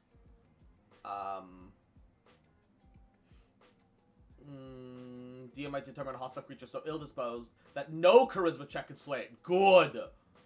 Which means the first check fails automatically. No further influence attempts can be made to shift its attitude. So you shift it from indifferent to friendly, and then you shift, you know, that friendly NPC might help you. Okay. Interaction, when you take the influence action, either roleplay creature interacts with the creature, blah, blah, blah, blah. Similarly, if the interaction is irksome to the creature, it might impose disadvantage. Okay. DC 10, indifferent, does as asked as long as no risk or sacrifices are involved. Accepts a minor risk or sacrifice with like a DC of 20. Minor risk to sacrifice, or as asked with a 10 if they're friendly. Significant risk with a 20. Hostile creatures, no help but does no harm with a 10. Does as asked as long as no risk or sacrifice are involved as a 20. Okay, interesting. I just want to turn into a monkey and swing around and cast spells, but no, can't cast spells. I mean, the reality is that if they allowed that shit, then somebody's just gonna turn into a fucking Tyrannosaurus Rex. And start, you know, and then triple their health points. Start healing word, curing wounds all their allies on the battlefield. Can't fucking die.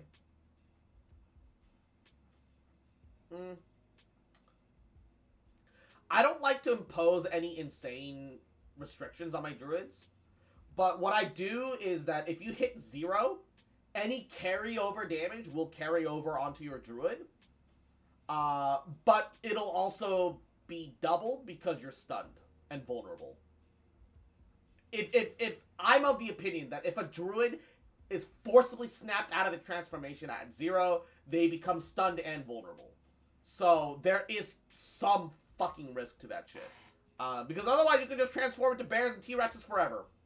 And damn whatever consequences exist. I don't want to, like, say no, you can't, like, turn into a T-Rex or something cool to my druids. But there needs to be consequences for shit. Which is one of the reasons why I hate rogues in 5th edition and in, I just dislike rogues in general because they just don't have any consequences to, like, any of their actions. And it really bothers me. Unseen, blah, jump action, light weapon property, long rest, wait,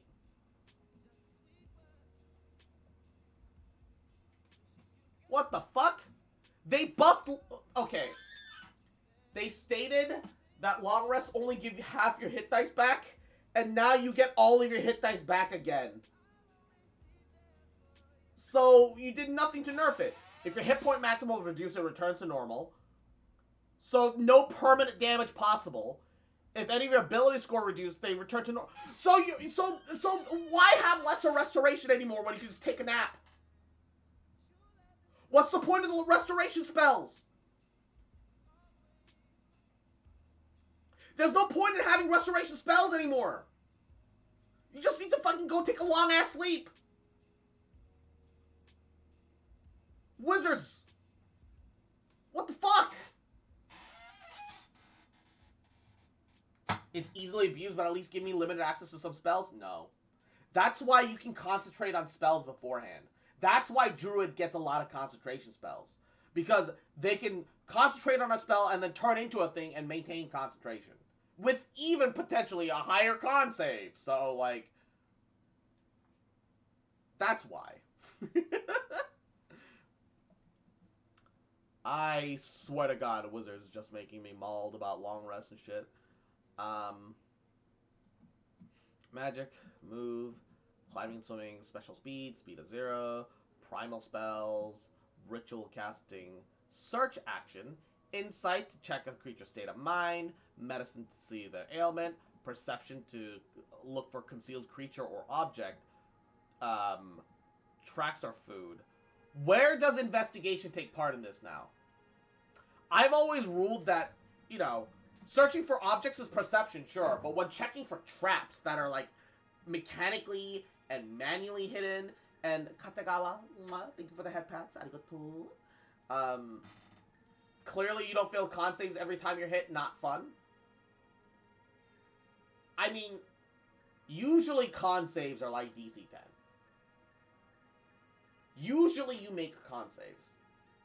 Because all you need is like a con of like 14, and then you save on 8s. Did I stutter?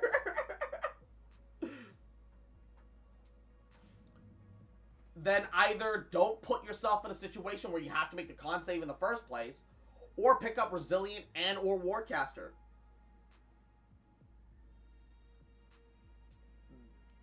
That's the answer. There's a simple answer to your problem, and it's right there. Is all I'm saying. Is all I'm saying. My luck with saves is dog shit. Yeah, that's not the fault of the game, though, Sloths. That is not a fault of the game. Like, my luck gets dog shitty, too. I have a pair of dice that I started D&D with that I roll the most nat ones with ever. I so unfortunately consistently roll fucking natty ones when it comes to that shit with those dice. I feel you. I do. But, I blame the game and my GM for my awful luck. I'm pretty sure that neither of them are responsible. I'm pretty sure it's low-key, it is your dice. I don't think dice are predisposed to certain rolls, but when dice are made, the balance of a dice is never going to be 100%. Right? Of course, it's going to be mostly even. But some parts of the dice are going to be ever so slightly heavier than other parts of the dice. It also depends on how you tend to roll things and how, like, aggressively. My DM doesn't like DC 10. What the fuck does that mean?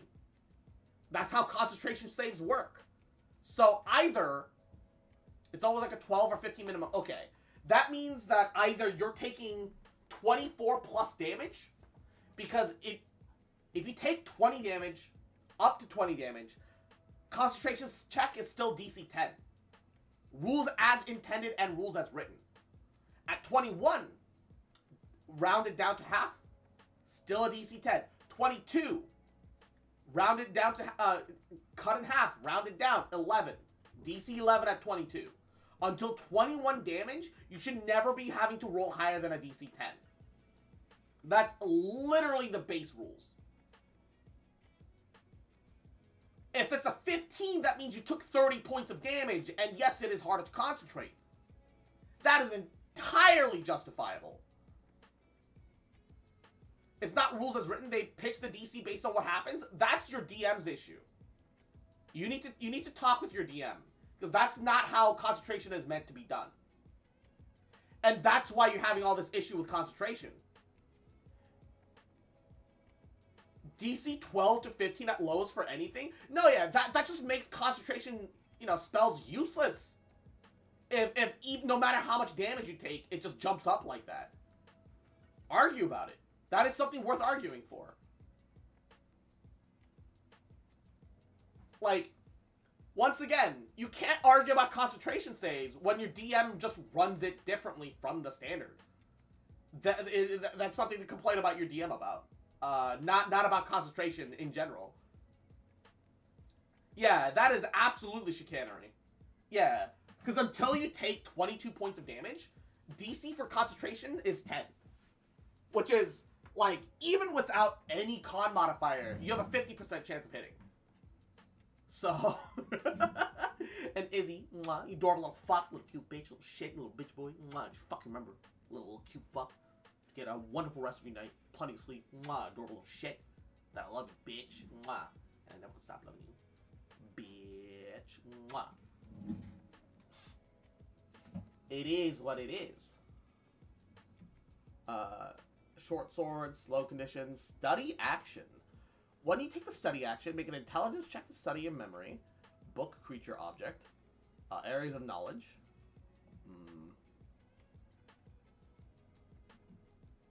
Okay, so it is for traps. Alright, good. With no modification, it's like a 25% difference on your odds of success. That's all. It's fine. I mean, 25% is kind of huge. It's... like 25% is like 1 in 4 chance. That's a lot. I can't say it's. I can't say 25%. That's all. Right? Imagine if somebody said that about your daily income. Your boss goes like, "Yeah, it's only 25% difference," and then gives you a quarter less of your income. It's only 25% difference, guys. Don't worry about it. No, it's a lot. 25% is a lot. It's genuinely not even like a comparable like amount.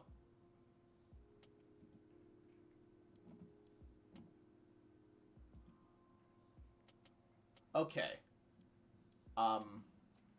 Oh, / sarcasm? Oh, my bad. I'm sorry. I straight up didn't notice that because I don't use /C/S and stuff like that very often. Cleric class available /J/J.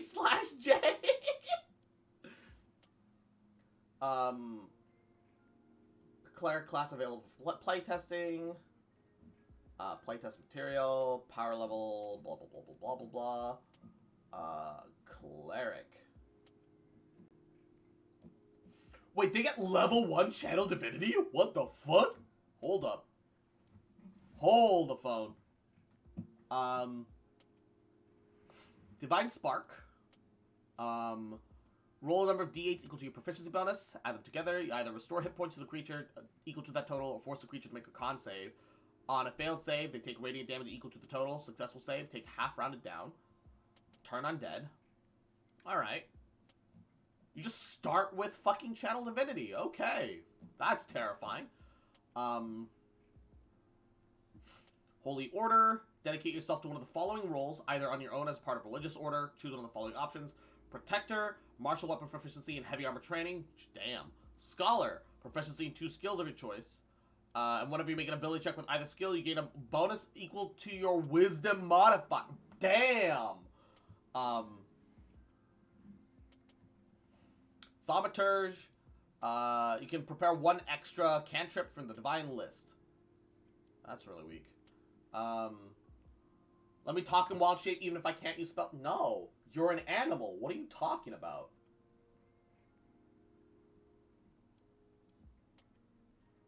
That makes no sense. Magic also requires verbal components. You gotta do a magic chant, motherfucker. What? Why not? Think of... Okay. When's the last time you saw a motherfucking dog speak to you? Hey, yo, bitch.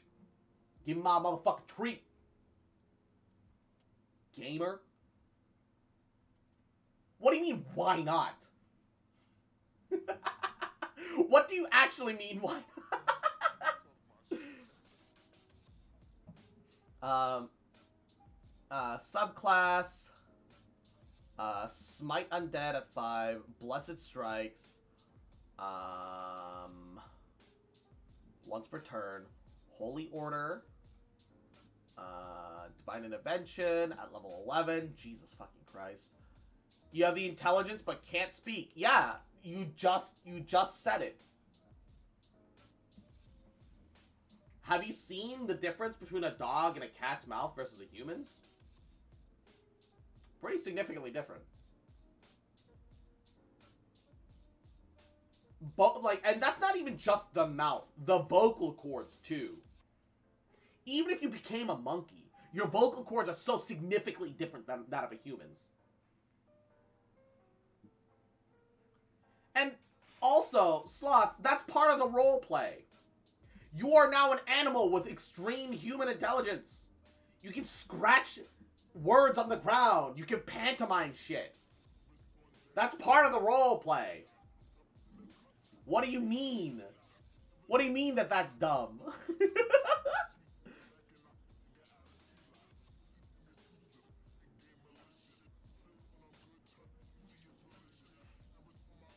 The invention of courage, you can't use it for 2d6 days. Why? What have I done? I've done nothing wrong. Actually, I just remember when I made a villain for a campaign who could use polymorph without concentration as long as he had his magic weapon on his person. Turn people into wood woads so that they could be killed by an ally to turn back. Oh my god. Where that beautiful Shenhe at, bruh? At K? I do own a Shenhe. I don't have Calamity Queller. I do have Skyward Spine, though. And that's good enough for me. I do own me a Shenhe. Woodwoads are mortal unless they take fire damage for... Bruh.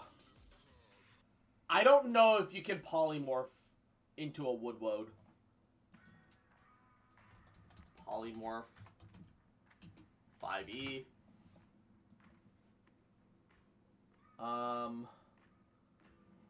Challenge rating equal to or less than the target's level. Wood, 5th edition.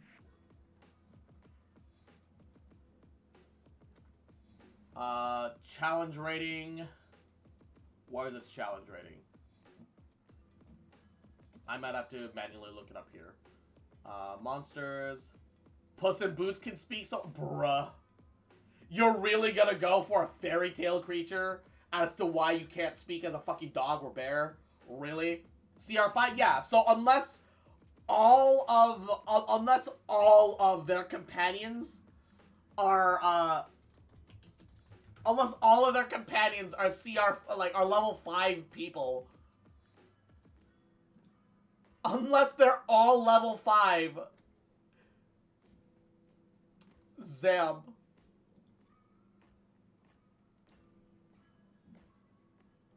Why doesn't it show me my CR here?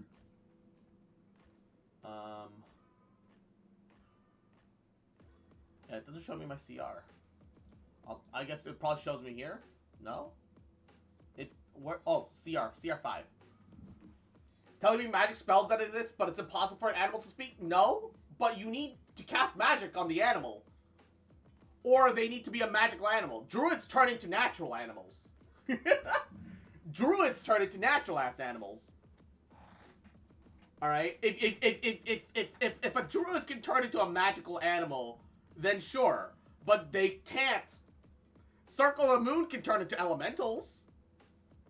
Honestly, I don't see why elementals can't speak. I think you would be limited to the language of the elemental. But yeah. Because because druids specifically turn into, like, a regular-ass animal. Part of the character lore is that they were given that ability before the story began, forehead. No, we're talking about druid transformations. Alright, hold up. Druid. Alright. Wild shape. Starting at second level, you can magically assume the shape of a beast. So just a regular beast. Not a magical beast. Not a magical creature. Okay. I will argue that if you came across a naturally speaking magical wolf, maybe. I would argue that the CR rating probably is higher than a regular wolf's. If you come across a magical talking cat as a druid, sure, why not? If you could still make the CR beast shape work, fuck it. Why not? But you still, there are still prerequisites and requirements to this shit. You're navigating to the wiki as if I can see more than 4 pixels of the stream right now.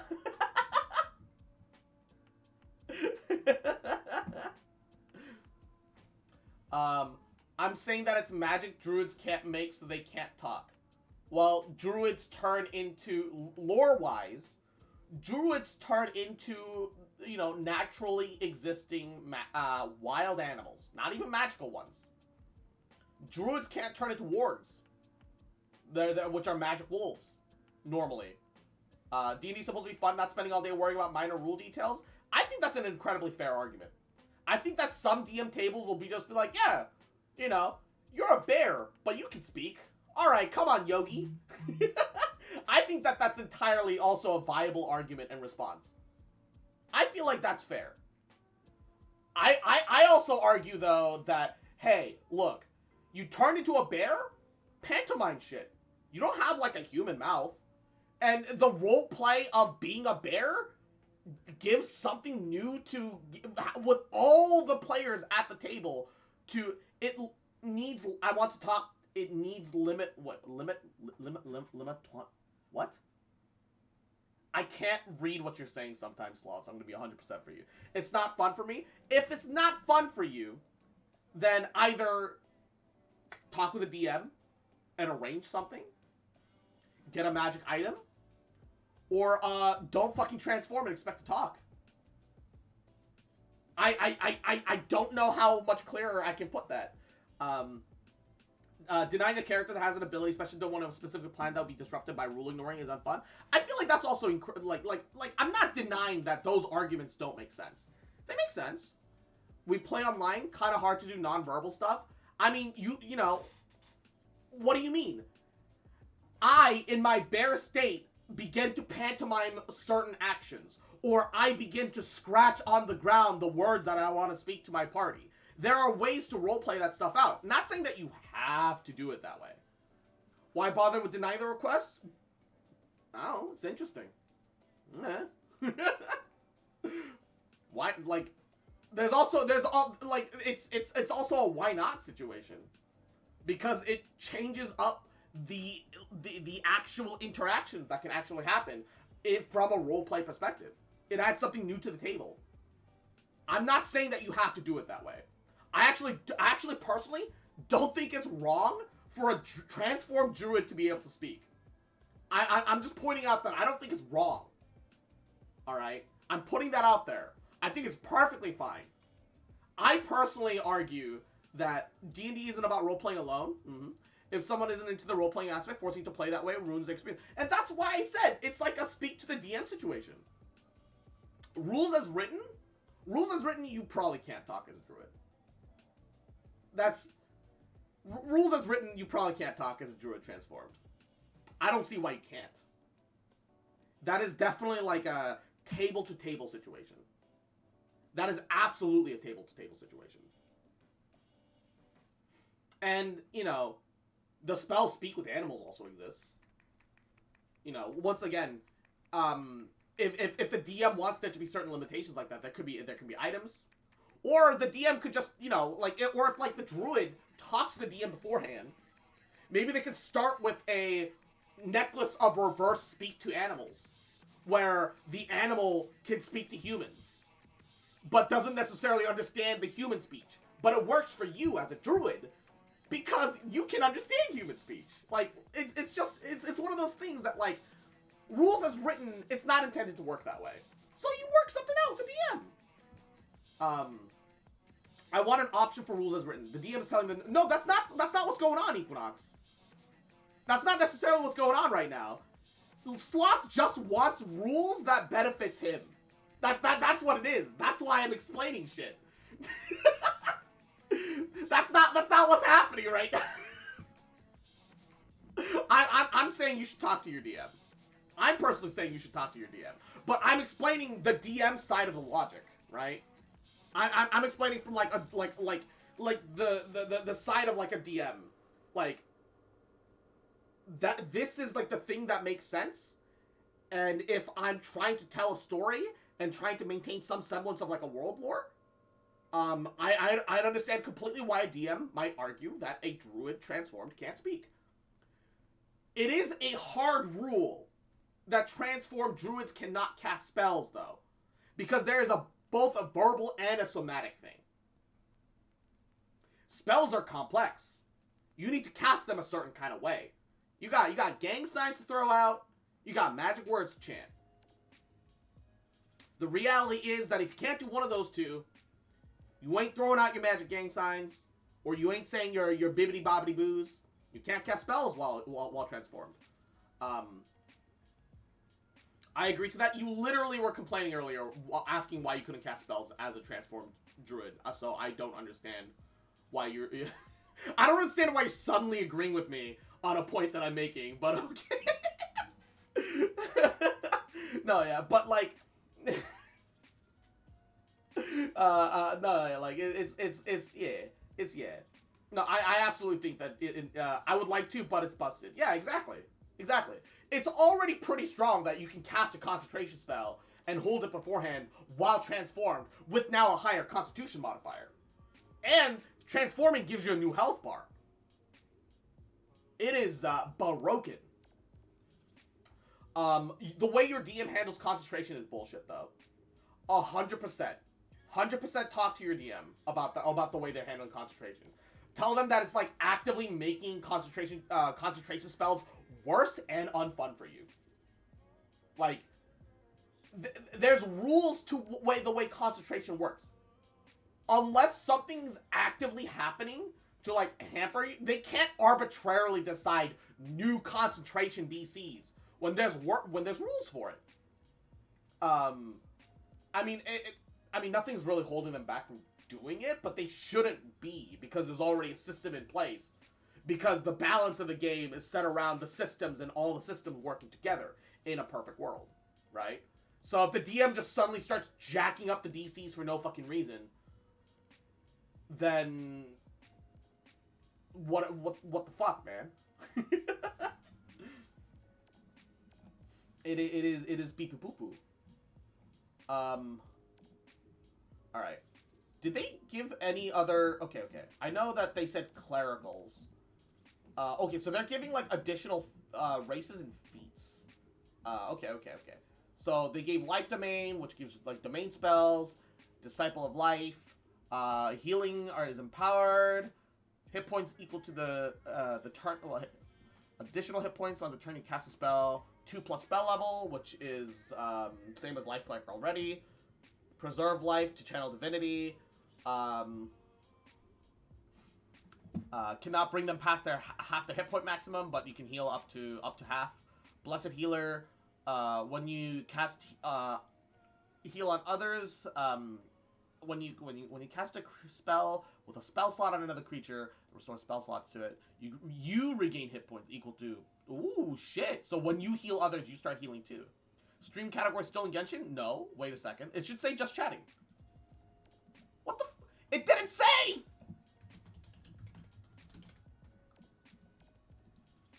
It didn't say... It should have been just chatting hours ago. It should have been just chatting for like 3 hours ago. Save these nuts. I swear to God. I told you earlier, Cross. I'm sorry.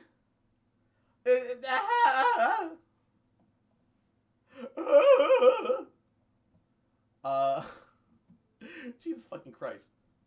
Sometimes I want to sit and try to better understand what classes do. Yeah, Don't let your kids watch it! It's not my fault. Twitch didn't save. Supreme Healing, when you normally roll 1 or more dice to restore hit points. Don't roll the dice for healing. Instead, you just use the highest number for each what? At 14th level, you just heal the absolute goddamn maximum. As a life... Is that normal? Is that normal? I need to check that. Is that how it works in 5th edition? I've never played 14th level Life Cleric.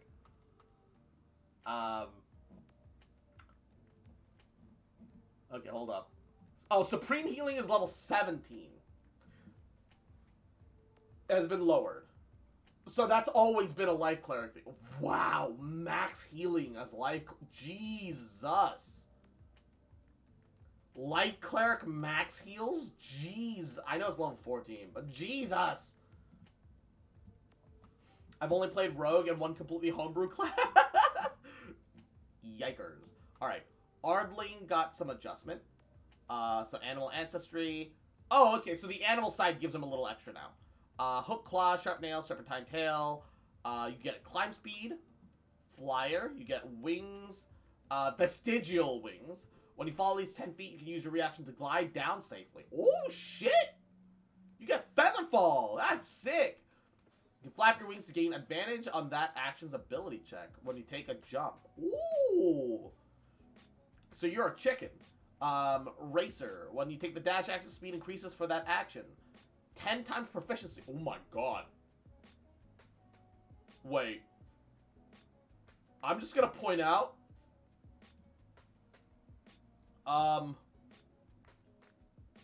Take a dash action, you get an extra 20 feet. What?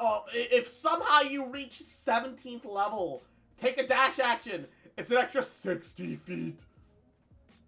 What the fuck? Holy shit. What the fuck? Hold your breath up to an hour and have a swim speed equal to your speed. Resistance to cold damage. Divine Magic, innately channel mana Divine Magic, same as before. Dragonborn, did they buff? Please tell me they buffed Dragonborn, because their initial Dragonborn setup with the breath weapon was bad. DC is fine. It's still bad. Wait, it's good now. 1d10, 2d10, 3d10, 4d10. Okay. Still not great, but it's better. Still not great, but better. Significantly better. You can use a breath weapon a number of times equal to your proficiency bonus. Regain all expended useless when you finish a long rest. Alright. Tabaxi Monk takes dash action. Tabaxis are more broken, because they literally like double their speed though. They added the Goliath, Giant Ancestry, Supernatural Boon, choose, okay. One of the following benefits, Supernatural Boon, you can use it a number of times equal to your proficiency bonus. So Goliaths are giant descended in this iteration now. You regain all uses with a long rest. Cloud Giant gives you Misty Step, equal to your proficiency mod. What the fuck? Goliaths are broken. Fire Giant, deal an extra 1d10 fire damage. Frost Giant, 1d6 cold, reduce its speed by 10. Hill Giant, knock it pro shit. Stone Giant, when you take damage, reaction roll a d12, add your con, reduce the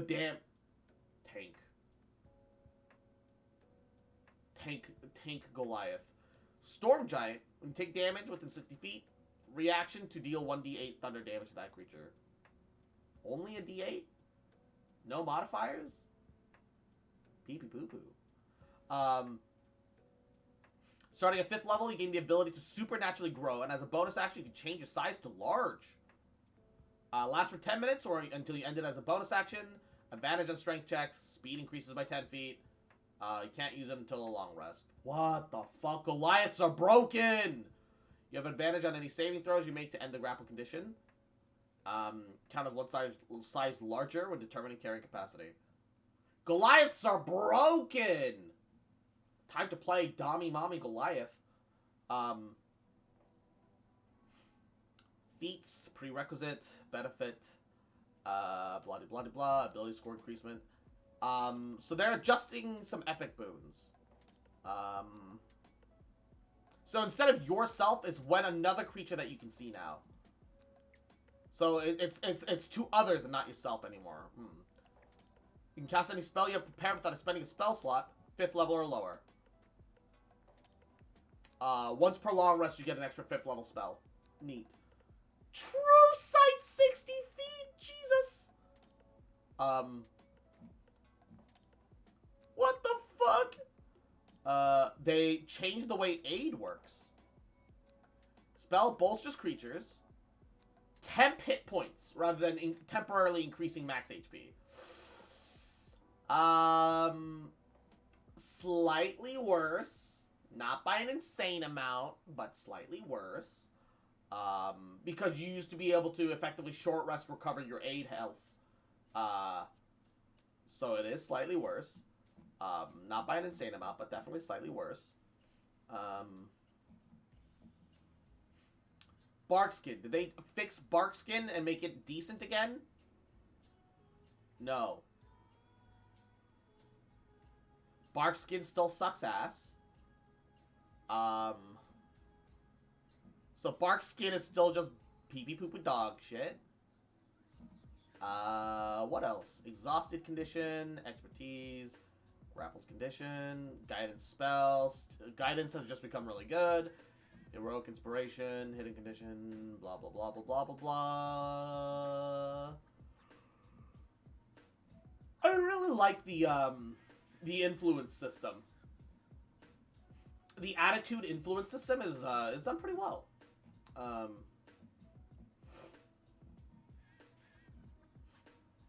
Prayer of Healing. Oh, hello. Choose a number of willing creatures equal to your spell casting ability modifier. Minimum 1. It's not just AoE anymore. It requires also ability modifier. Gains the benefit of a short rest and 2d8 hit points. Oh shit! Prayer of Healing is a 10-minute short rest now. Okay. I see why. Warlocks can, with a 2nd level spell slot from a cleric, or a life, or a life sorcerer, or a divine soul sorcerer, get a fucking short rest in 10 minutes. That's pretty good, my guy. And also regains 2d8. No modifiers though, probably because you get the short rest, and you can upcast. Neat. All right.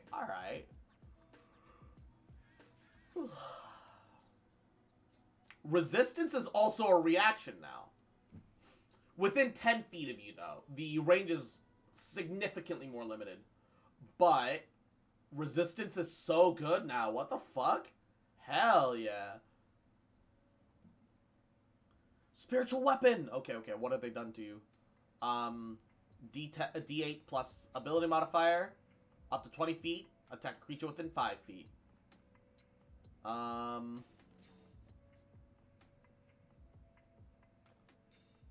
When you cast a 3rd level or higher, damage increases a 1d8 for every spell slot above the 2nd. Oh, shit! Okay, Spiritual Weapon got buffed. Because the way Spiritual Weapon works right now is, it's good, but not that good. Hold up. Can you not move it? No, you can still move it. The movement on Spiritual Weapon is the same as before. But the damage scaling has gotten better. Did I spell it wrong? 2nd level spell. One bonus action. spiritual weapon. Here we go. See, yeah. Its damage increases for every 2 spell slots above 2nd and 5th edition. So you need to upcast it at 4th level to get an extra D8. Now, at 3rd level, it gets an extra D8. And then at every level. So if you cast it at, like, a level 5 spiritual weapon, that's, 4d8 plus your casting modifier as a bonus action of every... That's fucking broken. On the other hand, it is now concentration. It is now concentration, though. So that's the trade-off, question mark?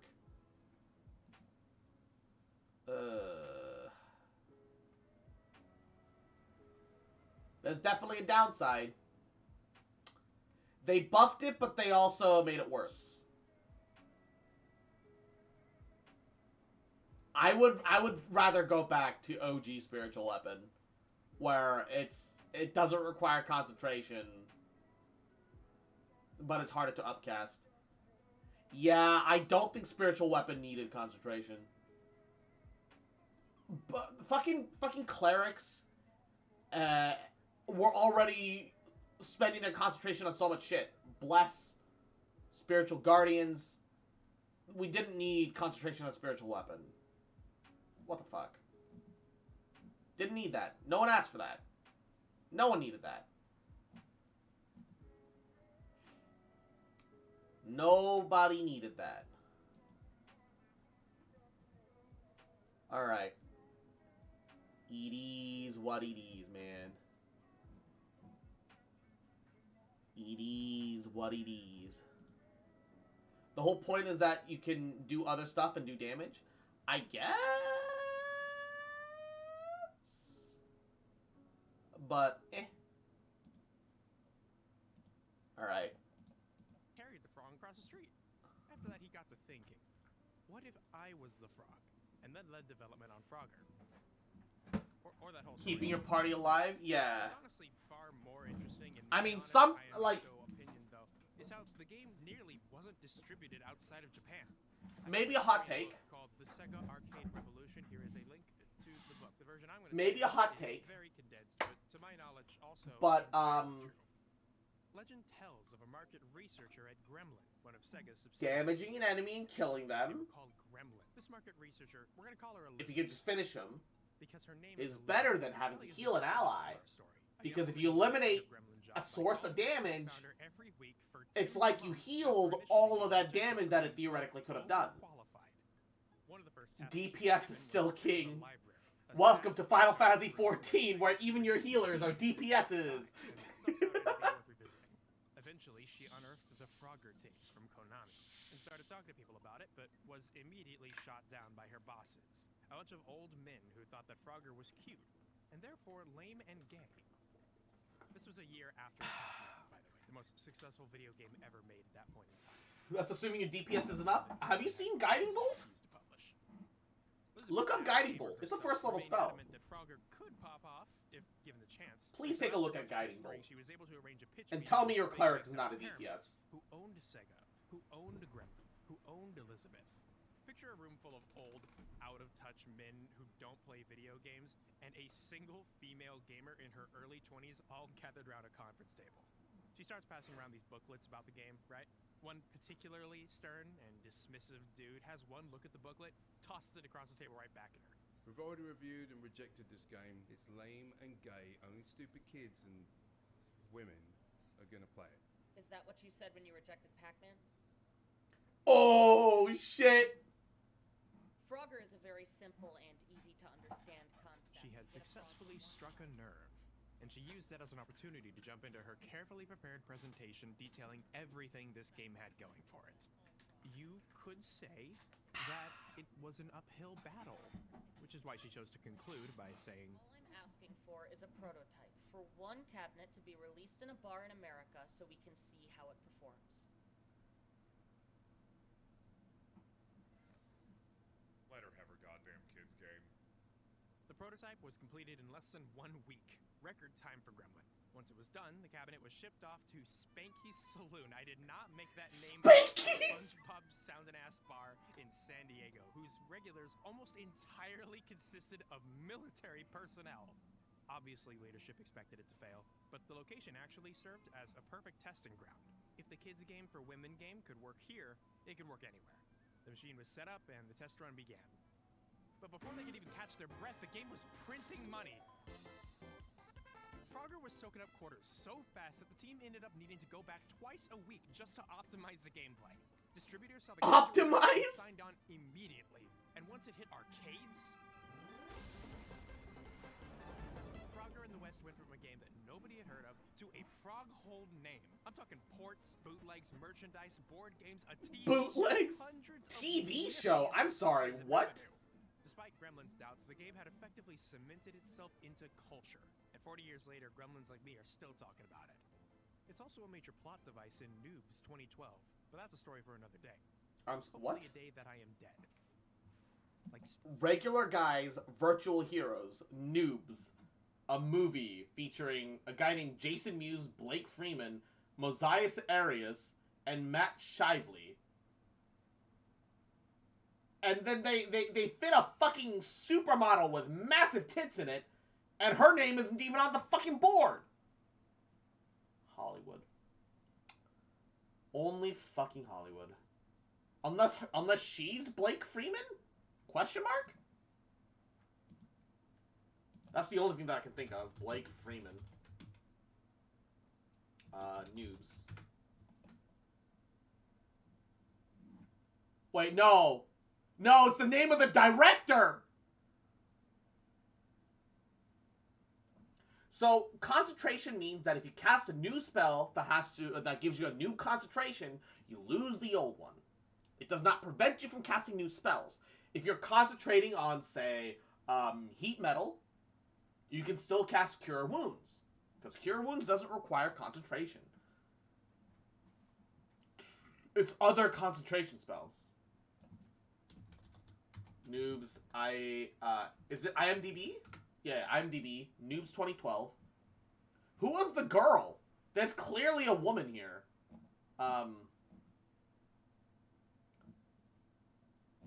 Who's Massive Tits McGee? It looks like this Carly lady? Carly Craig? Yeah, it was her. It was definitely her. It has to have been her. Yeah, in Noobs. Melissa.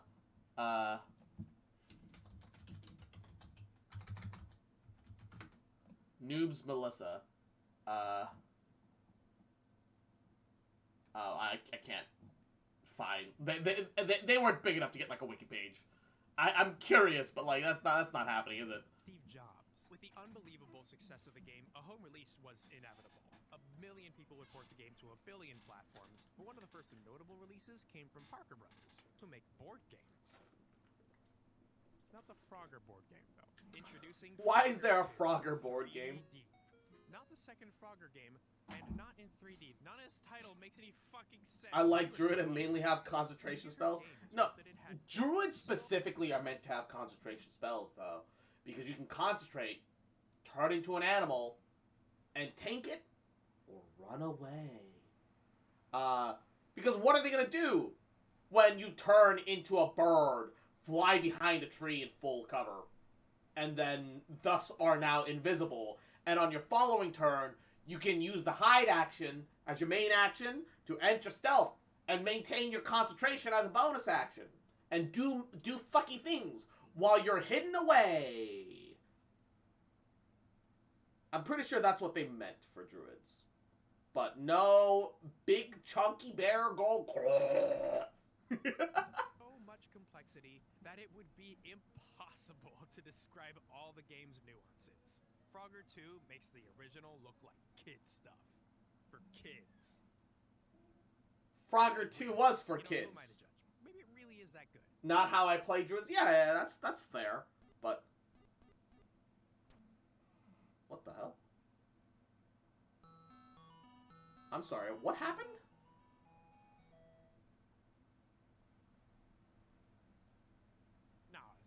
Finally beat the bitch. Took me 2 weeks after raising Kale. I decided to fight catching to finish the night Genshin wise. So in Nice. 3 Deep, there are 3 screens. In the first, you're underwater and have to fight against a horizontal current to get to these, and they'll take you to the next screen. But only sometimes. Second screen is almost Frogger, except you're not supposed to reach the top to advance. No. You're actually supposed to hop onto a duck who will fly you to Frog Heaven, where you must use the clouds. I'm sorry, Frog Heaven? While avoiding Clyde. That's Clyde.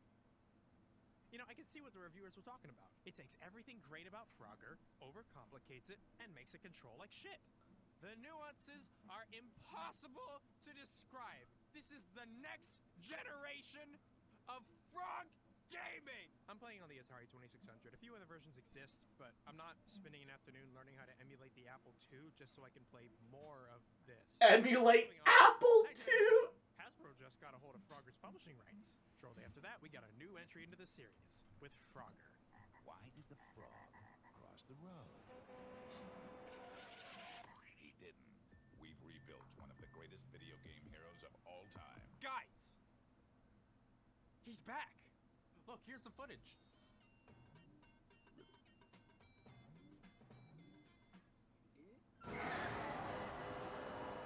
Jesus Christ, what's that frame rate?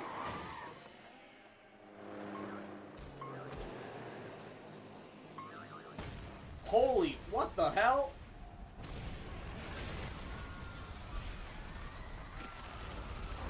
Holy 2 frames a second, Batman! That's real footage. That really happened. And that's not funny.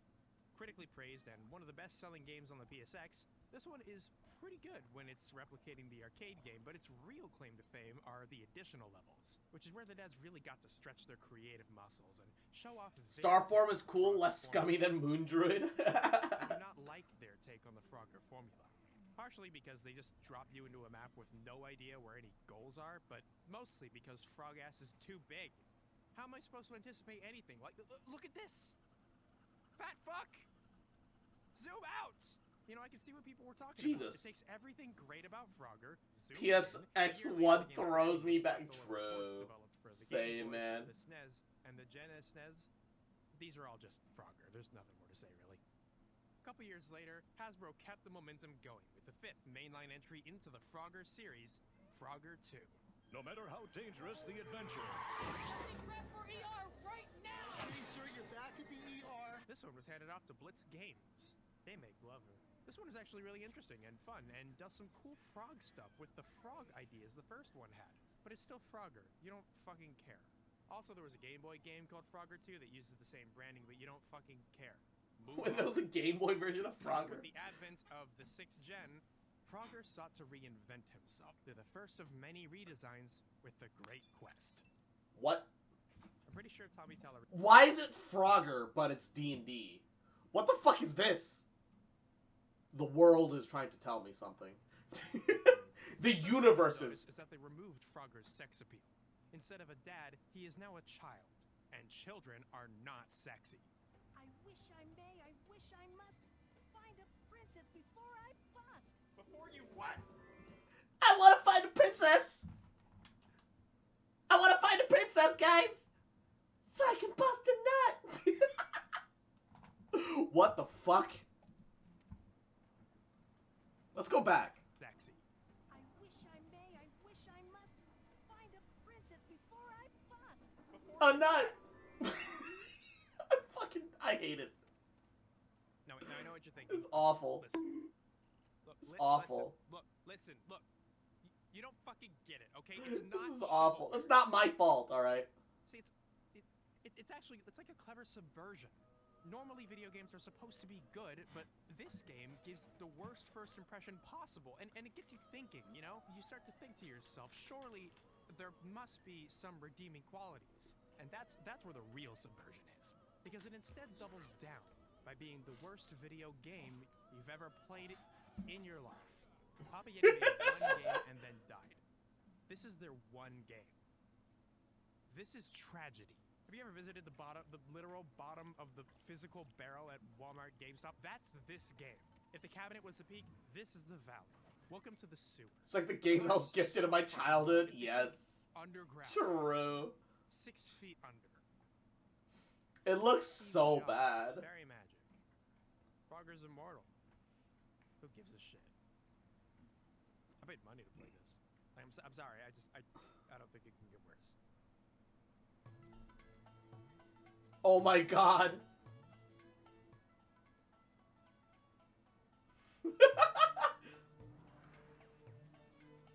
There's another version.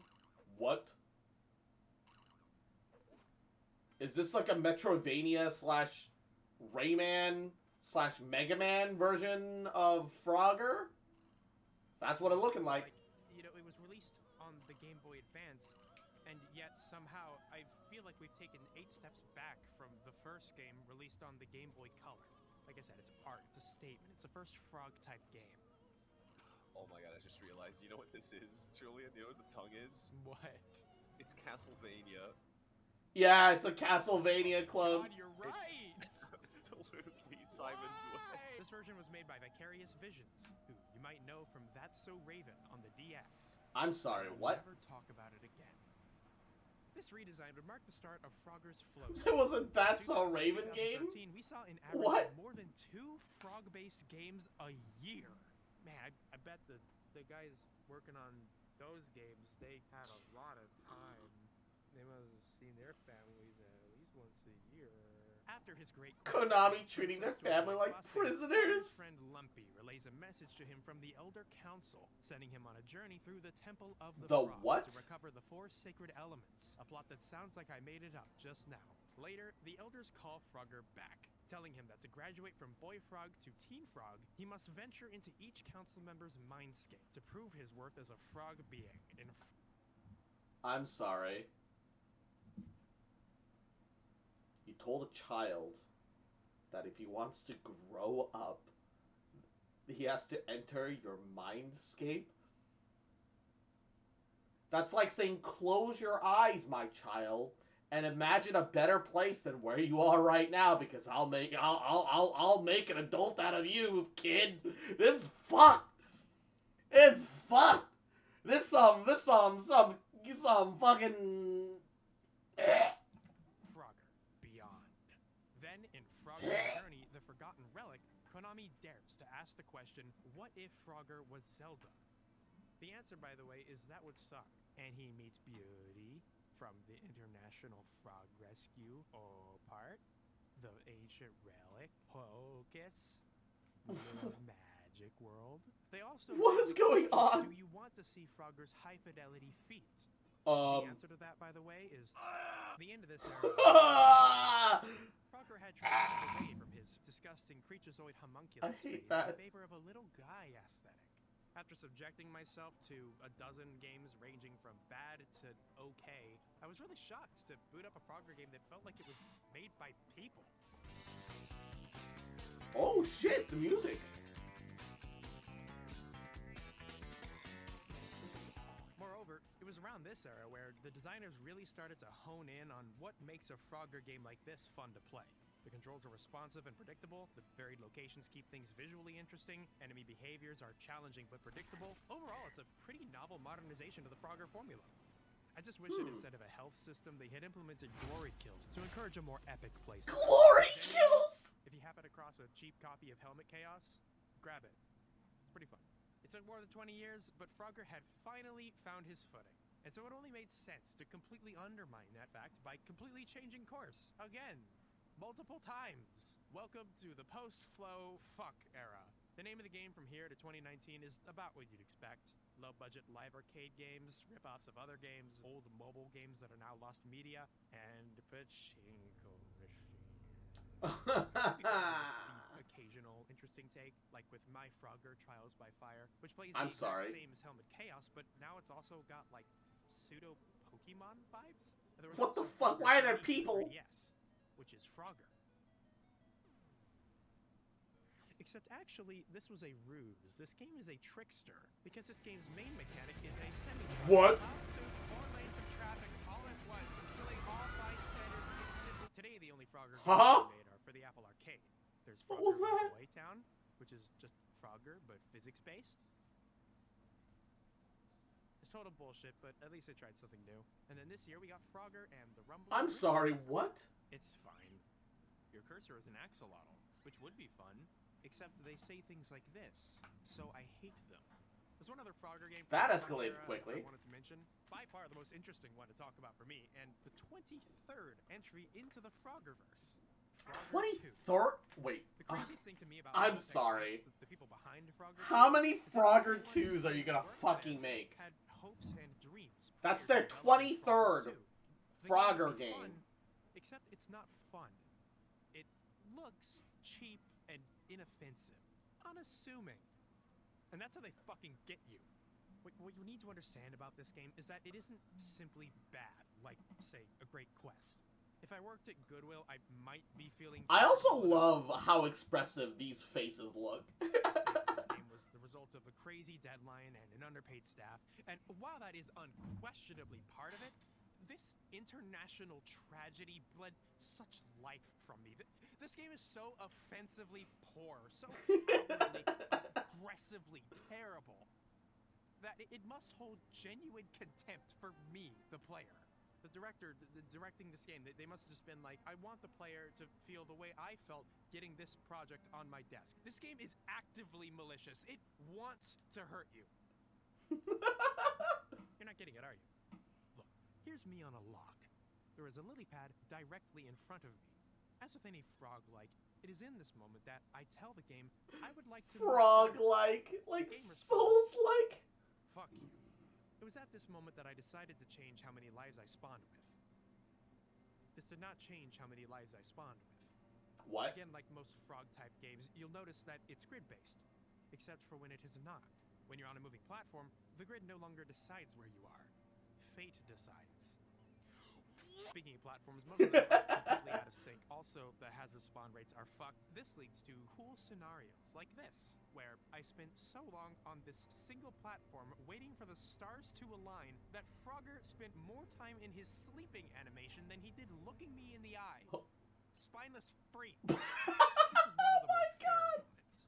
Later levels transform the meta from a waiting game to a game of prayer, with situations where you literally cannot survive a hazard unless the Father, Son, and or Holy Ghost happen to smile upon you.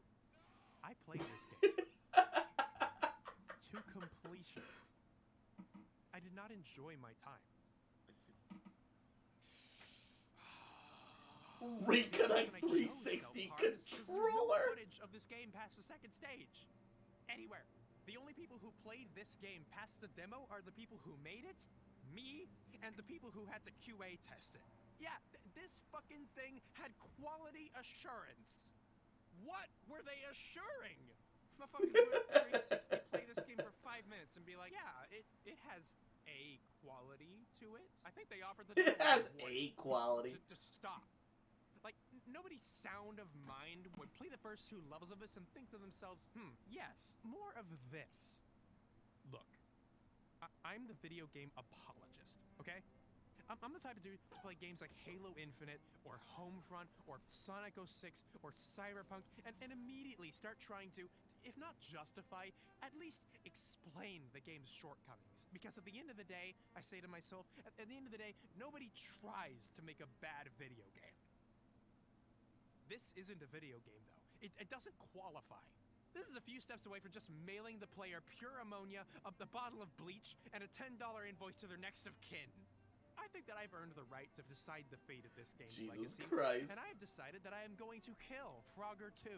Hold on my I'm going to kill Frogger 2. Footage of Frogger 2 2008 for the Xbox 360 Live Arcade in existence, besides maybe Nitro Rad, and I choose not to share it. This game will be buried alongside me in Frogger Inferno, which is a real game I did not make I'm up. sorry, This game Frogger needs to die with me. Inferno? Next week. What? I will be dead next week. I'm dying tomorrow. Like Steve Jobs. No. There's a lot of things you're like, Steve Jobs is not one of them right now, my guy.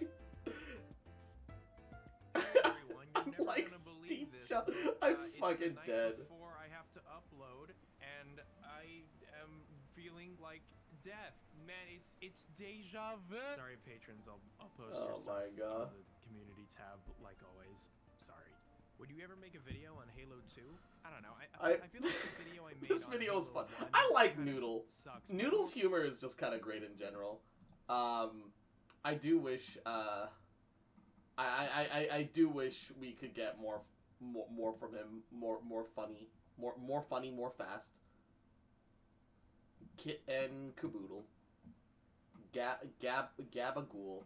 Oh, also Z Bashu is really great for like funny little animated D&D Hello stuff. and welcome to the If you first haven't ever animated seen him. sword. Stone-Tooth's jagged peak marks the end of the spine of the world. In its depths lay the hidden ruins of Glitterheim and the last blades of Durgeddon. Weapons forged as an act of defiance by the greatest smith of his age.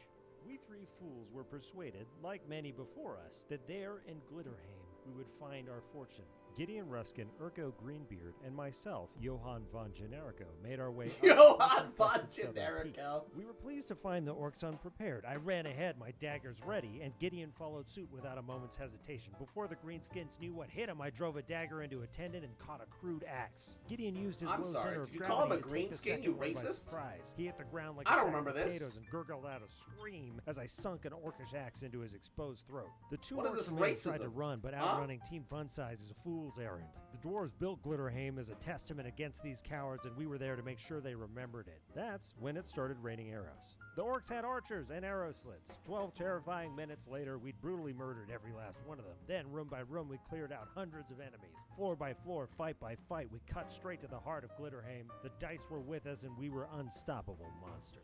Until we got to Durgeddon's forge. Two Duergar were standing, their backs to us, trying their luck at the forge. Between us and them, there was a stream of fresh spring water with two short bridges on either side of the road. Too hungry to sacrifice a surprise round. I did the only logical thing. Now, experienced players probably know what happened. It is a story traded from adventurer to adventurer, though the names and place may be different. Eventually, we will all witness the deadliest tool in the DM's toolbox. In order to make it into melee I range love this within one. one turn, I had to leap the stream, 5 feet across. Why I've don't been you have a running all short night, and bow? Besides, if I fell in, no biggie, I just fish myself back out. Maybe lose a turn. DC 18 acrobatics check? No problem. 5. That's when the DM smiled. You get pulled 30 feet downstream and you can hear rumbling. There was a waterfall. Urko ran to my aid. He dropped his weapons and ran full speed to the footbridge and threw me a rope. Crit fail. He managed to throw me the rope, but he threw the whole damn thing. Gideon leapt into action to grab the other end. Crit fail. He fell in too. Oh, As I sped towards the precipice of death, I saw a rock jutting from the center of the stream. I slammed my feet against it, pivoted up, and my years of training came to bear. Crit fail. Urko fished himself out of the water just to watch as I sailed over the edge.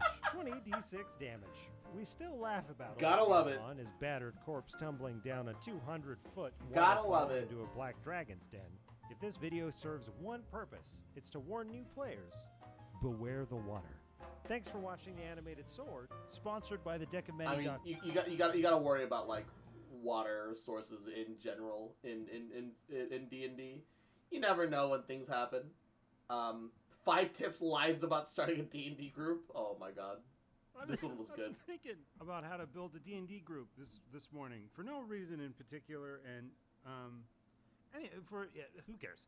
I have a working strategy on how to build weekly Dungeons and Dragons groups that last a few years, and I've done it a couple of times, and in general that works pretty well.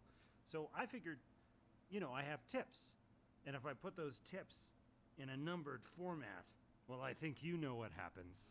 Uh-oh. Tip number 1, the double shot. The greatest fantasy in all of D&D. Has nothing to do with dragons or magic or wizards or rogues or classes or anything. It's actually just the premise that you'll somehow convince your friends to commit every Sunday, from now until forever, on the vague and totally unproven premise that it's gonna be fun. They need to have fun playing D&D. It'll work so you out, can convince guys. them to play D&D on a regular basis. You can't just go up to people and like, let's start a D&D group every Sunday for forever. You're my new best friend, and you can't hang out with anyone else on Sundays from now on.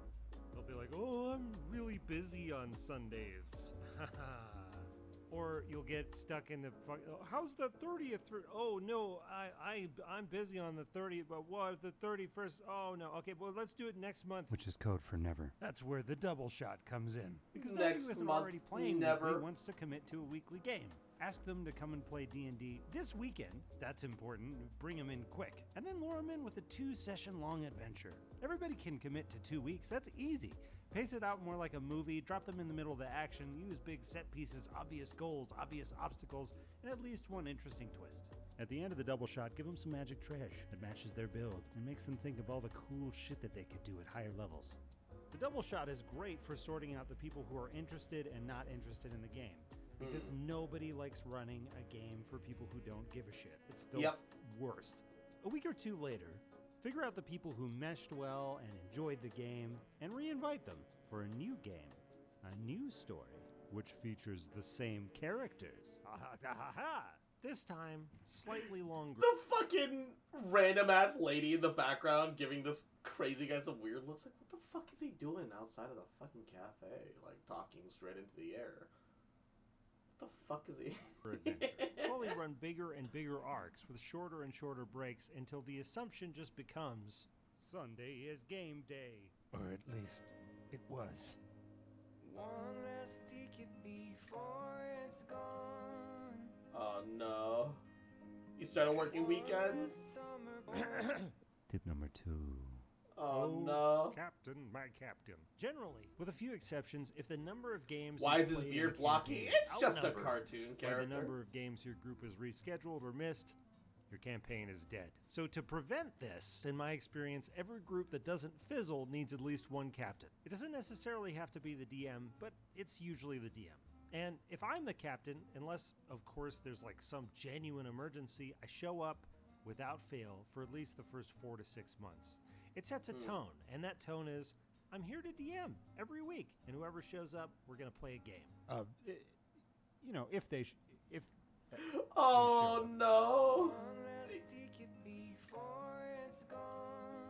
They got a baby. Oh no. Tip number 3. Not too few, and not too many. To me, the perfect group size is 2 to 3 players and a DM. To get that, you usually need at least one super reliable player, and then you can usually fill out the rest with about 4 regular players, and they'll occasionally miss, but I also suggest that if you have more than 2 players, the game goes on. Hand wave the absent characters and have fun. You know, as long as nobody quits forever. One last lie before the truth. Tip number 4. Nail those sweet, sweet periffs. If or when you can safely play in person, Sugar Crash dehydrated players miss plot points, so nail those periphery elements, right? Healthy snacks for the first half of the game, Sugar Rush for the second, keep the coffee flowing, make sure everyone stays hydrated, make sure that you give enough like breaks to people, usually about 15 minutes every hour and a half works, depending on the length of the game. I also used to make brownies for the second half so that the apartment smelled great and felt homey and fun. In digital games, which, by the way, are most of the games that I play, nailing the peripheries is more about making sure that everybody has... That's weird. Remember, this isn't D&D. Larry Moore uses D6s. If you only got one, here's some dice bricks. Backstabbing sacks of shit! I was working with your story hooks. I made custom factions. But why come to my fucking birthday game when you could come to Larry's homebrew extravaganza? And look at these fucking sheets! They look like they were made on a goddamn typewriter! Oh. You made me a character? Surprise. Shit. I'm sorry. Tip number 5. At the end of the day, it doesn't matter whether you're playing D&D or Blades in the Dark or Monopoly or, you know, what matters is who...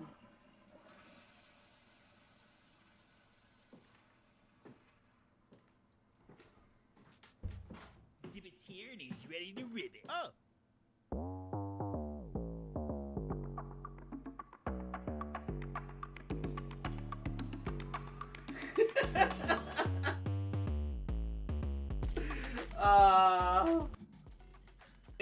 that's like the most awful thing that I can think of.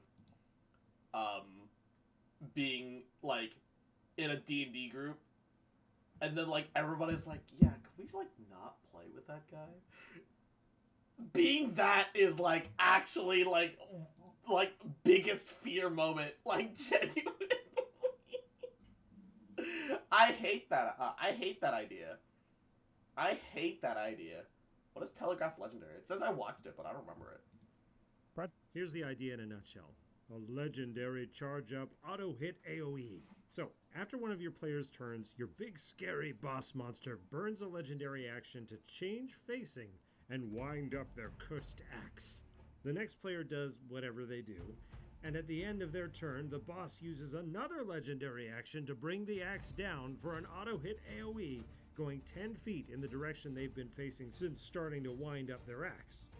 That's it. Anybody in the AoE gets damaged, and the first time you do it, it'll scare the shit out of your players. But after that, whoever's turn it is during the charge up is preoccupied with getting as many of their friends out of the AoE as possible, or just staying out of the AoE, or whatever their strategy is going to be.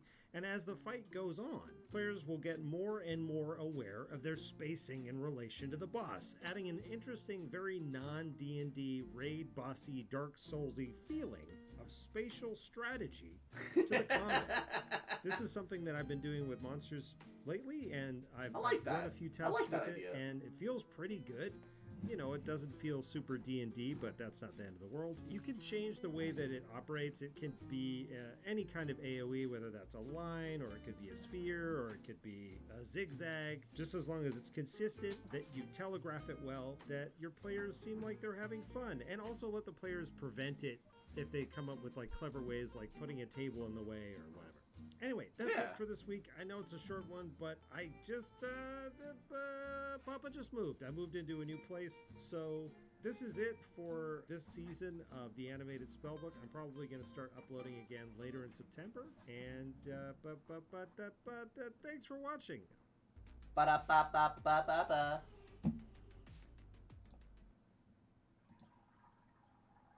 I like that thought. That's good. That's cool.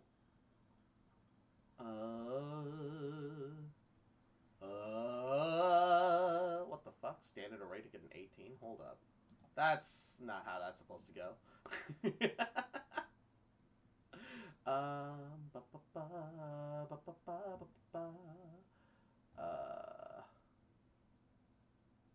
I don't think. Yeah, alright. The rest of that we'll just go to YouTube for. Grease. I'm gonna It's watch a good these. spell. Rot just makes an area that's tricky to be in, and sometimes you fall over. But if your DM is cool, the kind of DM that lets you finish a jump on your next turn, or use things that you create from spells in interesting ways, then you might have a more interesting version of the spell. At tables where stuff like this works, there's lots of applications. Slip and slide. Grease up the piggy. You could get it into a can and use it when sneaking into an ancient arcane laboratory. And most popular of all, hey. What? You gave people one of my clone jars. And? Oh.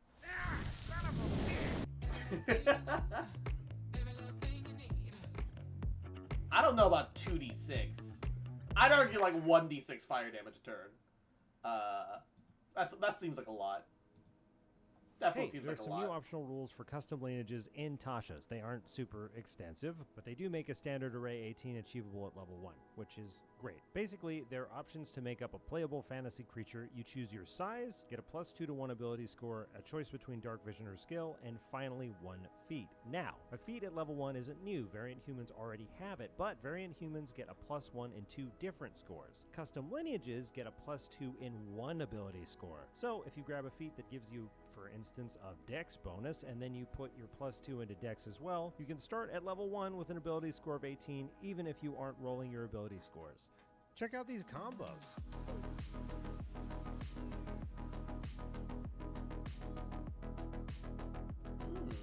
Alright, One hold with up. an ability score of 18. Okay, on let's your go. ability Wait. scores. Check out these combos. Okay. Crusher Barbarian. 18 strength barbarian, warlock with 18 charisma, Telepathy. Ooh, fun. Homunculi, intelligence rogue. Okay, interesting. 18 dex rogue. Reroll bad piercing damage. Roll an extra piercing damage die. Oh, shit. +6 to hit at level 1. Jesus. Slay Lele. 18 wisdom. Shadow touch. Nature cleric. With an extra first level spell of invisibility. +6 to hit using Shillelagh at level 1. And, oh, hey, one! Yahoo! How you doing, cutie? How you doing on me? I'm just watching some videos and relaxing. I'm gonna have to leave for dinner in a bit, but how are you? How you doing? Oh, actor bard with, ooh, that's a lot of charisma.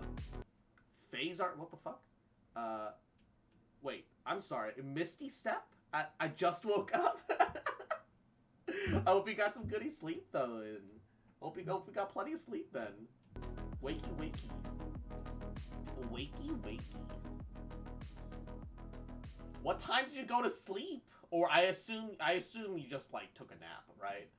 I assume like a nap is what was in order. Settle down. Listen, I know this is not how you wanted to spend your weekend, but it's the beginning of a new year, so let's just go around and discuss what we've achieved this year. Why don't I start us off? Remember that time that I said I was going to cure cancer? Well, I didn't. Ha! But is that out of the conscious effort not to, or just because you couldn't? I don't see how it makes a difference. I don't see how it makes a difference. I don't see any of you not curing cancer. Well, I guess technically you are. All right, now moving along. Who's next? Technically, you all didn't cure cancer. Congratulations, guys. New Year. Last year's resolution achieved. I've been giving people very poor financial advice. I've ruined a lot of people's lives this year. Jesus Christ. You know, definitely on a lower key, but different. That's good. Yeah, I've really left a lot of people's bank accounts frozen. There it is. All right, couldn't help yourself. All right, so it sounds like this year was the year of outlandish criminal acts. I mean, did someone poison the town's water supply? Oh, all right. Well, someone actually did. Well, Nods. that coming from I'm the name. sorry. All right, that was... Nods and lack of voice actress and animations. Oh, all right. Well, someone actually did. Well, I should have seen that coming That's from so the name. good. Well, all right. That was definitely evil, but I'm I looking for assume that was something Poison more Ivy. Pizzazz, you know, Joker. Come on, wow me. I kicked a puppy. You kicked a... You kicked a puppy? Yes. Of all the things you did this year, that's where it peaked. And I mean, kicking a puppy. I mean, I don't know. That's definitely evil. It's a bit fucked up, but I mean, all right. I guess it's par for the course. You know, I shouldn't be shocked, but damn. It's the fucking Joker, I mean, man. was it like in your way or no? No, all right. Well, I mean, No. Shocking. Not at all. Wow. Not at all. Went out there and found a puppy, and okay, I'm just gonna stop. This is really. It was in a girl's arms. Pizarro, She was blind. Pizarro said false information during critical political events. All right, let me just translate that real quick. So you said false information, which would mean true information, but you sharing true information would be false information. So that. All right, so yeah, all right, false news. All right, ain't that a mind fuck? All right, guys, Ain't that a mind what's fuck? going on here? Why does he look so much like Jeff Bezos? What are we doing? Like genuinely, like look at his face. It's Jeff Bezos. This is like decades before he was even a man. Lex Luthor. No, Jeff Bezos chose to become Lex Luthor.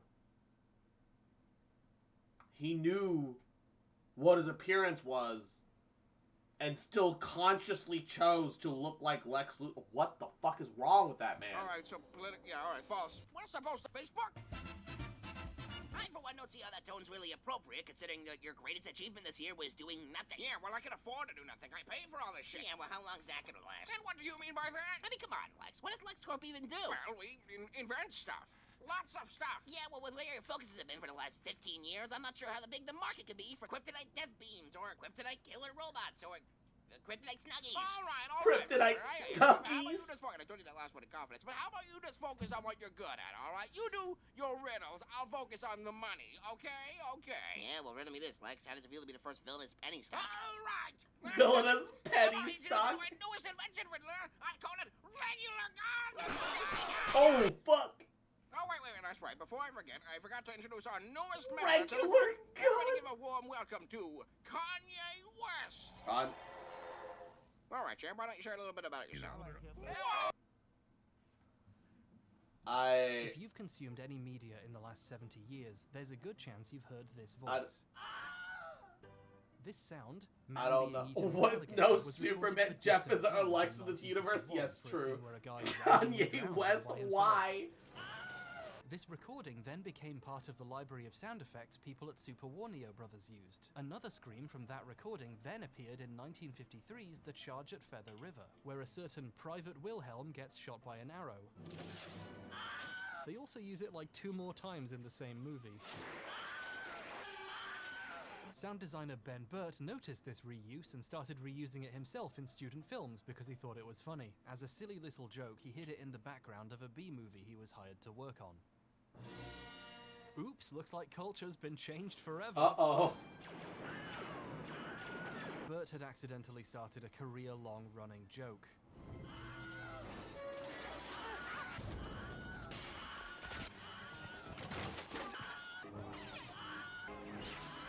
In his big cameo in Jedi, he does an impression of the scream when he gets killed by an OSHA-violating guardrail. Then other people started using it too, and now it's everywhere. Take a shot with every Wilhelm scream? Oh no.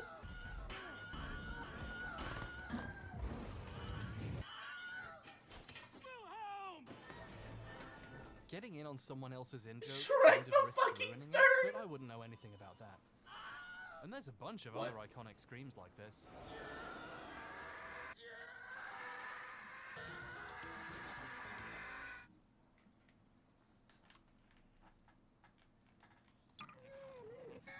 Oh, Jesus Christ! Like with Wilhelm, the source of these sounds are usually well documented. That scream comes from a popular sound effects library. And while we're ruining things, those sheep/goats screaming like a human videos you love so much? Yeah, they're all fake. That's just a sound that comes free with Apple software. You're welcome. But for over a decade, sounds about right. original source Edited. was unknown. This one.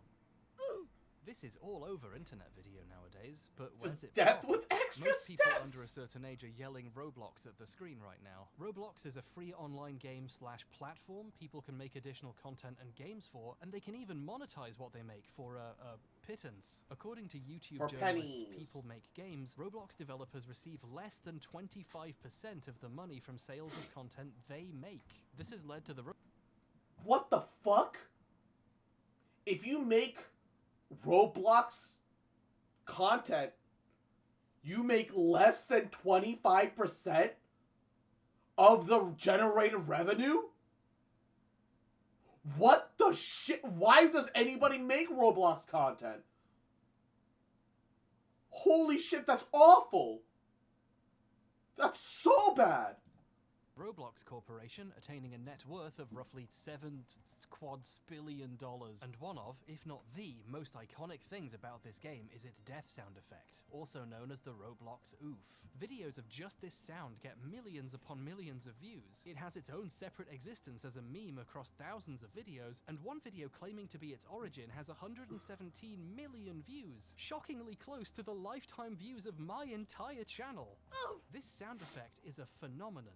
But it's not from Roblox, and this child is a liar.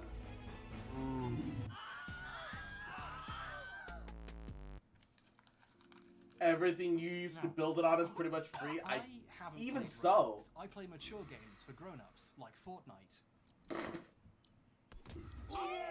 When I was the age Roblox would have definitely controlled my life, it was instead being controlled by stop-motion animation, and then later by Gary's Mod, a game which did not monetize its content in increasingly horrifying ways, transforming its community into a digital sweatshop, but I'm sure the new way is fine too. So no, I haven't played Roblox. Because fuck ton of dumbass kids watch it, I guess.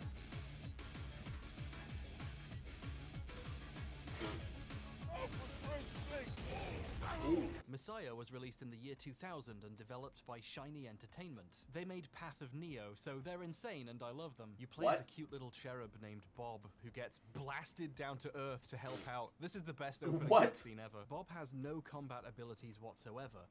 Instead, though, he can possess other people. I'm a car.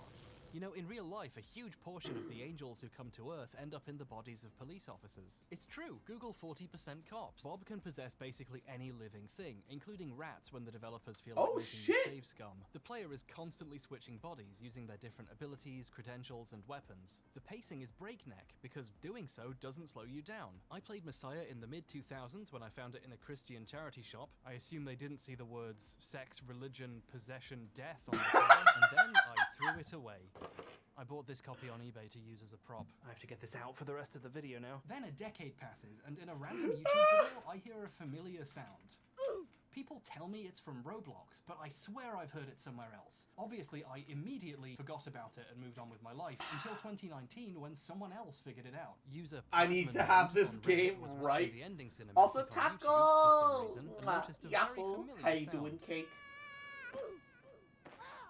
He posted his discovery on Reddit along with a clip from the ending. Someone stole and reposted his clip on Twitter. A large Roblox YouTuber made a video about that tweet, and then journalists started picking up on it. Although the articles do credit the wrong person with the discovery because their one source is a video that got it wrong. Why did the song get so popular anyway?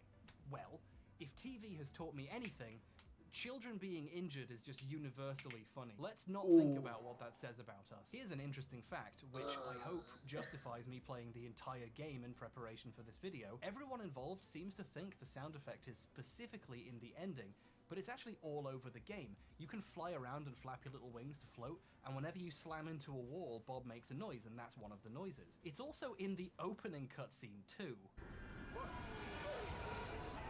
It's kind of funny it was discovered in the ending, the last possible place you would hear it. I found about Roblox because Clip Battling Thing DLC was available for a game that I played. It wasn't the thumbnail of Roblox. Sound files have this thing in them called metadata. It's extra information that comes with a file, you know, album art. Got a new job being a security in the courthouse. Oh, I'm closer to being a cop than being a video game dev, and I feel gross about it. Hey, look. That's why the album art was in there. You gotta pay rent. You gotta put food on the table, man. The oof sound in Roblox's game files. Because I wanna. Has metadata in it saying it was made in 1999 while Messiah was being made, with the engineer listed as Joey Kouros. Joey Kouros is an extremely prolific video game sound designer. He's worked on Tony Hawk's Pro Skater, Spider-Man, Gears of War, and even Fortnite. That clip I showed earlier, that wasn't just me showing off my sick skills. That was a clever setup for this. It needs bit. to pay more. Actually, Yeah, I wrote a Fortnite joke and then it turns isn't out isn't that just reality? Joey on page XXXVI of Messiah's manual as one of the sound effects guys. See, look, see? I don't have a camera person this time, so I'll have to cut to a close-up that I shot later. Rachel stopped responding when she found out what the video was about. So there we go. We know where the sound effect was from. We even have a good idea who might have made it. Mystery solved. We can all go home to our families. Just kidding, there's more. That's only the beginning of the story, you worm. What? Can't say that. We haven't even talked about Angels who owns the sound effect yet. Yahoo! It doesn't belong How you to doing Joey. today, baby? It belongs How to the are company ya? he was working for when it was made, Tommy Tallarico Studios, along with its owner, Tommy. I don't need to say his name. He named his studio after himself. Are you ready? Yeah.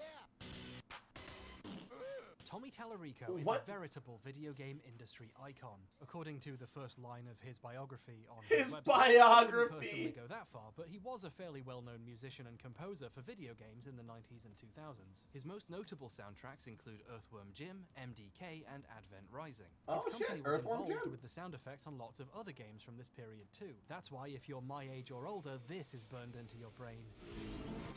Tommy Tallarico Studios.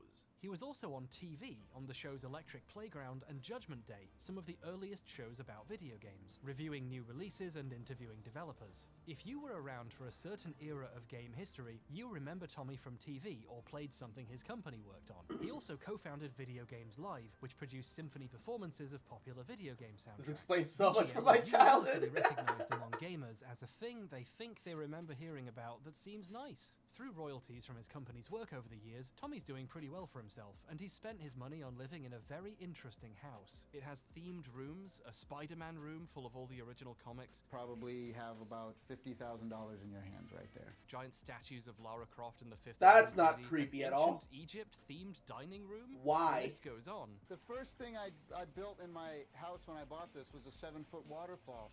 but it kind of sucks because at night sometimes I have to go to the bathroom.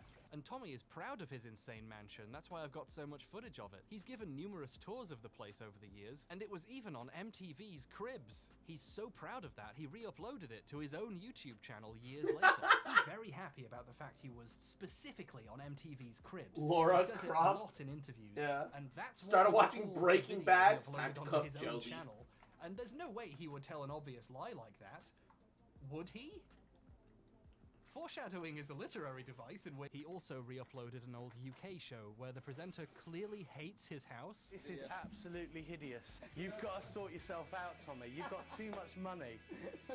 This is silly. It's not right, Tommy. No, but it is. There's children starving. And if you're the sort of person who's impressed by Guinness World Records, Tommy has a huge stack of them leaning up against a cabinet in the corner of his awards/Indiana Jones nook. The big one is person who has worked on the most video games in their lifetime. I actually have the Guinness World Record for the person who's worked on the most video games in their lifetime. He's such a big deal, he was handpicked by Shigeru Miyamoto to work on Metroid Prime. Metroid Prime with Shigeru Miyamoto. I worked with him for many years. And he was also the first American to work on the Sonic the Hedgehog franchise. I was the first American ever hired to work on the Sonic franchise. Can you believe that? Can you believe that?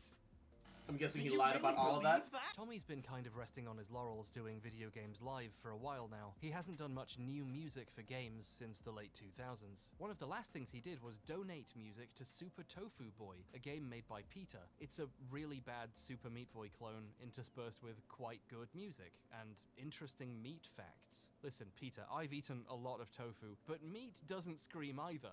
If it did, people would probably stop eating it. Tommy is a vocal Peter supporter, doing an interview for them in the Egyptian wing of his house about Why cruelty to is he a animals. PETA put out a supporter, statement on dude? Facebook responding to criticism of his involvement with Tofu Boy. It's the only press release I've ever read that has emoticons in it. He worked on Bumper Wars music too. We can't He really might talk have. about Tommy without talking about what he was doing while the oof was being discovered. Tommy is most well known nowadays for what has become known as the Amico disaster. In 2018, Tommy what? acquired the rights to Intellivision, a game company from the 70s and 80s, and announced he was making a brand new console, the Intellivision Amico.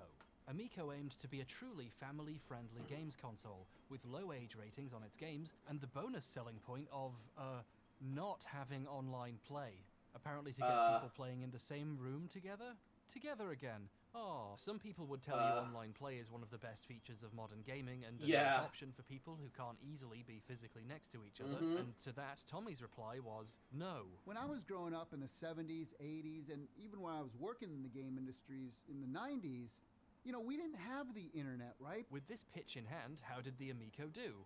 It didn't. It was delayed, supposedly due to the global pandemic, but then it was delayed many more times, and it still isn't out 2 years after the intended launch. It seems less like unfortunate supply chain issues and more like management underestimated how hard it is to make a new game console from scratch. As CEO, Tommy made the decision to open 2 company offices in Irvine, California and Salt Lake City, Utah. 2 really expensive places to open offices in the middle of the pandemic. In his video tours, Irvine the large, especially. expensive spaces are mostly empty and unused, with the money guy in the back looking like he's working overtime trying to keep this operation afloat without a finished product. This is where the magic happens. Tommy wants money. This is in this box is where it all happens. As the money started to run out, they turned to crowdfunding investment website. Oh my Fig. God. Tommy produced a video in his Spider-Man room, with other company leadership in his Egypt room and Tomb Raider-themed movie theater room, claiming the console just needs a bit more money to get going and release is just around the corner. The never rocket heard ship of has Fig. been built. We are on the launch pad, and we just need the fuel to take off. So strap yourself in, because it's going to be one hell of a ride. They raised $7 million more and the Amico still didn't come out. So they tried again, turning to second crowdfunding investment website, Republic. Oh They my even used God, the same pitch dude. video. Come on, guys, the rocket ship just needs a couple more $1 million. He's just milking the cash at this They point. raised over This is a $11.5 scam. million more so they could continue to not release a console. They tried a third It's time because on a weird, shady they investor website know that. pretends to be a live stream but is clearly pre-recorded. The rocket ship is built, folks. We are on the launch Launchpad. It's because you they just know need if they a were little on more Kickstarter, fuel. they could Then they turned they to get yet another exposed. crowdfunding website for Yeah. more and cancelled it partway through when it became clear there's no one left to invest. When internal documents leaked revealing the console's internal hardware was cheap, old, and rubbish, Tommy threatened people who reported on it with legal action, and when another journalist asked what the reporters had done wrong reporting publicly available information, he deleted all the tweets. The outcome was a difficult non-launch, gleeful tossing of investor money. Yeah, exactly. They could Trolls. not He's have got away turning with it on people Kickstarter. here in the office yet. And its CEO's increasingly aggressive behavior towards people trying to report what was happening netted the company and Tommy some criticisms. Tommy did the responsible thing and started messaging people to call them names. He defended the Amico on internet forums, calling detractors morons, idiots, mentally unstable, narcissists, and cowards, comparing criticism of his business decisions to racism, eventually settling on calling his detractors gaming racists, the funniest term I've ever heard. But he's elitist. They're racists. They're Dude, you're literally white. gaming racists. He did this while following. Talarico is like, I mean, I don't know. He looks like he looks like he's got some heritage, right? But he looks pretty white, my guy. Following a bunch of actual racists, white supremacists, and far-right personalities on Oh my Twitter. God. This caused people to check for his other hot takes and discover his opinion on people who kneel for the national anthem. Apparently racism is bad, but protesting it is for douchebags. As somebody just said, I sound like a social justice warrior. You couldn't be farther from the truth. And I'm the most unpolitically correct person on the planet. Don't call me an SJW. You have no idea how racist I am. People are saying I got triggered. No, I'm just having fun and being passionate. The folks in there that are peeing their pants right now. Things just got worse from there. It hit the point where Tommy, He's the so CEO bad at of quote-unquote a being family-friendly cool. games console company in desperate need of investment, would only give interviews with an ever-dwindling group of die-hard fans who completely agreed with this behavior. The kind of normal person who wear a serial killer mask while they interview you. My wife told me to cancel my Amico, and I still did not. This is one of the What last the people fuck? Tommy was willing to speak to. And then if you want to hear me, Mad Max the Mandalorian wearing a Doctor Doom mask. Dude, that's so cringe. That's actually so cringe.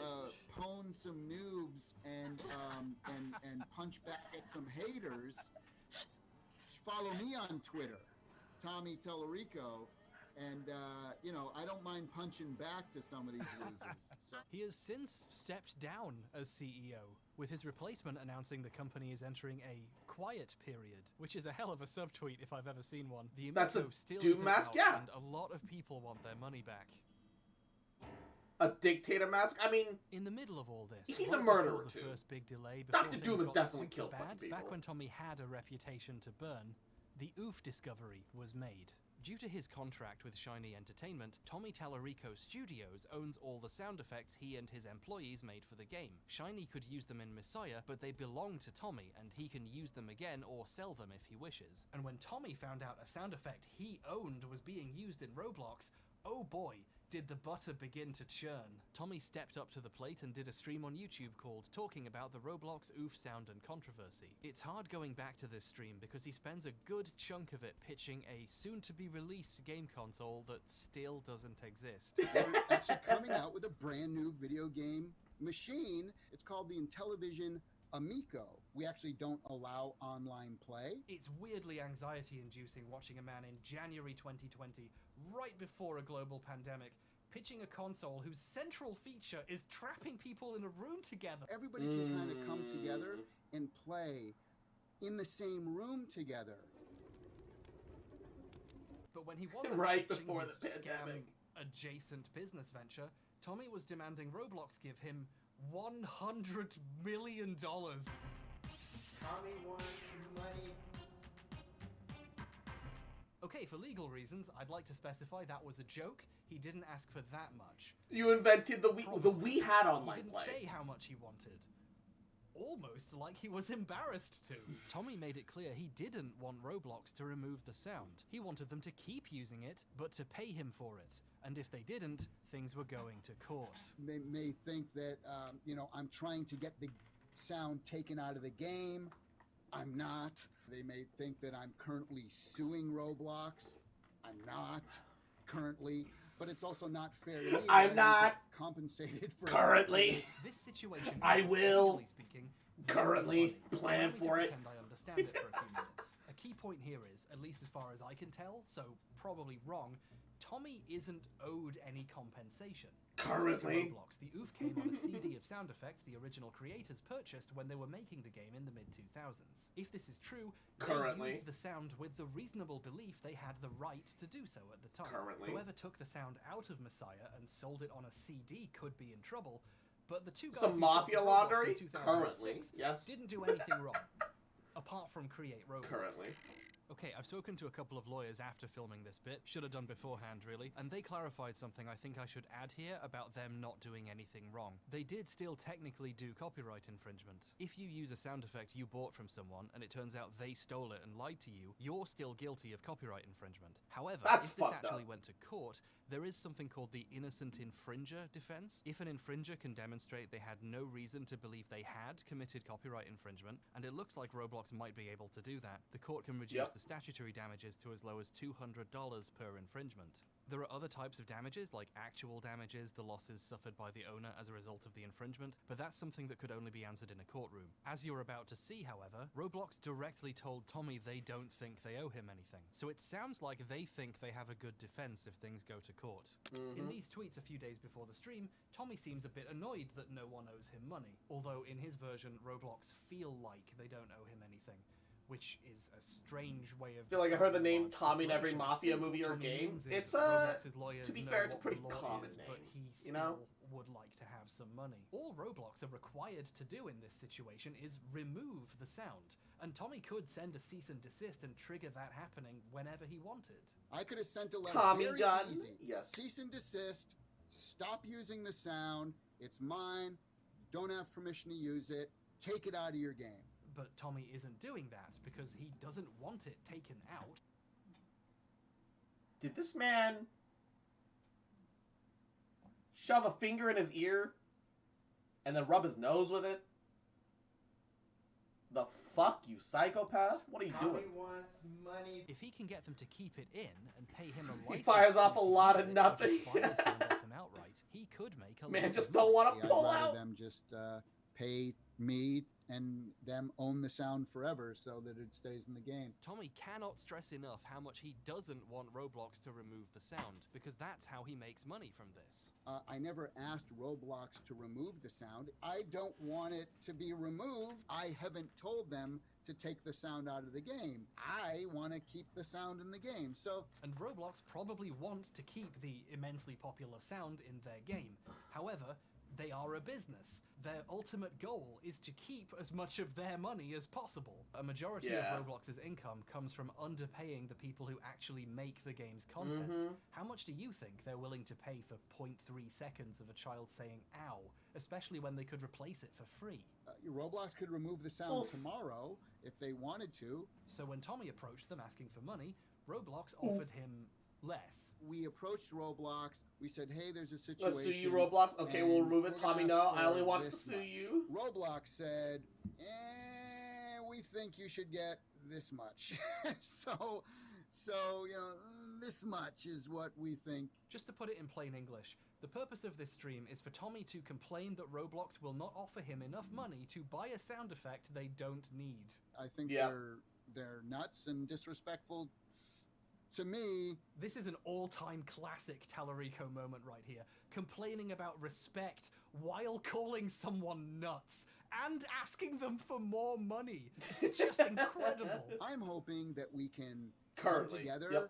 I don't know, maybe somewhere in the middle. To make everyone happy. One question really starts Make everyone to stand happy out in this 90-minute stream.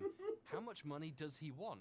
He's very careful to never say how much he thinks the sound effect is worth, how much he asked for, or how much they offered him. And I can't tell. People are going to say, well, how much did you ask for?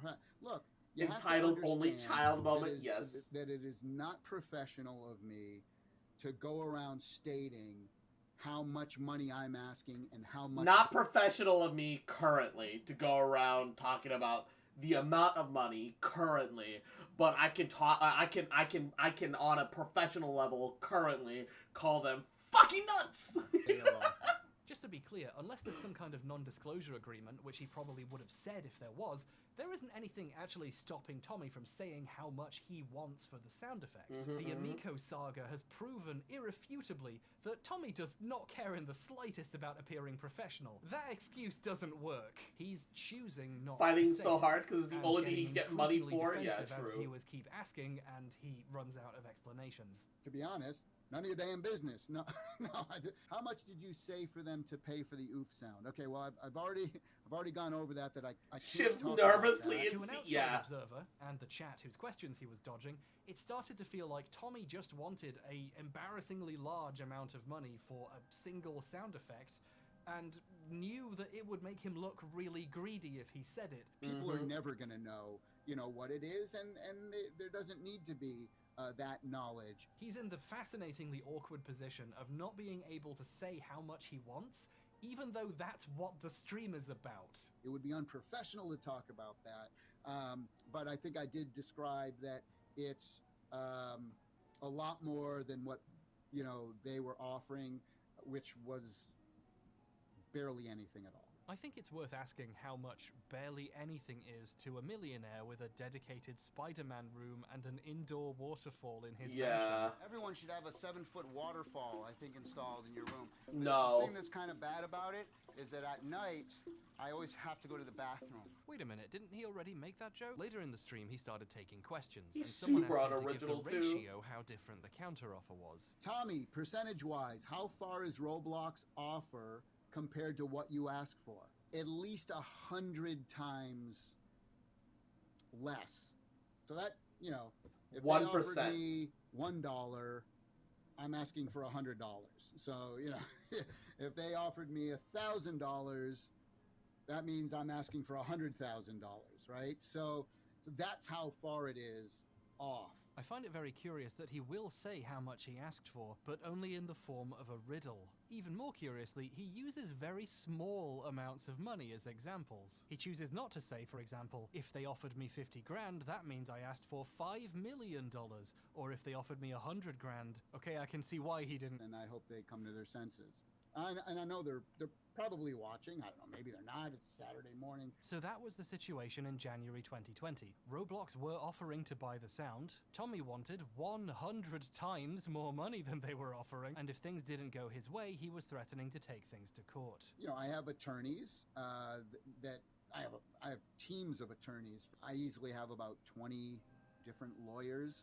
It's just a difference of opinion on whether or not I help to bring millions of people to their game or not, and what that is worth. That last thing is, I think, why Tommy thinks he can ask for whatever massive amount of money he won't say. In his mind, this one sound effect single-handedly launched the Roblox franchise. The idea is that this is a sound... Dude is like actually crazy. that What the fuck? helped to create the franchise, right? Some may say even that the reason Roblox is as popular as it is now may be because Probably more like 500 times, the or fact something. that so many people share this oof sound. So some may say, Tommy, you don't need to launder your arguments like that. You are the one saying that right now. This is something that helped to create the franchise itself. It's made the game Roblox go supersonic. It was part of the reason. How many millions of people found out about the game Roblox because of a meme that used because of the sound, right? We think we're asking for something extremely fair considering what it has done for the franchise. I'm pretty sure that in the end people stuck to Roblox because it's free. That are really popular and people use a lot in videos too. They have a huge presence online as well, but they didn't make Minecraft popular. They're popular because they're in a game millions of children have played. Yeah. Roblox Oof took off in mid-2017. Because a meme used the was already sound. a pretty mainstream thing. The cause and effect is completely backwards here. While it might not be entirely impossible for a single sound effect to make a game very popular, I would like to remind everyone that this sound effect was already in a game, and that game was such a massive critical and commercial failure that no one noticed a sound effect had been stolen for 20 fucking years. Come on, bud. Roblox didn't become a multi-billion-dollar company because of a sound effect. They got there by being evil. Speaking of evil, Roblox eventually worked with Tommy to turn all of this into a whole new way of monetizing their empire of nightmares. Instead of paying Tommy for the sound, they're making the players pay for it. In November 2020, Roblox announced the oof sound was going to be removed, but they were updating their developer marketplace so players could purchase sounds to use in their games. And once this update was complete, the oof sound could be purchased and used through there. I assume Tommy would get a cut from this. Simultaneously, Tommy announced he had produced a sound effects pack for creators to use in their Roblox games, including the oof. I have done a brand new sound design library just for Roblox. Creators could buy a range of sound effects packs costing from $10 to $250. I'm sorry, what? The games they make. Roblox and Tommy agreed to keep the sound of the game as is for a while, so the sound marketplace had time to get up and running and I'm sorry, excuse me? But this functionality still hasn't been added. $250? Eventually, in July this year, Roblox, citing a What licensing the issue, actual? removed the sound and replaced it with this one, which is rubbish, frankly. Yeah, but awful. It might be bad on purpose to incentivize paying to replace it once they get the marketplace up. So, clever move, I guess. You bags of scum. Tommy also got to make some official oof merch, so that was nice for him, I suppose. I've created an oof t-shirt. It doesn't look like he got the massive payday he wanted, especially since the audio marketplace hasn't manifested yet, but at least he got something out of it. So, there we go. Wasn't that an interesting story? That's the end of the video essay. Don't look at the runtime. Don't worry about it. Don't worry about it. If you don't look at the runtime. We're 30 minutes into I didn't realize a 2-hour video. Normal people stop watching here.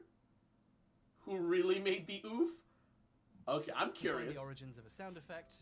You can go. Subscribe on the way out if you'd like, but take care.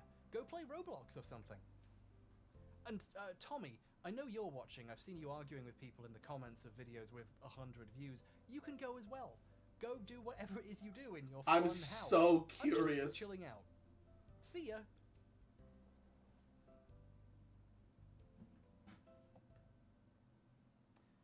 Okay, I think they're gone. All right. This video is being filmed at an undisclosed location to avoid being traced. Also, Mum went on holiday and she locked the garage so I can't get to my set. And no, I have no idea why the back wall of this room is also green.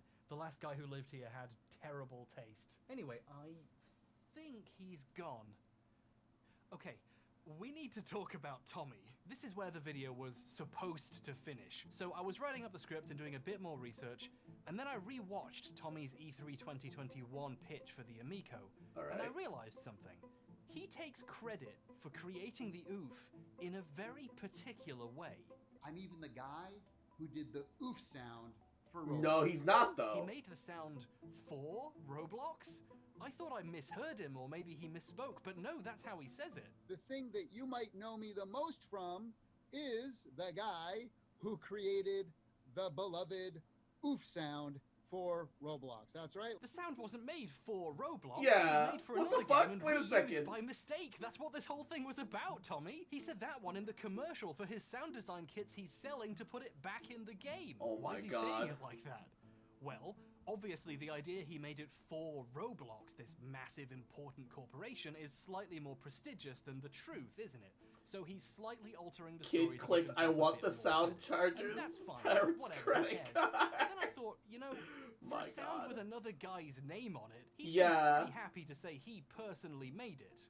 For Roblox. From an outsider's perspective, it looks a bit like Tommy is taking credit for something someone who worked for him did decades later. Yep. And yeah, sure, my script was almost done, but I couldn't let that possibility sit unexplored. So, I tried to figure out who actually made the sound.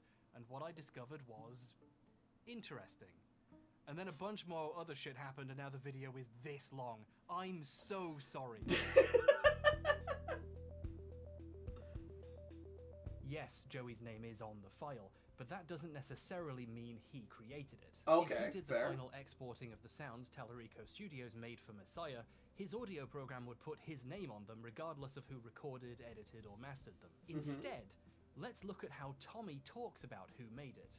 Let's rewind the clock a little. Back in 2019, Tommy quote tweeted that one video that was a repost of the thing Plasmonode put on Reddit. He indicates that his company created and owns the sounds used for Messiah, and that the sound effects was created by my lead sound designer Joey Kouros. Notice that he specifically doesn't say that he made it. He says his company created and owns it, and then specifically credits Joey, implying little to no direct personal involvement. I believe this version of Tommy's story is true. However, soon after writing this, to put it bluntly, it looks like Tommy realized how popular the sound was. He's said in many places, including the live stream, that he didn't really know that much about Roblox until he found out one of his sounds was in it. So on a timeline, it looks like he wrote that tweet and then started looking at the sound's presence online. In his next tweet, he says he's surprised to discover the sound has tens of millions of views online, and then all of a sudden it's a sound I myself recorded? created. And then, and he adds this in parenthesis, like he's trying to sneak it into the story at the last minute, This and piece I of myself shit. recorded. This is a bit of a change, isn't it? It's also just a weird way of talking about something you created. Like, if you found out something you had made, you, was in a huge game, you would go, hey, I made that. You wouldn't go, as you can see, my company created and owns that. It was made by someone who worked for me decades ago. Oh, wait, the sound's really popular. The old, I I'm the made boss, it, I and take all the I credit myself bullshit, yeah. recorded it. And to his credit, It's- I think Tommy noticed how It's a huge issue in because just 30 humanity minutes as a later, whole. He I tried mean, again. He started a second thread where this time it's a sound he created, Joey edited, and he owns. Note that he like, specifically genuinely used the word look at created again. So he got his story every, like, straight in the research end, paper and Good for grant, him. like, ever in existence But that does nowadays. mean this first tweet is a bit embarrassing, isn't it? Now, you tell me.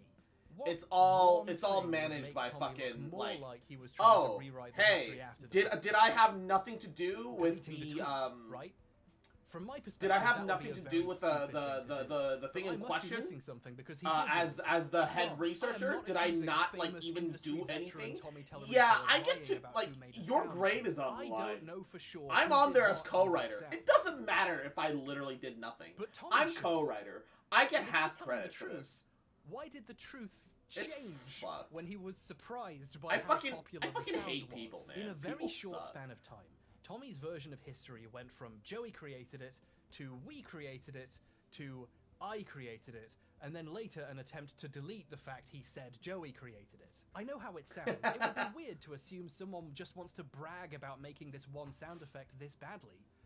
But he does brag about it. He put it in his Twitter handle, it's part of his Oh pitch my for the God. Amico. It seems very important to Tommy that he doesn't just own the sound, that he personally created it. To most people younger than me, that sound effect could be the most well-known thing on his resume, which is a bit depressing, really. And when Yeah, he it's tries to super describe depressing. the process of creating the sound, things get even weirder. In the OOF livestream, Tommy's happy to say he made the sound, but then he tries to go into detail about how it was made. I thought what first I would do is talk about how the oof sound was created. When he talks about the work that went into making the sound, he doesn't say he did anything. He says we. Then what we did is we went through, all the different lines. We did a whole bunch of other stuff to it as well. So after we pitch shifted it down, and then Sometimes he accidentally says I and then corrects himself. I wanted to let folks know how I created the sound, how we created the sound, myself and He corrects himself, the Joey dumb Curris. fuck. It just keeps going like this. We start to tweak the sound, each individual sound. So again, in oof, we might have spent, a half hour trying to figure out exactly which way we should have pitched it down and what thing we would have taken and this and that. This is a strange way to describe something you did. Far from being a sound he created and Joey merely edited, whenever he has to describe any specifics, all of a sudden it was done by committee. Tommy isn't lying about Half who did what, hour, quite the yeah. opposite really. He's specifically avoiding lying by being as vague as possible about something it would be easy to talk about if he actually made the sound himself. So I took this little girl's, we took the clip, right? And then And what we the did is little we frog, edited it, Yahoo, how you and doing, cutie? we kept the length of the sound. And He sketches. struggles to come up with anything. I'm he making some actually cosplay did. from scratch. Ooh, Like his what's the cosplay for? knowledge helped. And we'll say. Ooh, what you cosplaying? I want to say this right. I mean, it took a lot of my knowledge of audio to create this sound and make it sound unique. Now that people know about me, they know about how I created the Roblox sound. After seeing a guy specifically avoid saying I and say Type of we Miku for dozens of competition. times and then finish the story by saying, so that's how I made the sound? It just comes off really disingenuous. One Yeah, quick he sounds indicator fake of as what he fuck, could this mean by bitch. we is, at one point he uses it to describe the act of exporting the sound out of the program. You know, compressing it and making it all, EQing it and doing all these crazy things to it before we ended up saving it out. So God, when he he sounds says we so here, fake. he just means Joey. It only takes one person to hit save on a file, and that's the one thing we know for sure Joey did. Like with the money situation, it's hard not to read into why This Tony is motherfucker's talking so strange. full of It starts shit. to sound like Joey did most of the work, but then that would mean someone else deserves the credit for creating the sound. So all of a sudden, this 0.3 second sound effect becomes a team effort. That's Tommy's version of how the sound was made. He says we, but sometimes when he says we, he just means Joey. So, what's Yep. Joey's version? Joey's been pretty quiet about all this, and good for him. His career's still going strong, unlike some people's, and I'm sure he has better things to do than litigate who made an ancient sound effect. Unlike me, who apparently has plenty of time for that shit. However, Chorus does have a website where he maintains credits for every game he's worked on since 1993, and he's still updating it today. Next to Messiah, Joey puts design of all sound effects. After witnessing someone Design claim of Joey all did it, sound effects. change their mind, delete the story, and then talk in very vague terms about who did what, seeing someone just Yeah, say, I did all the sound designed all effects, the sound guys." effects is like a breath of fresh air. This is another reason why I find Tommy's first version of the story more believable. Not only is it untainted by his later discovery how popular the sound was, it's also what the other person who worked on the game said. But this really makes it look like Tommy's stealing credit from someone else who worked for him now. It was just a hunch before, but now, I don't know. And here's when the fun, easy video about the Roblox oof I was trying to make ended, and the horror of my new life began. Because while I was on Joey's page, Joey I has this noticed magical something thing else. called a Design of all sound lie. effects for Tony Hawk's Pro Skater. This was very confusing to read, because Tommy spent the last several decades saying he worked on Pro Skater. Tony Hawk Pro Skater, Tony Hawk Pro Skater, Tony Hawk. Oh Pro my Skater. God, he's I been was on doing it from the original Tony Hawk Pro beginning. Skater team. I was on the original Tony Hawk Pro Skater team. I'm not saying Tommy didn't work on it, it's just some places seem to disagree with him. Places like the credits of Tony Hawk's Pro Skater. According to them, someone else did the in-game sound effects. I'll give you 3 guesses. It was Joey.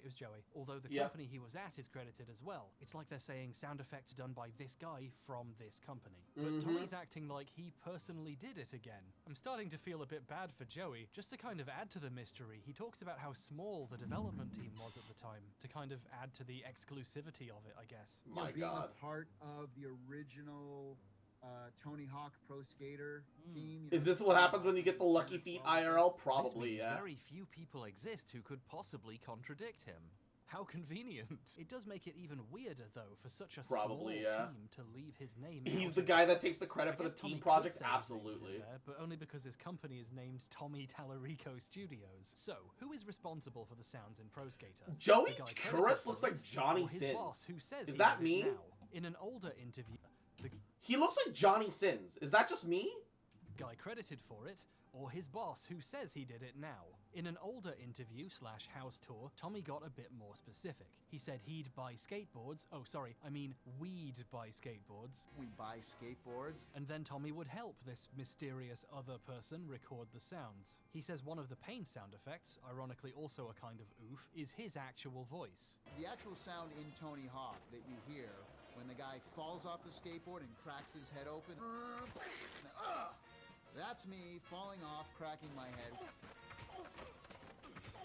So, Tommy might have helped with some of the sounds, or at least at some point Joey This recorded him motherfucker's falling so off a full of shit. skateboard. Strangely though, while he says he was on the Pro Skater team nowadays, at the time things were very different. You see, as I mentioned earlier, Tommy was on a TV show about games while Pro Skater was being made. A thing about journalism is, it's usually frowned upon to cover or review a product you helped create without disclosing you worked on it. And, to his credit, Tommy's very good at this. When he and co-host Victor cover games he was involved with, they make sure to say it. Take Advent Rising, a game he composed a ton of music for. Advent Rising. I'm not gonna comment on any of the music in the game because I am completely biased. This is, and I mean this unironically, ethical gaming journalism. Also, you might Ethic have journalism noticed in general. Tommy kind of likes to brag about games he's worked on. One time they reviewed an Aladdin game, and they brought up that Tommy worked on a different Aladdin game's music 8 years before. It was a great throwback to the 16-bit platformer days, and I know you worked on the original Aladdin game, so you must have felt like you were coming home a little bit. Yeah. Tommy not only understands disclosure, he loves doing it. If Tommy worked on a game, or a game similar to the one being reviewed, you hear about it on this show. So, what does it mean 90s when as Tommy a hell doesn't haircut? say he Yeah, worked for on a real. game? While Tony Hawk's Pro Skater was being made, it was featured on the show. Tommy interviewed one of the developers. Later, when it came out, Tommy and Victor reviewed it, and both gave it a 9.5 out of 10. If Tommy worked on this game's sound effects, he would have said so, wouldn't he? Well, he doesn't. At no point whatsoever in the coverage does Tommy disclose he worked on the game. Tommy behaves like a TV guy interviewing a game developer, which would be a bit weird if he was also on that development team, right? I can only think of a few reasons why Tommy wouldn't mention he worked on the game when he goes out of his way to do so normally. One is he randomly decided not to take credit for something, which seems out of character and pretty dishonest considering how hard he promoted the game, and he seems to know better than that. And the Ray Ray, alternative is, Yahoo, while he how had you helped doing, Joey cutie? out a little, Tommy, at the time, didn't consider Currently. whatever input he gave big enough to justify telling people he was involved. Currently. Which is fascinating to me. There is potentially a past version of Tommy who, if he honestly thought about it, would choose not to say he worked on Pro Skater.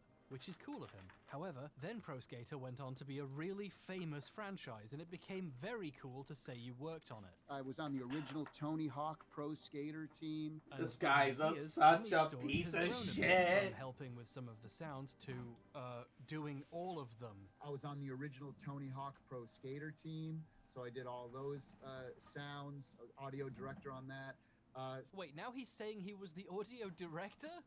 He's not even in the credit. Let's quickly look at who did what on games Tallarico Holy Studios shit. worked on. On the vast majority, Tommy is often credited Alright. for music, but he Give me doesn't one do second. sound effects much. Sound effects, or I'm sound gonna use design bathroom as it was super later fast. called, is Be right usually back. done by Still, like, Joey. raining The game outside. Tallarico Studios worked on almost always but I has might have music died down by a little Tommy, sound effects by Joey in the credits. Ooh. Basically, when Tommy and Joey work on games together, it's pretty Rain's clear died who down. I did can what. actually go In use fact, the in the early bathroom. 2000s, Tallarico Studios put out a sound effects library you could buy and use in your own projects, with over 19,500 sound effects in it. Tommy's the executive producer, so I'm sure he was involved in some capacity, but 3 other recorders and editors are credited, along with the sound designer. I wonder who it could be. It's Joey. It's always Joey. Joey credits himself as the lead sound designer at Tallarico Studios for 13 years. The thing he did was sound effects. Even on Electric Playground, Tommy's show, Joey is credited for additional sound effects. So maybe Tommy didn't say he did the sound effects on Pro Skater because he knew Joey would see it. Given Tommy's tendency to take games his sound effects guy is credited for and say he did all the sounds, what does that sort of thing mean for his later claims about Messiah and making the oof?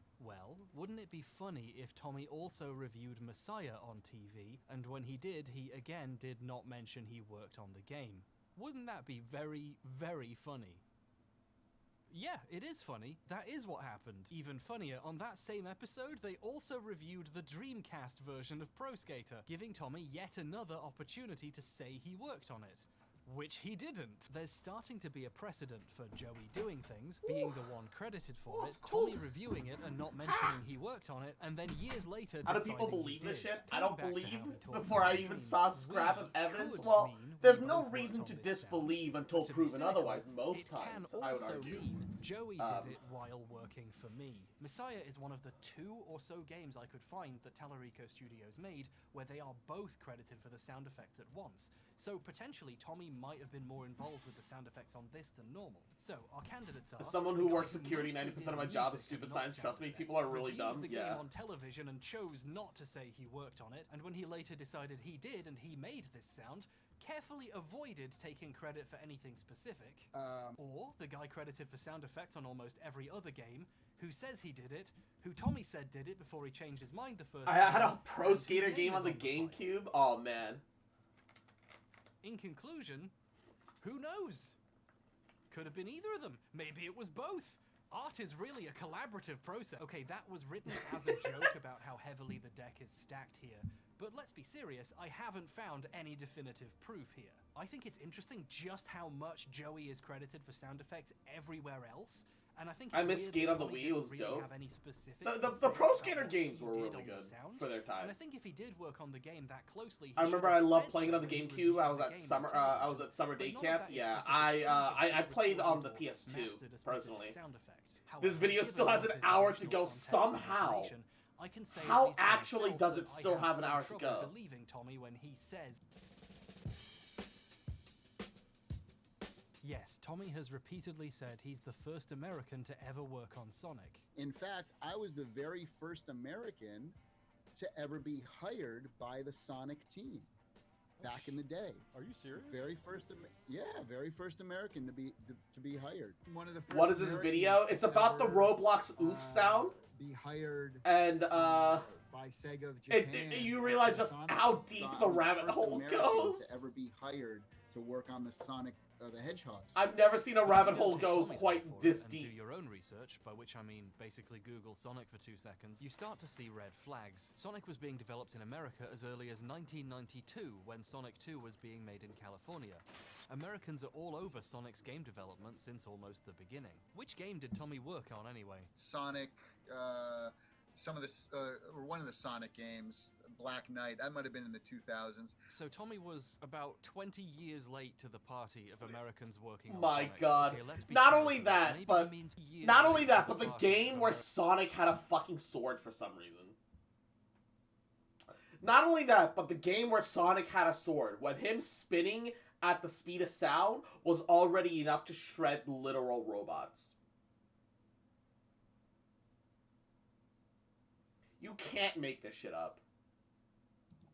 Americans working on Sonic. Okay, let's be charitable. Maybe he means first American to do music for the series? But if he thinks that, Tommy's been crushing too many 40s. That was terrible. I promise to live and learn from the... Oh, fuck. But this first American stuff gets even deeper. There are layers to this shit. One particular American musician, Michael Jackson, was rumored for decades to have worked on Sonic 3. This was seemingly confirmed by Yuji Naka earlier this year. And Ray Ray. This would make You have a wonderful Jackson rest of the your first night. Go to American bed, to do a sweet Sonic dreams, baby. soundtrack. Maybe there are some Americans who worked on one earlier. I'm not sure. I'm not deep into Sonic lore. I'm no Heriton Splimby. Now you could say, well, sure. No Maybe that worries. means Tommy is I wrong hope you about had a being the fun first day American. and took But care of there's yourself, no way he buddy. could have Mwah. known that. We only More found out for snowboarding sure tomorrow? recently. Hell And yeah, yet, have to fun. be fair, Have fun. that would be true. Were it not for the fact Tommy has also been bragging about knowing back in the 90s that Jackson worked on Sonic. So I was really close with the Sega folks back in the early 90s. I don't know if it was ever confirmed or not, but I can tell you that he did do the music for Sonic 3. This was at a con in 2014, before he started saying he was the first American. So either he knew he was lying when he started saying that, or he made this shit up too. Which one is the lie? Which one is the truth? At this point, why not both? I don't It's trust this all story about lies at knowing this about point. Jackson either, frankly. I think he just made up a story to seem involved with another important piece of history. Yeah. That seems to be his MO at this point. This is just one example of what we could I've never been charitably snowboarding or call skiing. I have been ice exaggeration, skating. I've but done all three. realistically we call lies. The more I tried to check things Snowboarding Tommy said to prove is to more myself that any of it satisfying was to true, me the because more my it all feet came don't apart. hurt quite so Okay, much so at what the about end of the it. Metroid Prime But I thing? He prefer said to in a bunch ski of over places, snowboard. including the Oof stream, And that he Ari, worked on well, Metroid welcome Prime. back. I'm sorry you're having Metroid trouble Prime sleeping, with though, baby. Shigeru Miyamoto. Worked on that for a couple of years, and I worked with him on Metroid That's rough. Prime. That's rough. The first one, and we worked together for about, gosh, I want to say 4 or 5 years. Metroid Prime, I worked with that with Shigeru Miyamoto for 5 years. I do skiing Worked with too. I like Shigeru skiing. Skiing is Miyamoto, cool. the creator of Mario and Zelda. Worked with him for 5 years on Metroid Prime. He doesn't just say he worked on it, actually. He says Shigeru Miyamoto was a personal huge fan of his work and always wanted to work on a game with him. We always talked about working together. We're like, oh man, I really love all your Mario stuff. And he'd say, oh man, I love all your stuff that you do. Your stuff, yeah. Like, he can't even make up his own positive note in his own fucking lie. Sometime, you know? I don't know if that part of the story is true, but Tallarico Studios was contracted to work on Prime. Not music, by the way. Prime already had a composer. They just did sound effects. That might turn out to be important later. But early in development, Retro cancelled all their other projects to focus on Prime, and suddenly didn't need outside help to get the audio done, and his contract wasn't renewed. Tommy will confirm this part of the story himself. My contract was coming to an end was around the same time that Retro's projects were all getting canceled except for Metroid, and they had an internal audio department. So he did work on it. Briefly, but again with the exaggeration. Gonna play Wrath of the Righteous game and listen to the best Fox Boy until brain stops working. Let me see. Oh, I also own Wrath of the Righteous. Doesn't just say he worked on Prime's sound effects for a bit, and Miyamoto was a huge fan though. His story gets Wrath of the Righteous is pretty good. He tells people Miyamoto didn't. I actually played the actual like tabletop visuals edition. Or animations to make sound effects too. He told for them to just like make Pathfinder what he thought was cool, and the 1E. development team designed the weapons and animations around his Things sounds. got very Give chaotic. us a bunch of epic weapon sounds, and then what we're gonna do is I'm gonna give those to my artists, and then they are gonna be inspired by the sounds that you make, and we're gonna inspire the art and the thing. Wow, so cool. This is an unprecedented amount of control for an external audio contractor. This scheme might be kind of difficult for me. Plus, I mean, it's not like super easy, but it's also not super hard.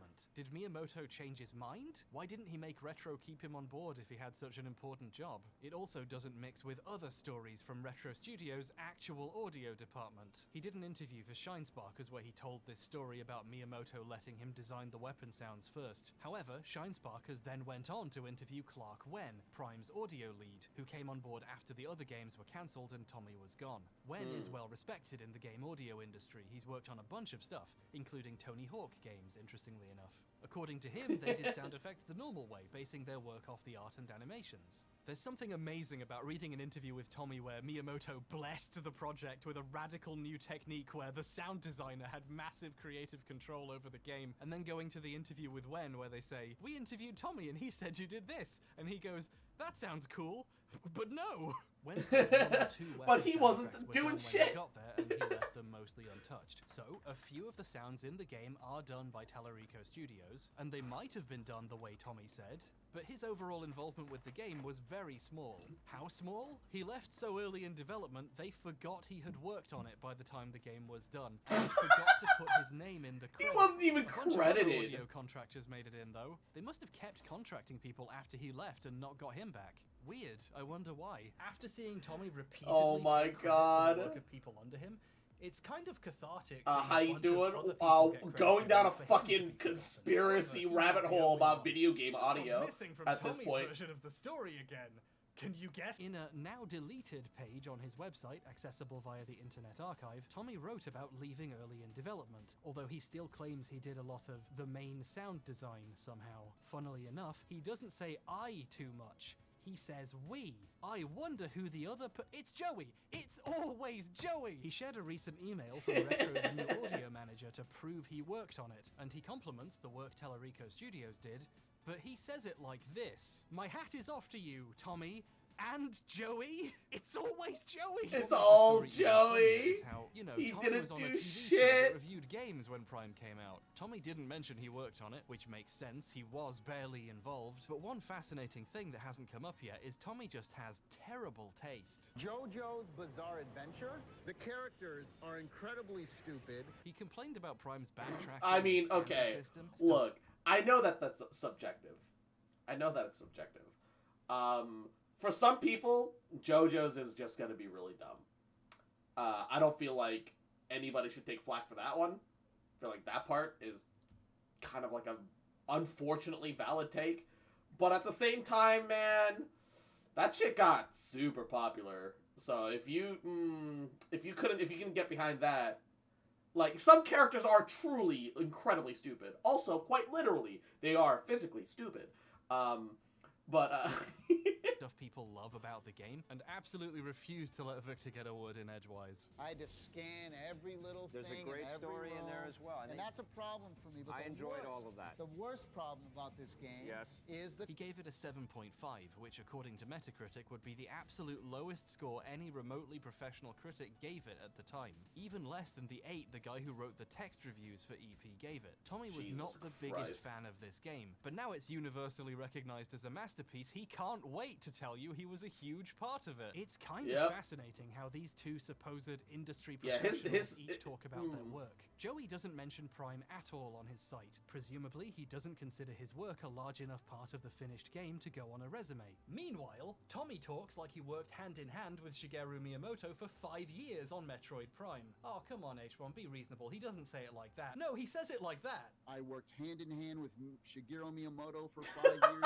on Metroid Prime. But he said on his own website he left early. He left so early they forgot to put him in the credits. He knows he's not telling the truth when he says this. Okay, Oh look, my God. maybe I'm just a gaming racist. Yeah, but he- is it okay at this point to call this an obvious lie? It must be very difficult to work hand in hand with someone on a game they famously it's, did not work on very much. Retro Studios is based in he's kind of a Texas. piece of shit. Miyamoto was a distant producer who occasionally He's gave absolutely a notes. piece of shit. Several former Retro employees have even suggested he gave Metroid to a new company in America that hadn't made any games yet because he didn't like Metroid that much. Some insinuating he didn't really get Metroid's type of gameplay. Miyamoto pawned off IPs like this repeatedly, actually. He visited Rare one day and made them turn a game they were making into a Star Fox game because he had no idea what else to do with Star Fox. And we all know how that turned out. Yep. It's actually pretty good. People are just mean. Prime is great, but it happened because Miyamoto outsourced an IP he didn't like to a bunch of Americans so he didn't have to think about it, which gives very different implications to Miyamoto asking Tommy to do the sound effects. So now almost every game he's bragged about working on has turned out to be a gross exaggeration. The only other games he talks about are Earthworm Jim and Aladdin.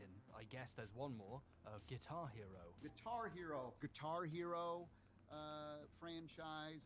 Did some work on some of the first 3 Guitar Hero games. You know, like some of the games I've worked on: Disney's Aladdin, Earthworm Jim, Guitar Hero. Any of his songs on the soundtrack? No. Did he do sound effects? It doesn't look like it. Is What he the fuck credited is with on the any of arms? games? On one of them, yeah. According to a Joystick interview, rest in peace, comrade, he helped them get an Aerosmith song on too because his cousin is Steven Tyler of Aerosmith. He's Wait, in the what? credits of Guitar Hero 2 in the Industry Thanks section. His involvement seems, I don't know, kinda small. It's mostly people who championed the first Guitar Hero when it came out. You know, game journalists Leg and locks up, celebrities. yeah. And Will Wheaton. Interestingly, Will alongside Brad Wheaton! Shoemaker, Ryan Davis, and of course Jeff Gershman, also in these credits is Patrick Klepek, who 15 years later would go on to make him delete a legal threat by asking him a basic question. This is the total extent I can find of Tommy's involvement fucked. with the Guitar Hero games. But I must be missing something. The way he brings it up, you'd think he was massively involved. I've worked on the Guitar Hero games, the first 3. The third one was Guitar Hero Aerosmith. Now you know why. I want to assume Tommy was joking there, but at this point, I don't know. The more you look at Tommy's weird exaggerations, overstatements of credit, his use of we to mean Joey, the more you see it. It starts to take over your mind. You start to ask yourself if even the stuff he couldn't possibly be lying about is a lie. Like, okay, are those Guinness your World feet are kind of Records important real? for skiing? I Yeah. assumed even if everything else was fake, My they joints would on be my real right at foot, least. if There's my no way points- anyone I could was get away points with such an up. obvious lie. It would be too easy to check. But it turns out if something is easy to check, no one actually does. Yeah. Oh no, his Guinness World Records are all bullshit too, huh? Yeah, it wouldn't surprise Let's start me. with the big But one. The person who has worked on the most video games in their lifetime. That's what he calls it, at least. I hold the Guinness World Record for the person who's worked on the most video games in their life. My mother's very proud. The person who's worked My on the mother's most video very games in proud their he lied as lifetime. easily My as he mother's very breathed. proud for the person who's worked on the most video games in a lifetime. So that was pretty cool. My mother's very proud for the person. I don't who's think his worked mother on even knows the he most exists at this video point. games in their lifetime. He lies so hard, I'm pretty sure his mother literally forgot he Honor, exists. my mother's very proud. The person who's worked on the most video games in their life. Yeah, my mother is very proud. Okay. Genuinely, that's like step 1 in like lying at this point. make a lie and add the addendum of something that makes like so much common sense that like, you know, it's like that, you know, oh yeah, that can't be a lie, right? He said something super logical like right at the end of that. That can't be a lie. There's several problems with this one. Let's start with how the number He had of games two he dads, worked on exactly. keeps expanding, and not in the sexy way. By the time of his first Guinness World Record in 2008, he'd worked on the production of 272 games. Around this time, he stopped doing music for games and started focusing on video games live. Video games live takes up such a huge part of your time and your career. So, have you ever considered going back to like full-time video game composing? No. There was this period in the early 2010s where the last game he'd officially worked on outside of Super Tofu Boy was Sonic and the Black Knight. The last game I composed for was actually a Sonic game, and that was a couple years ago, but yeah. But somehow, 2 years later, he had a record with over 300 games on it. In October 2017, he said he'd worked on over 300 games. In fact, I have a Guinness World Record for the person who's worked on the most video games. Still in their making lifetime, shit over up. 300 games. But by the time of the OOF Holy stream in January fuck, 2020, dude, just chill. over 2 years later, it was over 350. And I've worked on over 350 video games. He had a busy couple of years there. I read today 300 video games you've had your hands in. That can't be a real number. Yeah, that's actually 350. Yeah. How's Super Tofu Boy not sued? A lot of people in the industry. Technically, it is a parody. 350 games in my career. Okay, Tommy And, seems a little confused himself how many he's done. So, they you know, didn't just for his sell sake, we the should game. probably double It check was a again. free So, game, is and there it a was list bad. somewhere? Super His Meat Boy Wikipedia page lists far devs less did not games than take he it says he's seriously at worked on. all. Phew, Because God damn it. I used why Wikipedia would for that you? visual earlier showing It's the games it's he a worked on in the trash early 2010s. game. Let's show everything else he did afterwards. Nothing. He cameoed Nobody in Metro was City nobody was Rampage, and that's playing it, Super according to Tofu Wikipedia. Boy His IMDb over splits his Super credits into Meat a Boy. dozen different There was no categories, but not there was no games, market television, and movies competition. because it's a horrible website. And the composer and sound Yeah. department credits have a bunch of games repeated in both.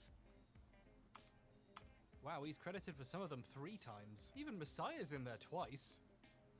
Earthworm Jim 2's in there 4 times? But even adding literally all the video game credits together, including all the duplicates, you get less than That's a half lot of the number duplicates. he said he'd done 15 years ago. My what God. the fuck is happening? His Moby What is Games going page on? lists about 100?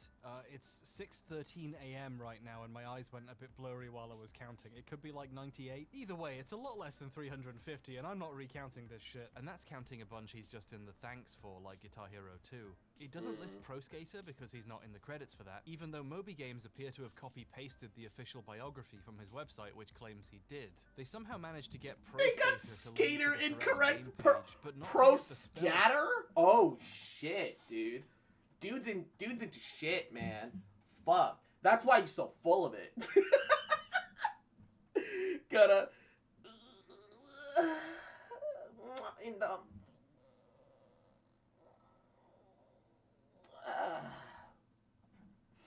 Whomst is this? Tommy something. He's a guy that tried to take credit for the oof sound effect from Roblox. And this is a hell of a rabbit hole I found myself in. So the base story ends like 30 minutes in. It was like a 30-minute video. And then I looked down and I'm like, wait, that's an hour. This is like an extra hour. And it's just so much lies on lies on lies on lies. He did like the fucking whatchamacallit, the fucking bullshit thing where you go on like crowdfunding sites and scam people out of their money. Didn't do it on Kickstarter because he was pretty sure he couldn't get away with it. Right. Okay, none of these websites can be trusted. Thankfully, Tommy has taken it upon himself to make his own Tommy list of games Tallarico. on his website. This list is larger, and I mean a lot larger than the others. And since Tommy wrote it, there's some dubious names on here. Pro Skater and Guitar Hero are on there, and so is Metroid Prime. Obviously, he personally held hands with the development team while they made it. But so is Prime 2, a game I've never seen any mention of him touching anyone's hands on. Yep. Did they reuse some sounds him/Joey made, so that counts as working on both? And I guess I can now add Roblox to that list of games. If Tommy thinks he can put Roblox on the list of games he has worked on, Imagine what This man is justifications literally other a games fraud. are on this list for. One of Tommy's actually... This man, when you have -8 int but 20 wisdom, more like -8 int, but like 12 charisma and the lucky feat. Interesting contributions to game history is early PlayStation 1 models came with a demo disc to show what the console could do, and some of his music is in the menus and titles. The first sounds ever made by some early PlayStations would be music made by Tommy. This is kind of neat and cool, and it's also weird seeing PlayStation I'm pretty sure his demo wisdom disc is also in a an list 8. of games This composed guy's for. this In guy's general, this list weak-willed has as quite a bit fuck. of what we call padding. Tallarico Studios did additional He's music for weak-willed the as first Blood fuck. Rain, so that's one game worked on, right? Well, it's on Tommy's list 5 times as each console version, along with PC and Mac. I'm Oh not sure my why you God. give Blood Rain such a strong presence on your resume, but each to their own. He also did the music for Earthworm Jim 1 and 2. An Earthworm Jim game is on his list 18 times. Super Jesus. Tofu Boy, a free Flash game Peter made he donated music to, is on here twice. You can run Flash games on the Mac too? Wow, that's an extra game worked on. My Fuck you, God. Tommy. But even counting When you all have of one this, nat all the 20, they games he keep trying to wasn't write that credited for, but still puts on his list. The multiple times the same game is And counted and the across thing is that he does and has played like a bunch of music via like games live and shit. You know? It's clear that he has actual talent, you know?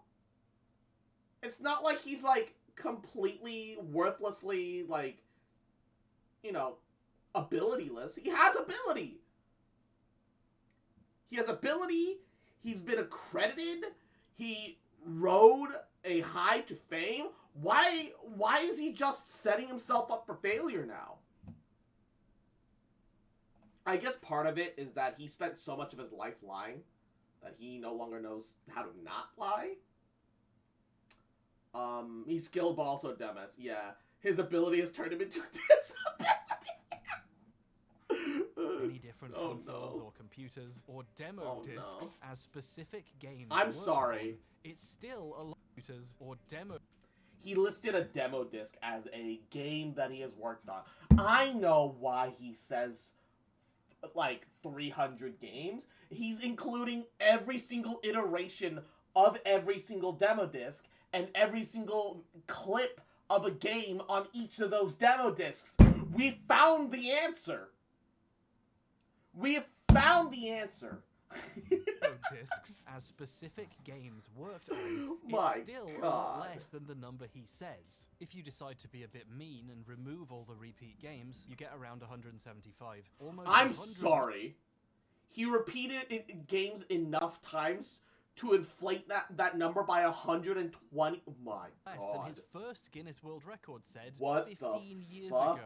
So either he stopped updating his website, and IMDb, Moby Games, Wikipedia, and everywhere else also How? stopped tracking the games he worked on, or, Bob, forgive me, the first American to ever work on Sonic is exaggerating again. In an interview in 2010, he said he worked on 280 video games, which is a Guinness World Record. Actually inside the Guinness book as the person who worked on the most video games in their life.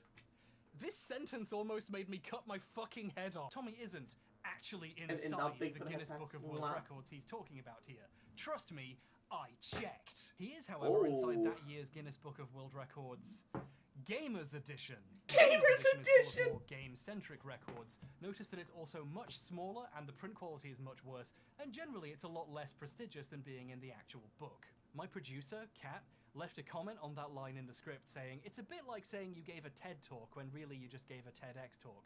Not realizing how fucking funny she was being, because Tommy has done a TEDx talk. Oh my God. And his biography on his website calls it a TED talk. He is exactly Oh that my guy. God. She is so cool. I love her.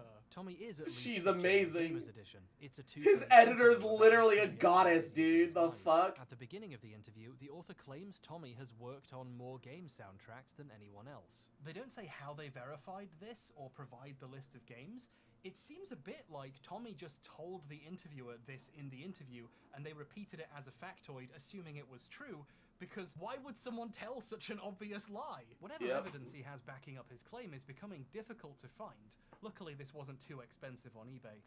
Supplies are quite low, but the demand It's just me, basically. I mentioned how surprisingly cheap these were to Mandalore Gaming, and he started bulk buying them to leave in Airbnbs he stays in, like a sort of gamer-dian Bible.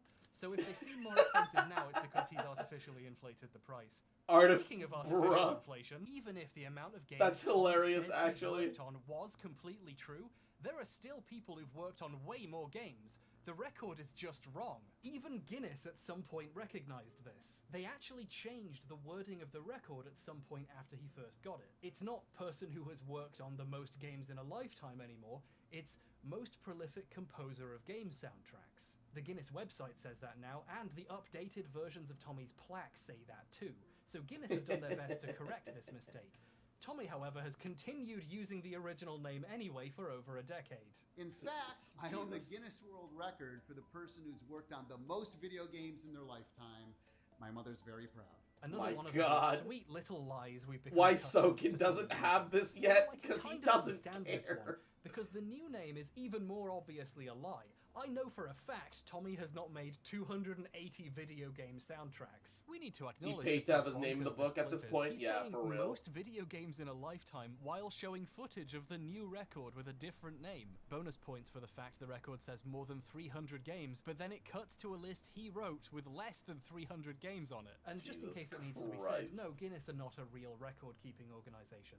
They're a novelty book company. It's already a pretty common joke that most of their records are just silly stuff someone made up so they can have a record. Like, most baseball bats broken in 1 minute.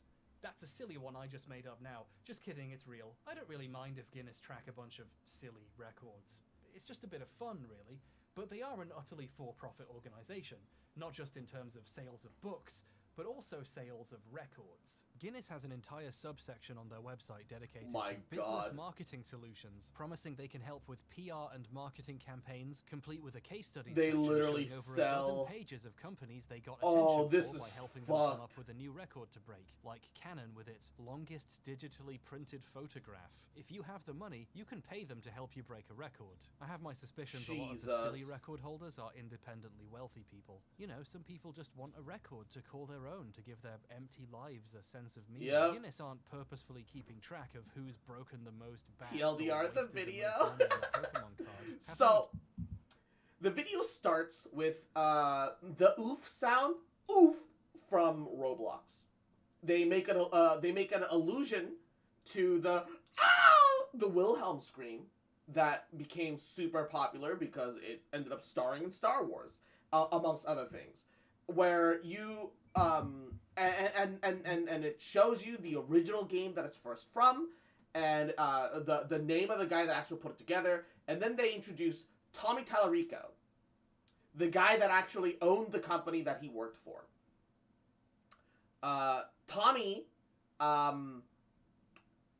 much later in the video, is shown to have journalistic integrity until he realizes, hey, something got like super popular. And then he just started making up a bunch of fucking lies about shit to make himself look and sound and feel more important. In doing so, he, you know, and he will take advantage of situations. He actually, right before the Corona crisis hit, bought an electronics company and tried to make a game console. Eventually, he had to run three separate crowdfunding sites, not Kickstarter, because he knew he could never get that off.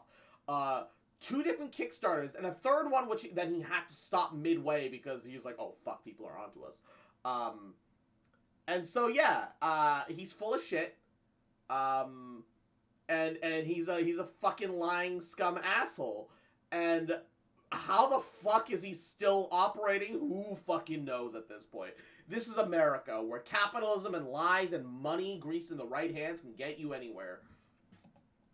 Guinness adjudicated That's the on site TLDR. to verify and give out the award. Most on the dildos day stuck is in a super expensive. At minimum Musty $10,000 country. plus transport and hotel costs. This stuff gets expensive fast. They aren't a neutral party tracking human achievements. They are a paid service, and many of their record holders are basically just customers. You'll notice that when it became clear someone else should have the record for most games made in a lifetime, they didn't give someone else the record.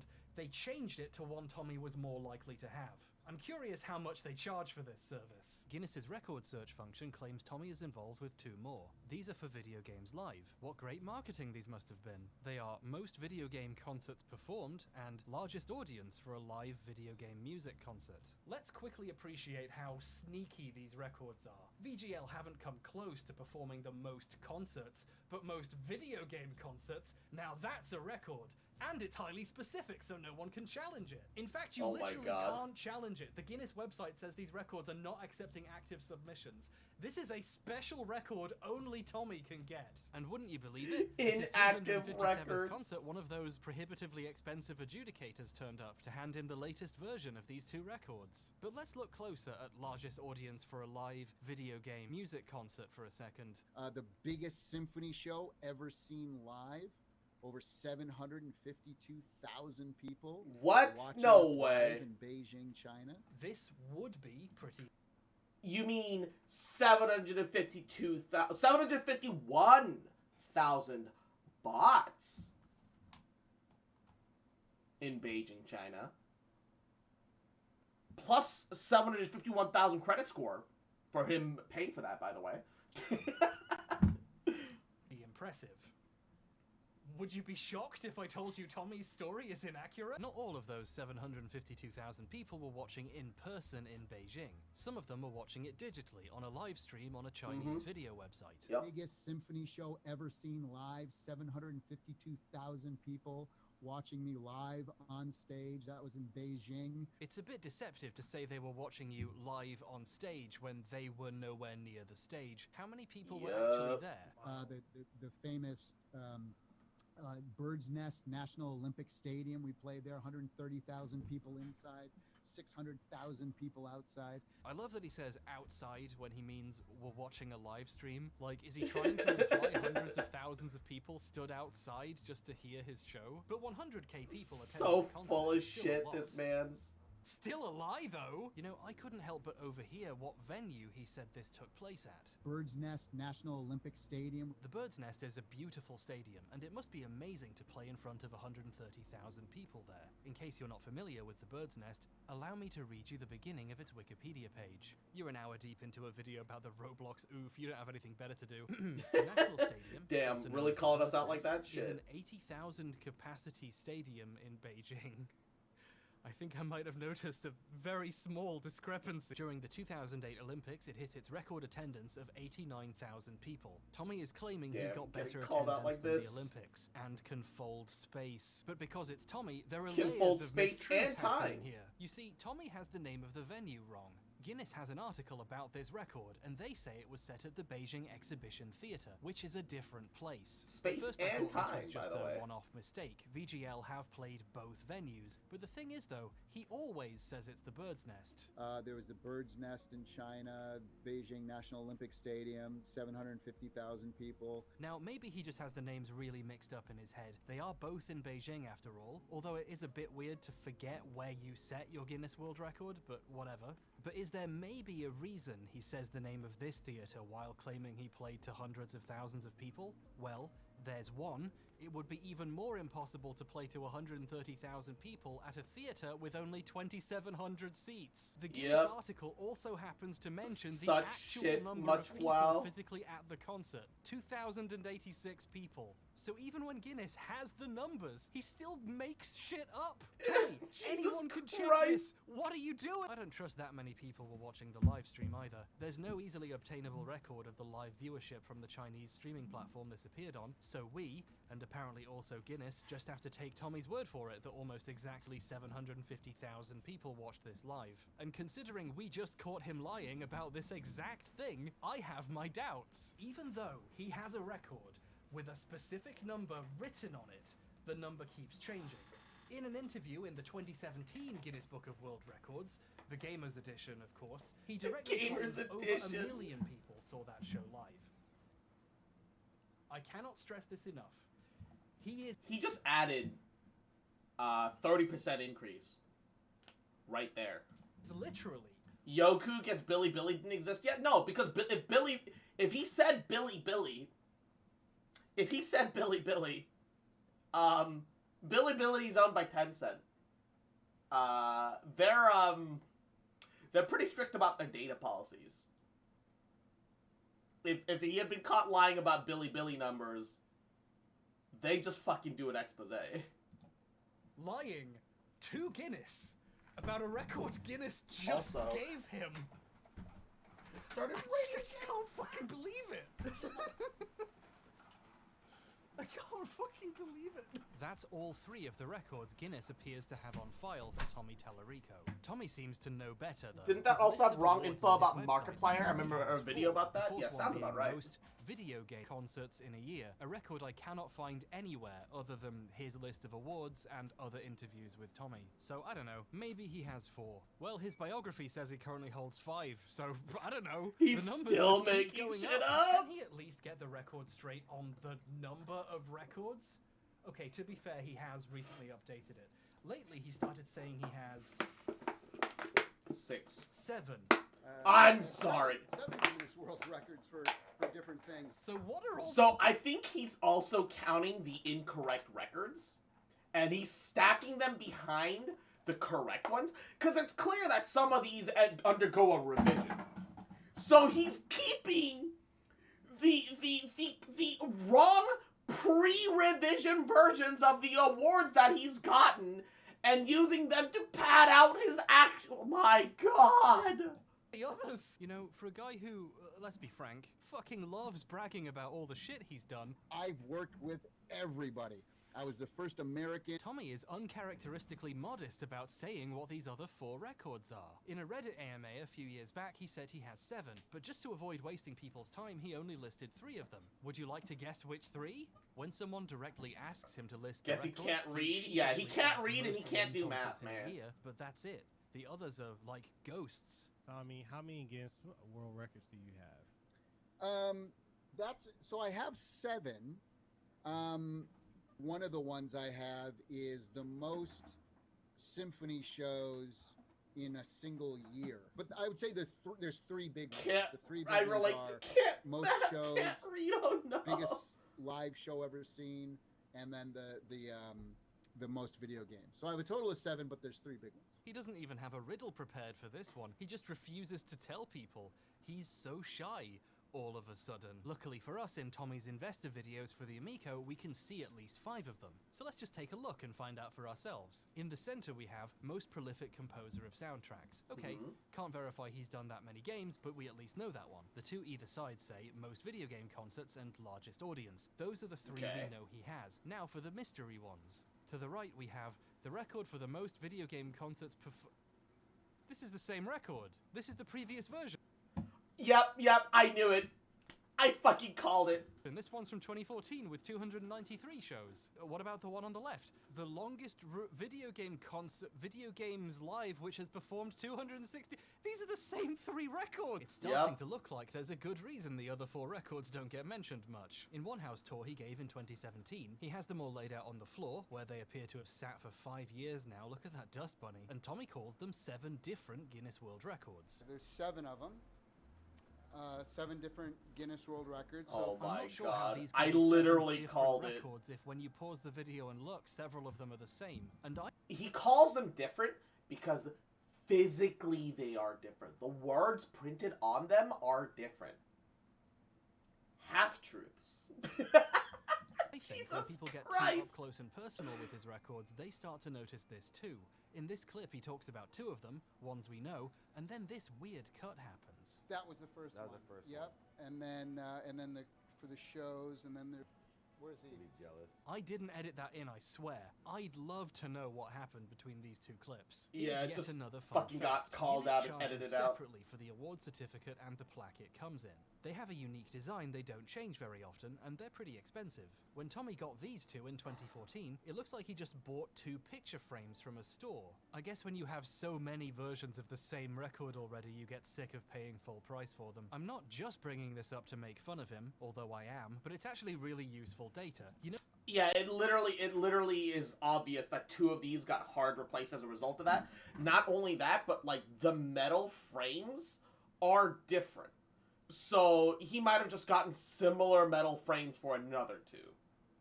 But they're not the same. You know how I mentioned Guinness renamed his most games record? In this one tour with the super awkward edit, another funny thing happens. Tommy reads out that record, right? This is the Guinness World Record for the person who's worked on the most video games in a lifetime. Wow. But because he got a shitty frame for this one, we can check and see the record he's reading from says something else. For the person who's worked on the most video games in a lifetime.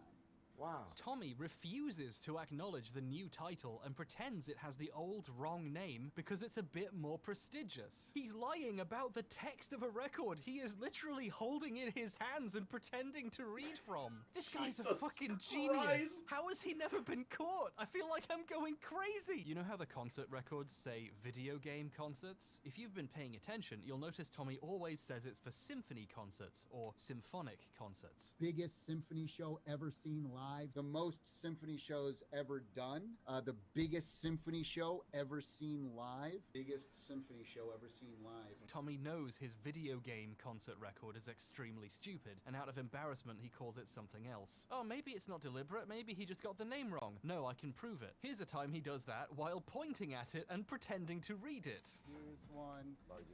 Largest audience ever to see a symphonic concert live. And then you can see him. Okay, you can see him do like a little waggle to try and draw his eyes away from the actual words. Audience ever to see a symphonic. Yep, changes the angle, do a little wiggle waggle.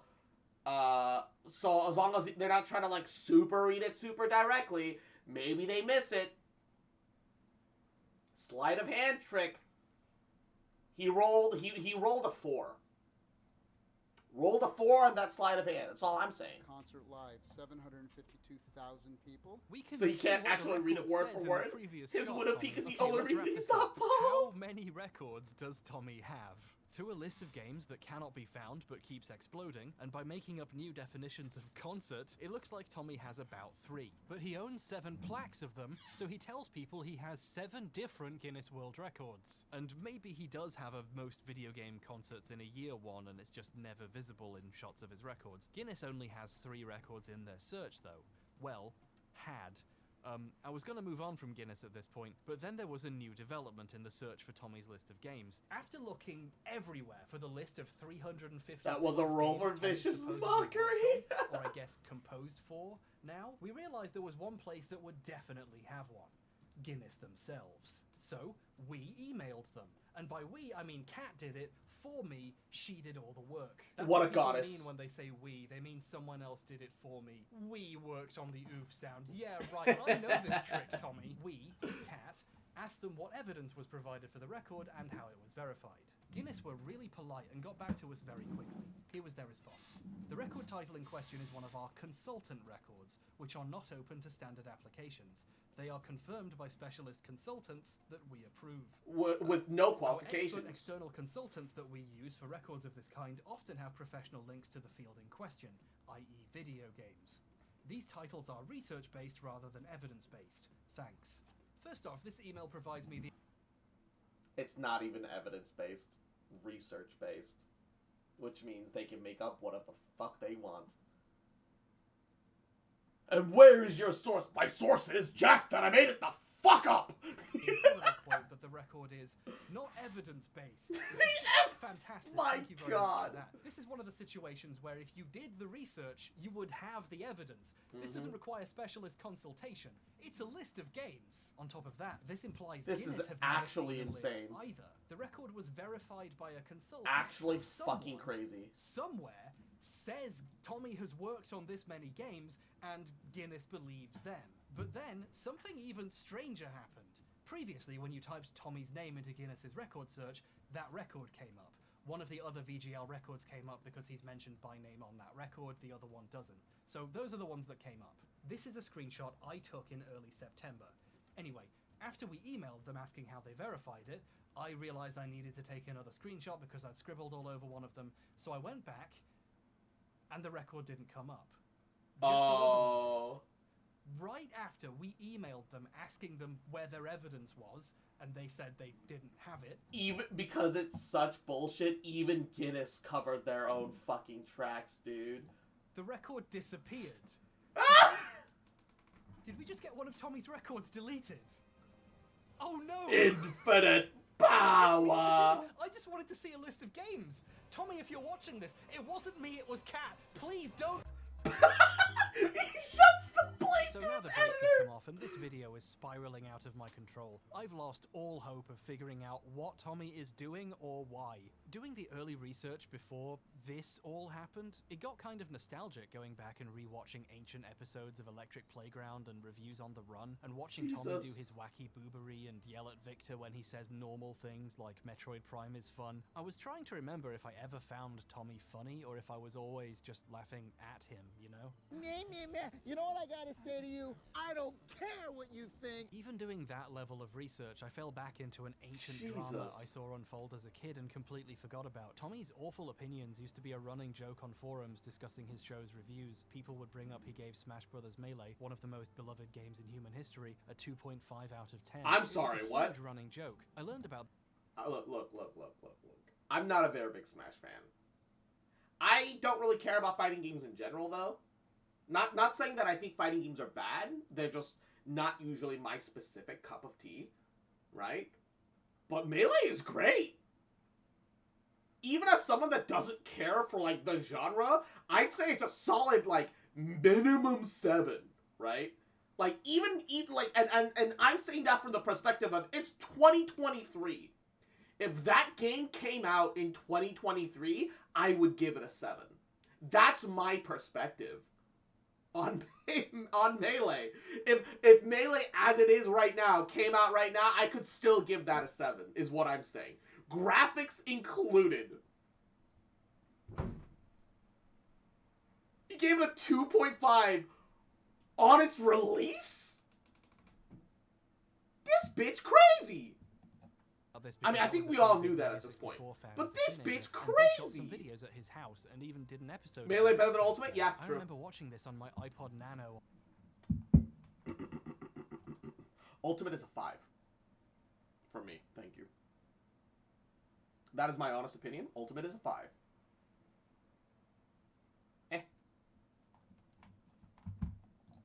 On the bus. Now we're in another strange room. This was shot just as Smash Take Bros. Ultimate, add 2 points. Add 1 point. I'm adding 2 points to Ultimate. Smash Brothers is now released. That's right.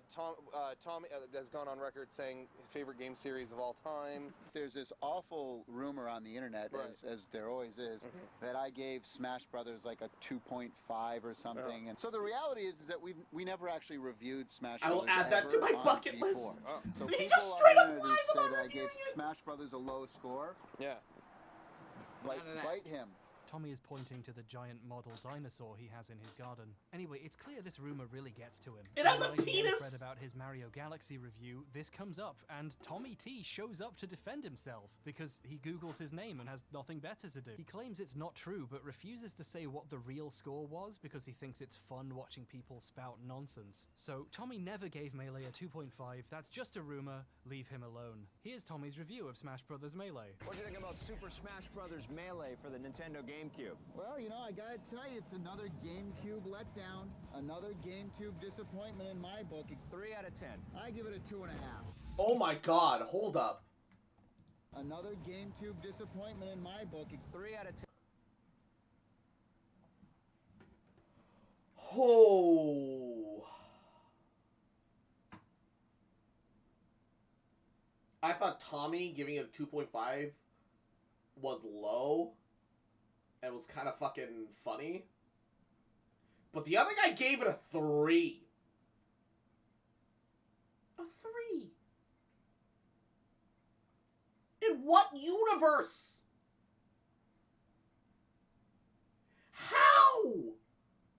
I'm not saying that Super Smash Bros. Melee had to score super high. Honestly,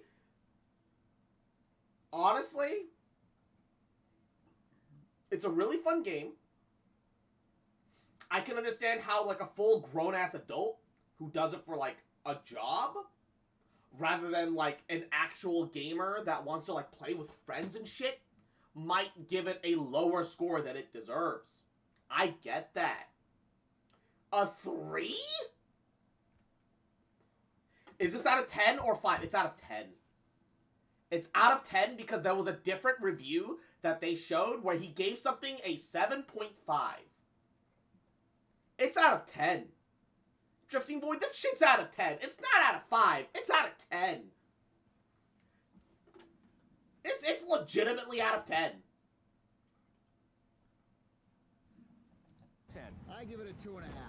He said this on TV. People saw him. The footage exists. This isn't speculation. When Tommy does something people criticize him for, even something dumb that doesn't need defending like a video game opinion, he just lies and says he never did it. Like, why would you lie about something so stupid and easy to check? I'm reaching the point where if Tommy says something, it's easier to assume he made it up. His website used to have a page of famous people seen wearing Tallarico Studios t-shirts, which is a weird thing to document in the first place. But the thing is, though, every single picture on it is photoshopped. What was his goal here?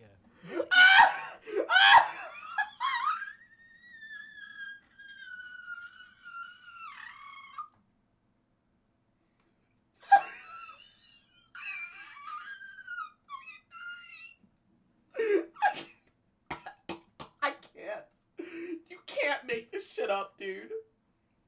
Literally, you can't make this shit up. You can't make this shit up, dude.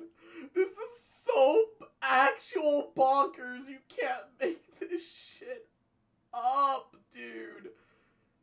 You can't make this up, dude. Why does this website look like the font is having a fucking stroke? Because it is, I guess.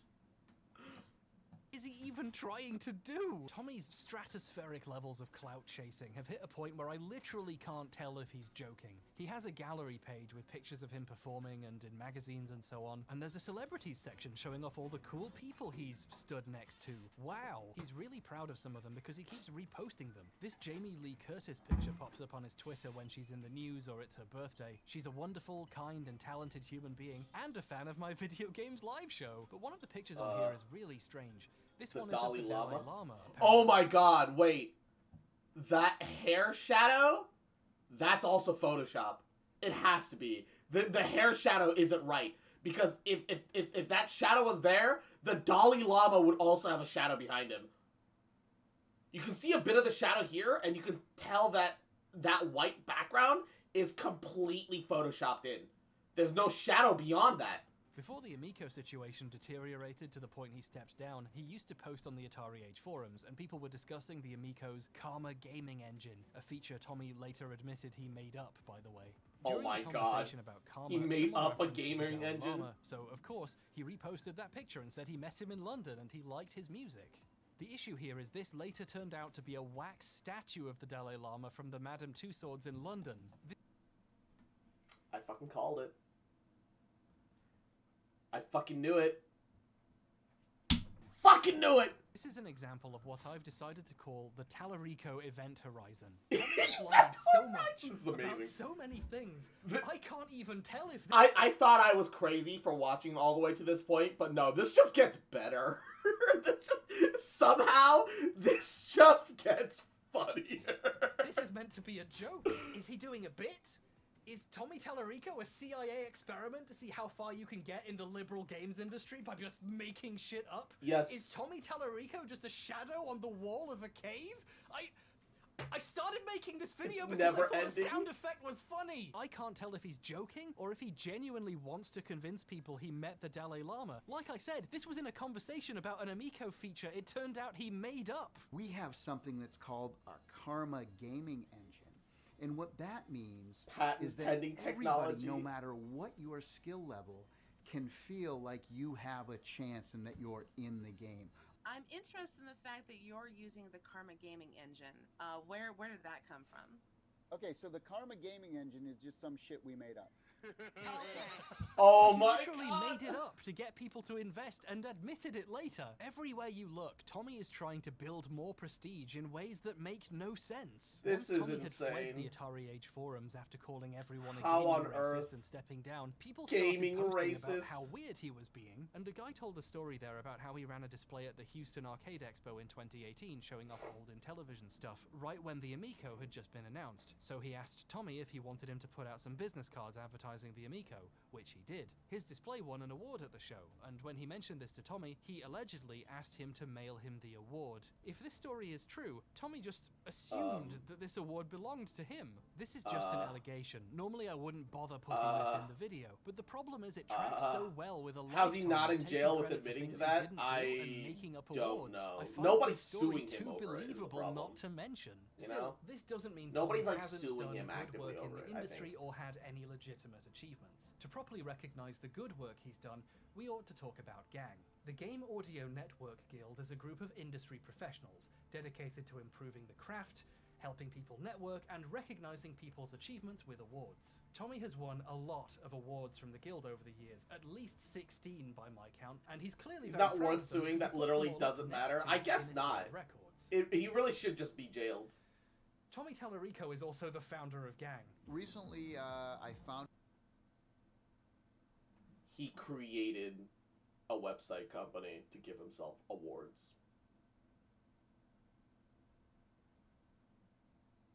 And that website company probably corroborates and goes like, yeah, he's legit. Ooh, woo. You know what this is like? The fucking YouTube and Twitch creators that made the CSGO gambling websites and then started doing sponsored content, guys. Hey, y'all, look at this fucking sponsored content. You too can make all this money by CSGO gambling, everybody. Gosh, yuck. It's the same thing. Oh my god. founded a nonprofit organization called the Game Audio Network Guild, or GANG. It's really funny seeing Tommy give tours of his house in his GANG t-shirt and of his office with his GANG desktop background, and then going to his website and seeing 16 awards from the group he founded and was on the board of directors of at the time. Tommy Tallarico, composer and sound designer for video games, also the president of the Game Audio Network Guild, also known as GANG. GANG even gave an award for Best Sound Library to that Oh sound my pack God. he made, with Joey's help. They've only given out that award 4 times in their 20-year My existence, by God. the way. And again, these are award-winning God. sound effects. At least we know the sounds in the Roblox kit really are award-winning. Like, at this point, research Yeah, his for this own video was awards. supposed to be about the Roblox oof. Talk about has gone sucking your so own far dick, off yeah. course Fucking that I self-fellatiating needed, this something motherfucker. that was baseline, obviously true to hang on to so I could return to sanity. So, I asked myself what I thought would be the most obvious question. Was Tommy even on Cribs? On YouTube, like I said, there's a lot. Was he even on Cribs? MTV Cribs I was on. It's awesome, right? You did it, MTV Cribs? Yeah. Yeah, they were my house. Didn't you have an episode of MTV Cribs back in the day? Yeah. Like, he tells people it was Cribs. He uploaded a video to his YouTube channel saying it was Cribs. So was it? No! Oh my god! You know, He bullshitted that too! Oh, I shouldn't be surprised. Somehow I am. Dude, he's like an artist when it comes to this. He's like an artist. Dude, this has reached an actual art form. a TV show. It has lists of episodes. You can just check. It was obviously a lie the entire time. I don't know how no one called him on it. Do gamers just not know what Cribs is? Cribs went to the home of massively successful musicians like Snoop Dogg and Maroon 5. Or other really big celebrities like Tony fucking Hawk. They did not go to the home of the guy who might have made some of the skateboard sounds for his game. Absolutely no normal person watching MTV in the mid-2000s is gonna know who Thomas Also, the Tallarico I'm gonna Engine point even out, is. He did the video quality is significantly different too. Look here. It's a little blurry, a little low resolution, but it's crisp, right? They're indoors and this motherfucker looks deep fried. There, I said it. Call me a video game racist, alright? Give me that title, alright? Let me add that to my resume, alright? Ignore the fact that I'm also a person of color. Call me a video game racist. Kozak! Yahoo! Wow, that's what you come into stream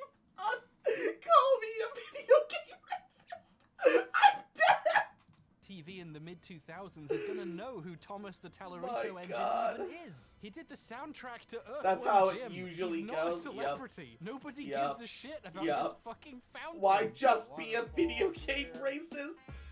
Which makes me want to pee at night, oddly enough. My mother's very proud. Cribs had very specific motion graphics, and they always showed the same factoids at the beginning every time, using the same visual. This video just has a wall of text. MTV had a very specific vibe with its backing tracks. This thing uses easily identifiable stock music. So identifiable, YouTube flagged it. But if it wasn't Cribs, then what was it? Someone in the comments says they saw this on a disc that came with a gaming magazine back in the day, but I think they're thinking of the other times he did that. Because Tommy's a massive narcissist, his website has a video section with a meticulous collection of his appearances, and links to them on YouTube, some of which he uploaded himself. He links this one and calls it MTV Cribs here too, along with 2 of his PlayStation Magazine appearances. But here's the thing, Tommy's website is ancient and has several much older versions preserved on the Internet Archive. On the version from 2004, before YouTube was a thing, he would just put the videos on his own site. Many of the videos on the old site ended up as links to YouTube videos on the new one. The PlayStation Magazine house tour and interviews are here, along with this Around the World in 80 Games thing.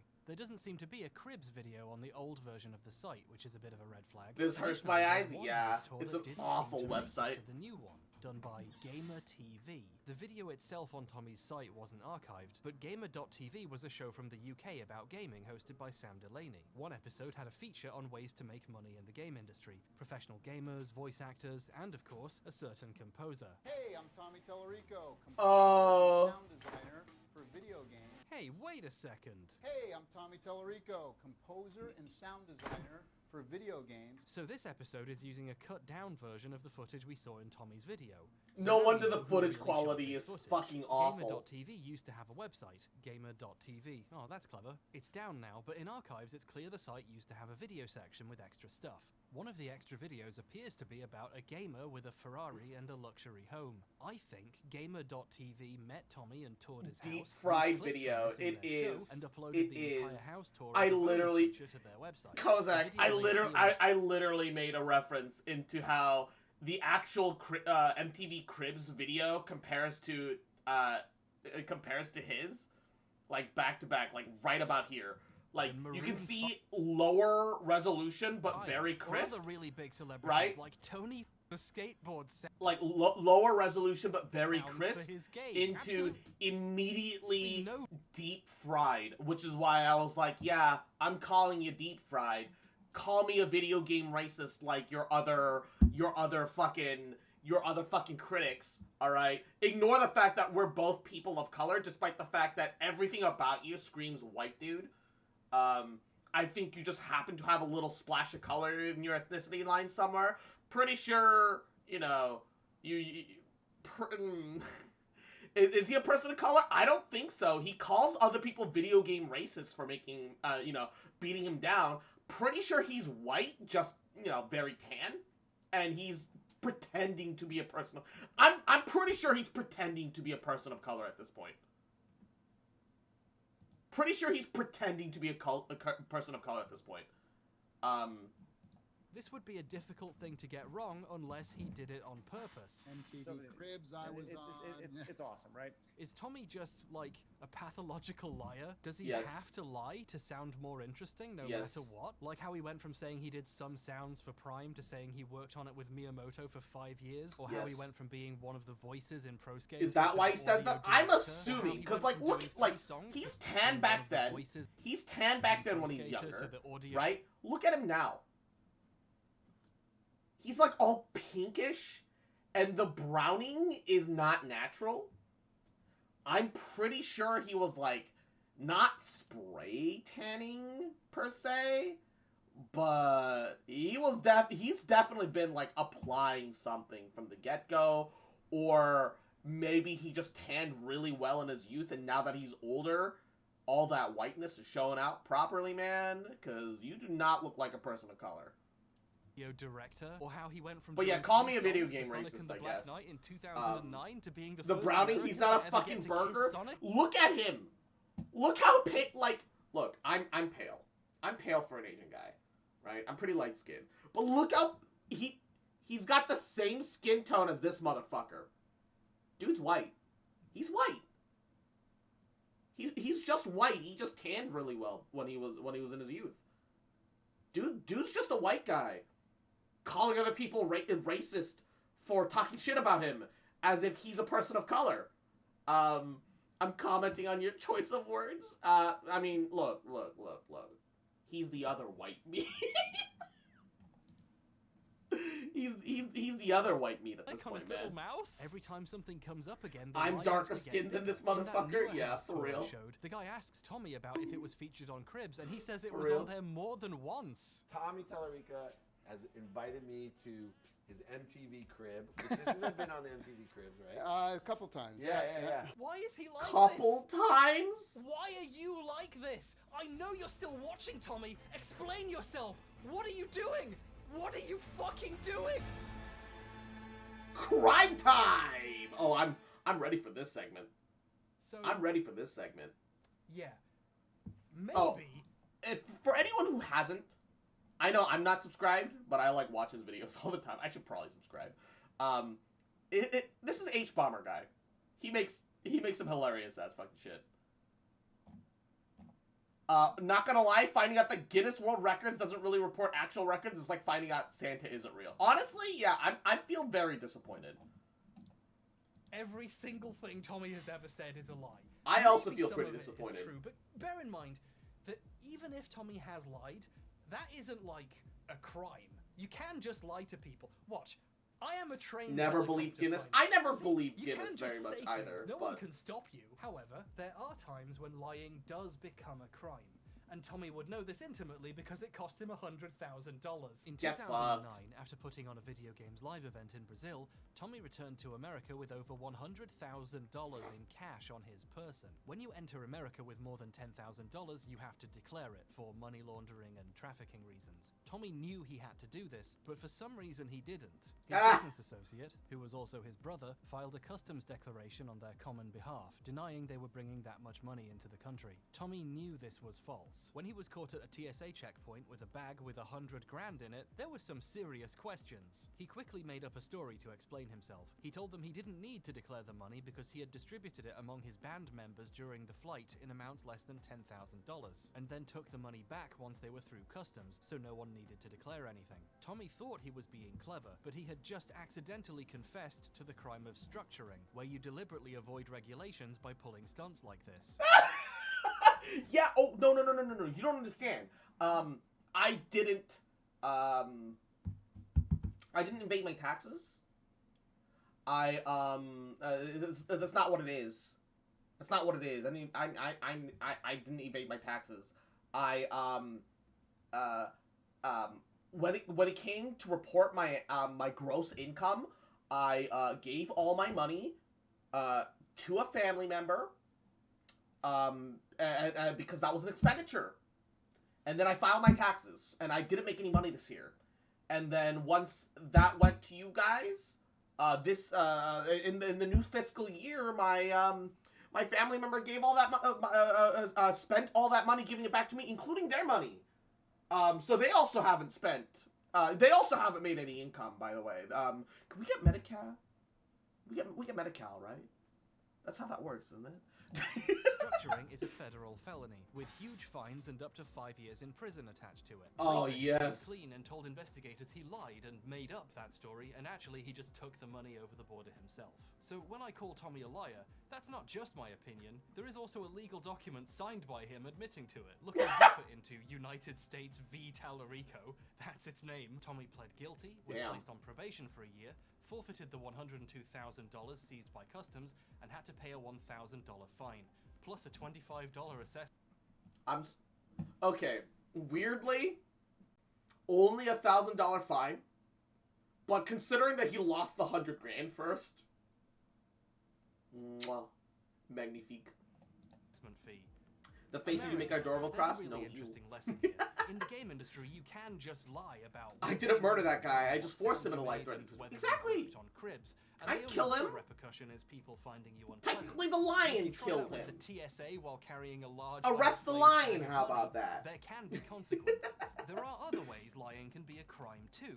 For example, if you lie to potential investors to get their money. During one of Tommy's many attempts to find investors for the Amico, he told the exact kind of Tommy-esque tall tales you would expect from him. He But should, in a yeah, he situation where absolutely doing should have been so could fined get for you in more. serious trouble. In February 2021, he recorded this video for potential investors and lists the team of so-called Avengers working at Intellivision, one of whom was Kara Acker, a former marketing manager at Mattel on Disney Princesses and especially Frozen, which would be a great find for the company, and thinking she was on board might well have helped convince investors to part with their money. If we scroll slightly higher on her LinkedIn though, we can see she actually left Intellivision in 2020. But here's Tommy telling people in 2021, after she was gone, he has her on board, so you should definitely invest.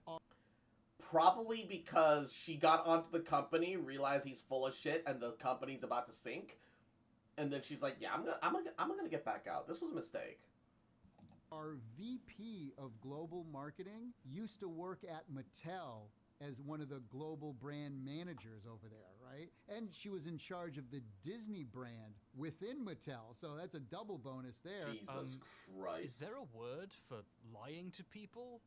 For money? If this convinced people to It's called invest, they fraud. have grounds to say they were lied to about the status of the company. You can't just pretend people still work for you. On their Republic crowdfunding campaign, which raised $11.5 million, the pitch video for these investors featured Acker heavily in Tommy's disgusting Egypt room as VP of Global Marketing. She was front and center as one of the intended draws to investors. She was basically the company's pharaoh. She's also still shown on the list of team members, including, ironically, a link to her LinkedIn, which will tell you she's actually gone. This crowdfunding campaign ended in 2021. There was a period of 4 months minimum where people were investing based on a video and information which was not accurate at the time and never corrected. Oh the my Intellivision God. website listed Acker as VP of Global Marketing as late as July 2021, according to the Internet Archive. Did the guy who ran the website quit too? Investors using this website as a source of information would have a hard time confirming who was actually at the company. People don't give, investors don't give you millions of dollars unless you have hard, cold facts. I certainly hope there's some facts on this here.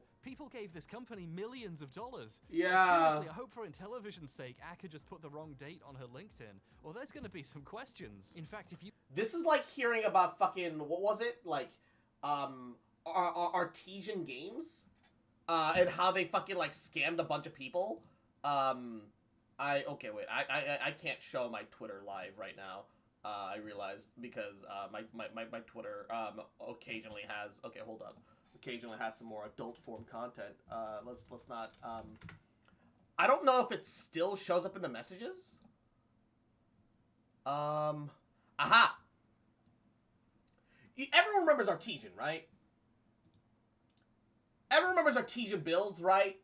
That one gamer PC company, that did like that giveaway where they're like, nah, you gotta meet a certain criteria to work with us, and then didn't give the person like the thing, and then they got fucking shut down, and it was like a whole bunch of issues, and then yeah, I got one from them too, and it's like the same situation where it's like, yeah, hey, you should totally like come forward. We recently stopped by lurking your stream the other day while you were streaming The Outer Worlds. Yeah, fucking yeah, we're totally like, you know, we're totally legitimate. We're totally legitimate, guy. Just trust us.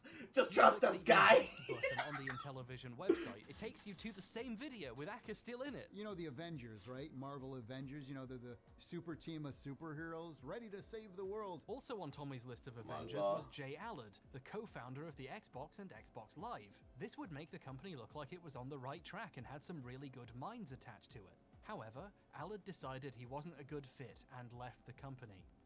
In 2020. How about another the guy one who co-founded and co-created the Xbox, right? When Tommy was saying Fox Allard was cannot be able to use scammed. this Fox footage does the to get scammers. people's money, Allard was already gone. He was gone to such an extent, he didn't just change his LinkedIn to say he wasn't at the company anymore, he removed it from his page completely. Allard unworked at Intellivision. And after this happened, Tommy was shooting a new video telling people he was in the Amico Avengers. I mean, this guy doesn't even need to work anymore, but he loves our idea and concept so much that he joined the team and has been making huge contributions. This particular comment is incredible, because on another investment platform, remember Fig? Tommy had previously bragged about Alad's involvement in that investor video too. He was actually at the company when this one was made, at least, and Intellivision's share offering documents on Fig also claimed Alad was involved and that he was the global managing director. A while after Alad had left, the SEC noticed Intellivision's Fig was still advertising he was there. Investors were technically being deceived. Also, a major member of staff, like the global managing director, leaving could be causing problems with making the product they were promising to investors, you know? So they asked Fig what was going on. Orally, someone at a government agency physically asked someone at Fig what the hell was happening to Intellivision. Fig asked Intellivision to clarify. Intellivision panicked and said they would change the documents, and product development was unaffected by his leaving because, to quote Fig, quoting Intellivision, he has not played a material role in product development considering his contributions. He joined the team and has been making huge contributions. Oh my god. Literally lying about the thing that they just lied about. Oh my god. Just put him in jail.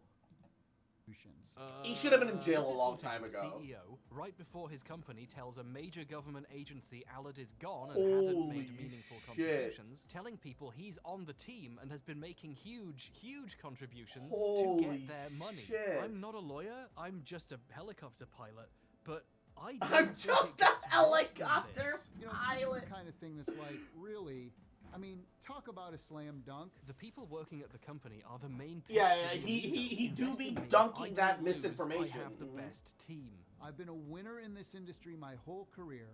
I don't lose. And what I've done is packed our team with other people who are winners. Several of his I key don't team members lose, weren't working he there says anymore with who this recorded massive this. L. One of them had even scrubbed it from his LinkedIn. I don't think this is giving potential investors an accurate impression of what they're buying into. This is the exact kind of thing Tommy normally does. He But got in to be this CEO of context, something, it's just got some really important bad. people And this intrigued. brings Yeah. us to the real And then question they're at like, the center of okay, all dude, this. you're The big fucking thing nuts. we've been And they avoiding left. for the last hour while we I don't lose, sorry, who the fuck are you? Yeah, I didn't know about you until we had this Make video. the funny baby sound effect. Remember when that was the point of the video? When we look at the sum collective of all of his claims, the Tallarico totality, if you will, and we Sounds put like it he in lost his context mind. with, Yeah, reality. Genuinely, I hope that this video results in him going to jail, because that would be fucking brilliant. Absolutely fucking brilliant, dude. When Tommy says he created the oof, this might just be me, but I don't believe him. Although at this point, if Tommy confessed to a murder, I would assume he was just trying to be cool. I'm sure if I was a more reasonable person, I could say the evidence is all inconclusive and Tommy could have worked on the sound, maybe. But right now, all I know is Tommy is a huge liar, and I hate him, and he made me forget what this video is about. I promise you, when I started making this video, my goal was to make something short for once. Take a break from my longer projects to make a quick video, quickly, so people knew I was alive. I did not expect, while I was doing research, for a rabbit hole to open beneath my feet and to fall Wile E. Coyote style into an abyss of lies and madness, and seemingly getting one of his Guinness World Records. Conclusion, we have notified the fucking authorities. I didn't choose this. This happened to me, and I'm not happy about it. I wanted this to be a story about how... I didn't choose this either. This absolutely happened to me tonight. I have been meaning to leave for dinner about 10-15 minutes into the video. I just wanted to reach the first logical conclusion. And then he brought up the fact that this is like an hour longer than the actual reasonable conclusion. The end. Normal people stop watching here. I'm fucking starving. I miss dinner. I need to pee for the last 40 minutes. Yeah, I left to go use the bathroom in the middle, but I didn't leave to eat. I had to be here for this, man. I wanted to be here for this. In our modern age, we don't take ownership of artists' work seriously enough, through the lens of a sound effect that had been reused without credit for over a decade. But the people not being credited in this story are the hard-working folks under Tommy, who he has taken credit from over the years, and the original voice actor, none of whom will see any of the money Tommy makes from selling their sound today. It is incredibly easy for hard work to be exploited by corporations, and one of those corporations happens to be called Tommy Tallarico Studios Incorporated. But that's really a structural problem, and we already all know capitalism is bad. Statistically, your most formative memories are of a global financial crisis. You don't need that lecture from me. I think the unique lesson of this story is about, well, records in multiple senses of the word. What's really at stake here is history, how these events and people will be remembered. Tommy has cultivated such a reputation that when I asked about the origins of a famous punch sound effect on Twitter, someone independently brought him up and said they assume he must have done it. He seems to have done everything. At least he says he has. The man has successfully inserted himself into conversations about sound effects he didn't even make, while the people who did the work attribute... He's low-key the Thomas fucking Edison of video game sound effects and music. Thomas Edison literally did the exact same shit. He stole other people's stuff. He adjusted it and found like a small improvement to it and said that he did it. I want you guys to remember that Thomas Edison is literally the Tommy Tallarico of his time. He created a place for people to invent things and then took credit for their work. You know what that sounds like? Creating a company where people could do work like make musics and sound effects, because that's the industry that he chose, and then took credit for their work. Tommy, I'm seeing a pattern. Attributed to him evaporate into namelessness. No one knows who Joey Kuras is, and he made the sound effects people think Tommy did. He worked on fucking Fortnite. I've heard his sound effects as they blast my Silver Surfer into dust. It's not time to end this bloodline. Yes. Forgotten. Games have always had problems crediting authors correctly. Early games were seen as products first and creative works second, so credit wasn't taken seriously. Creators used to not be allowed to put their name on the game and had to hide them in Easter eggs. Mark Cerny, ironically another good candidate for first American to work on Sonic, wasn't allowed to keep any of his work or design documents when he was working at Atari, and his games were considered Atari creations, not his. His source code, notes, and documentation were only preserved because someone got them out of a dumpster when Atari closed the office and threw it all out. This problem has especially contributed to the perception of women working in games. Yoko Shimomura, one of the most well-known video game music composers today, a veritable industry icon one might say, composed all but 3 of the tracks on the original arcade version of Street Fighter 2. But due to Capcom's crediting policy at the time, she was credited via a pseudonym. For her music's appearance on console releases and updated versions of the game, she was not credited for her compositions at all. All credit was given to the people who translated them to the new formats. Her contributions to game music history are only recognized properly decades afterwards, because her early career was rendered invisible, music she wrote often being credited to someone else. This was widespread at the company. The Capcom sound team throughout the 80s and early 90s was almost entirely women. Just think about that for a second. An extremely influential group of female early game composers, all credited through pseudonyms, or sometimes not at all, and with the ports of music they composed credited to someone else. Maybe one of the reasons game development is perceived as a male-dominated industry is because all the women who've always been here keep getting left out of the history they wrote. If you're interested in the topic, I recommend the Street Fighter Lady and Female Credit by Andy Lemon and Hillegonda Rietveld. I've linked them in the description and plagiarized them heavily in this section of the video. But even when people are credited, the recognition can easily be minimized. Joey did some of the music for the Terminator Sega CD game, but as you can imagine, this information has been rendered obscure thanks to a much larger musician making sure his name is remembered first. The official CD release of the soundtrack has Tommy V. Tallarico stamped on the front. Its booklet says composed, produced, and performed by Tommy Tallarico, and calls Tommy a veritable video game industry icon, of course. The half a dozen people who collaborated with him and wrote the other half of the songs only appear on the back of the case at the bottom as footnotes with stars corresponding to which songs they actually made, so their names don't get noticed quite as much. Joey's song was so good, Tommy saw fit to put it on another album with his name and face on it, Tommy Tallarico Virgin Games Greatest Hits. Joey's name is even smaller on the back of this one. It's not difficult to see why Joey's contributions to game history are being forgotten. Re-uploads of the full Terminator CD soundtrack onto YouTube just say composed by Tommy. There's I used the bathroom so long my leg fell asleep.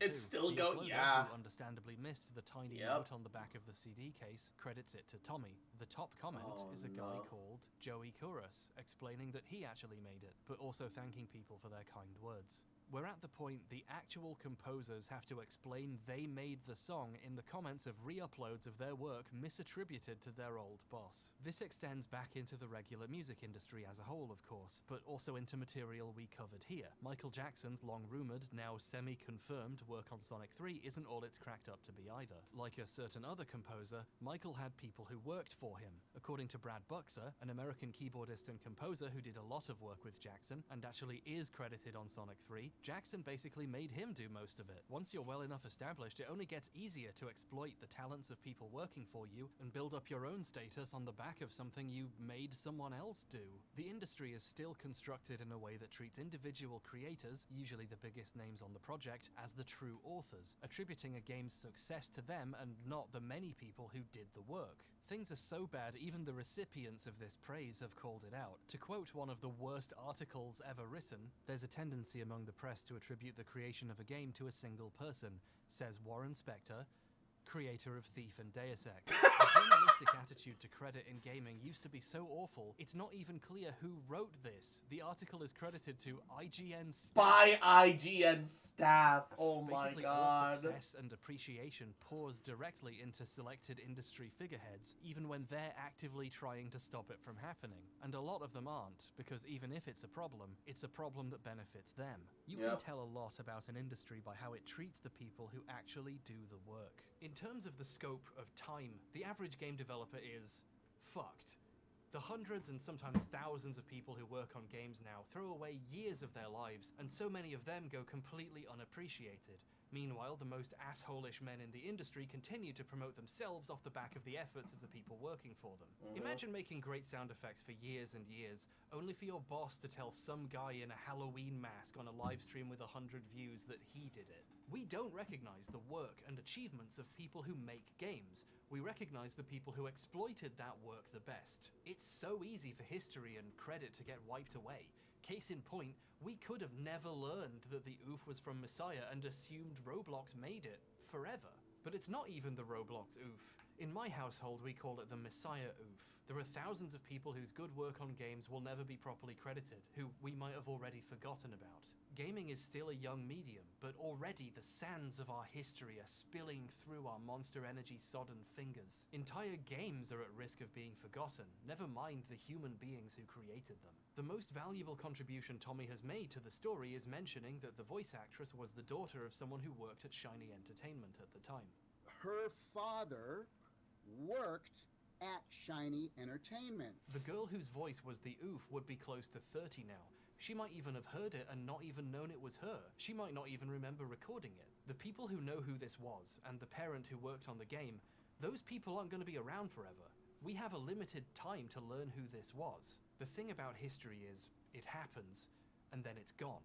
If we don't work to preserve it, eventually it becomes impossible. To quote a famous Nintendo quit screen, everything not saved will be lost. And just as a kicker how hard it is to remember things accurately, the popularized version of the quote is wrong. It's actually anything not saved. I'm not trying to be a pedant for once. It's kind of poignant how easy it is for things to shift like that. If we don't set a precedent of taking people's work and the accuracy of records of who did what seriously, we leave it to the liars and opportunists of the world to make up that history, to the spin-off of a beer company to tell us who did what. And it honestly, on a spiritual level, fills me with immense grief thinking about the people who made the things I care about dying unrecognized for what they did and being forgotten. Gaming is just old enough that we're losing that first generation. Tommy got the rights to Intellivision because he bought them from the estate of its last president when he passed away. The name, the branding, it's his now. The original Intellivision YouTube channel, with some of the final appearances of its former president, one of the world's first ever game designers, along with the original Intellivision website with its beautiful Web 1.0 history of the company, are now relegated to obscurity under another name, while Tommy continues to use that name to advertise a product that doesn't even exist. The damage to a history people are at real risk of forgetting, whose main characters are dying. might already have All been right, done. Ari. What history will You look have a like wonderful 20, rest of your night. 30, Plenty of 100 sleep. years Thank in you so the much for future stopping is by. being decided now. Now is the time to decide if Tommy Tallarico made the oof for Roblox, or if Joey Kouros made it for Messiah. And Tommy has already put his finger on the scale, decided how he wants all this to be remembered. If you buy his new sound pack, the metadata in the Roblox oof has been changed to say Tommy Tallarico. Those who fail to learn from history are doomed to repeat it. That's a quote commonly attributed to Winston Churchill, but he was actually probably paraphrasing George Santayana. That was me being a pedant. Old habits die hard. But here's a corollary I came up with all by myself. Those who let hucksters write the history they're trying to learn from are doomed in some other horrible way. And, for one, I don't think history gets to be written by a guy who wasn't even on Cribs. It wasn't even Cribs!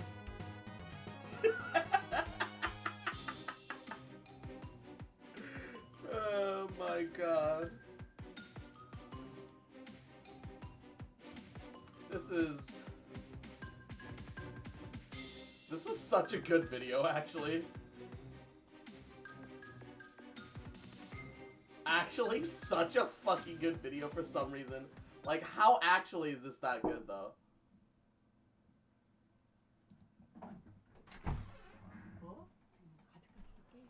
아니 뭐 비디오 좀 보고 사람이랑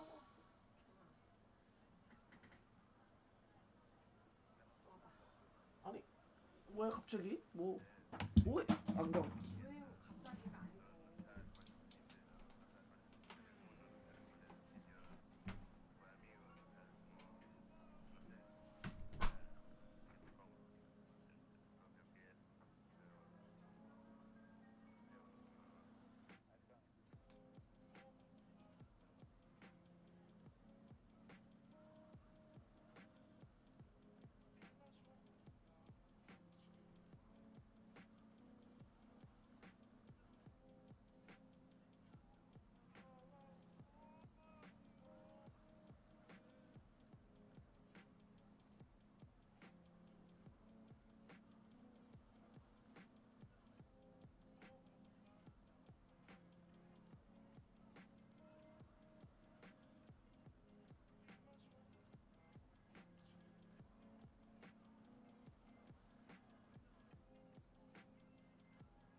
it's cold out, and I had to help move some stuff out of the car.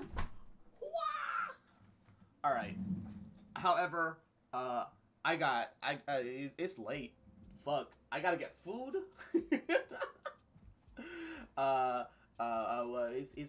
It's nighttime.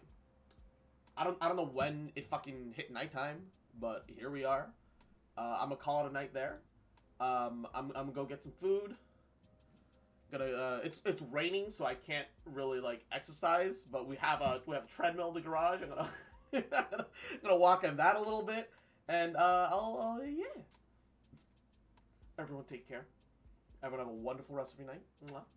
Get plenty of rest, plenty of sleep. Mwah. And we'll see you guys later, babies. Mwah. I love you.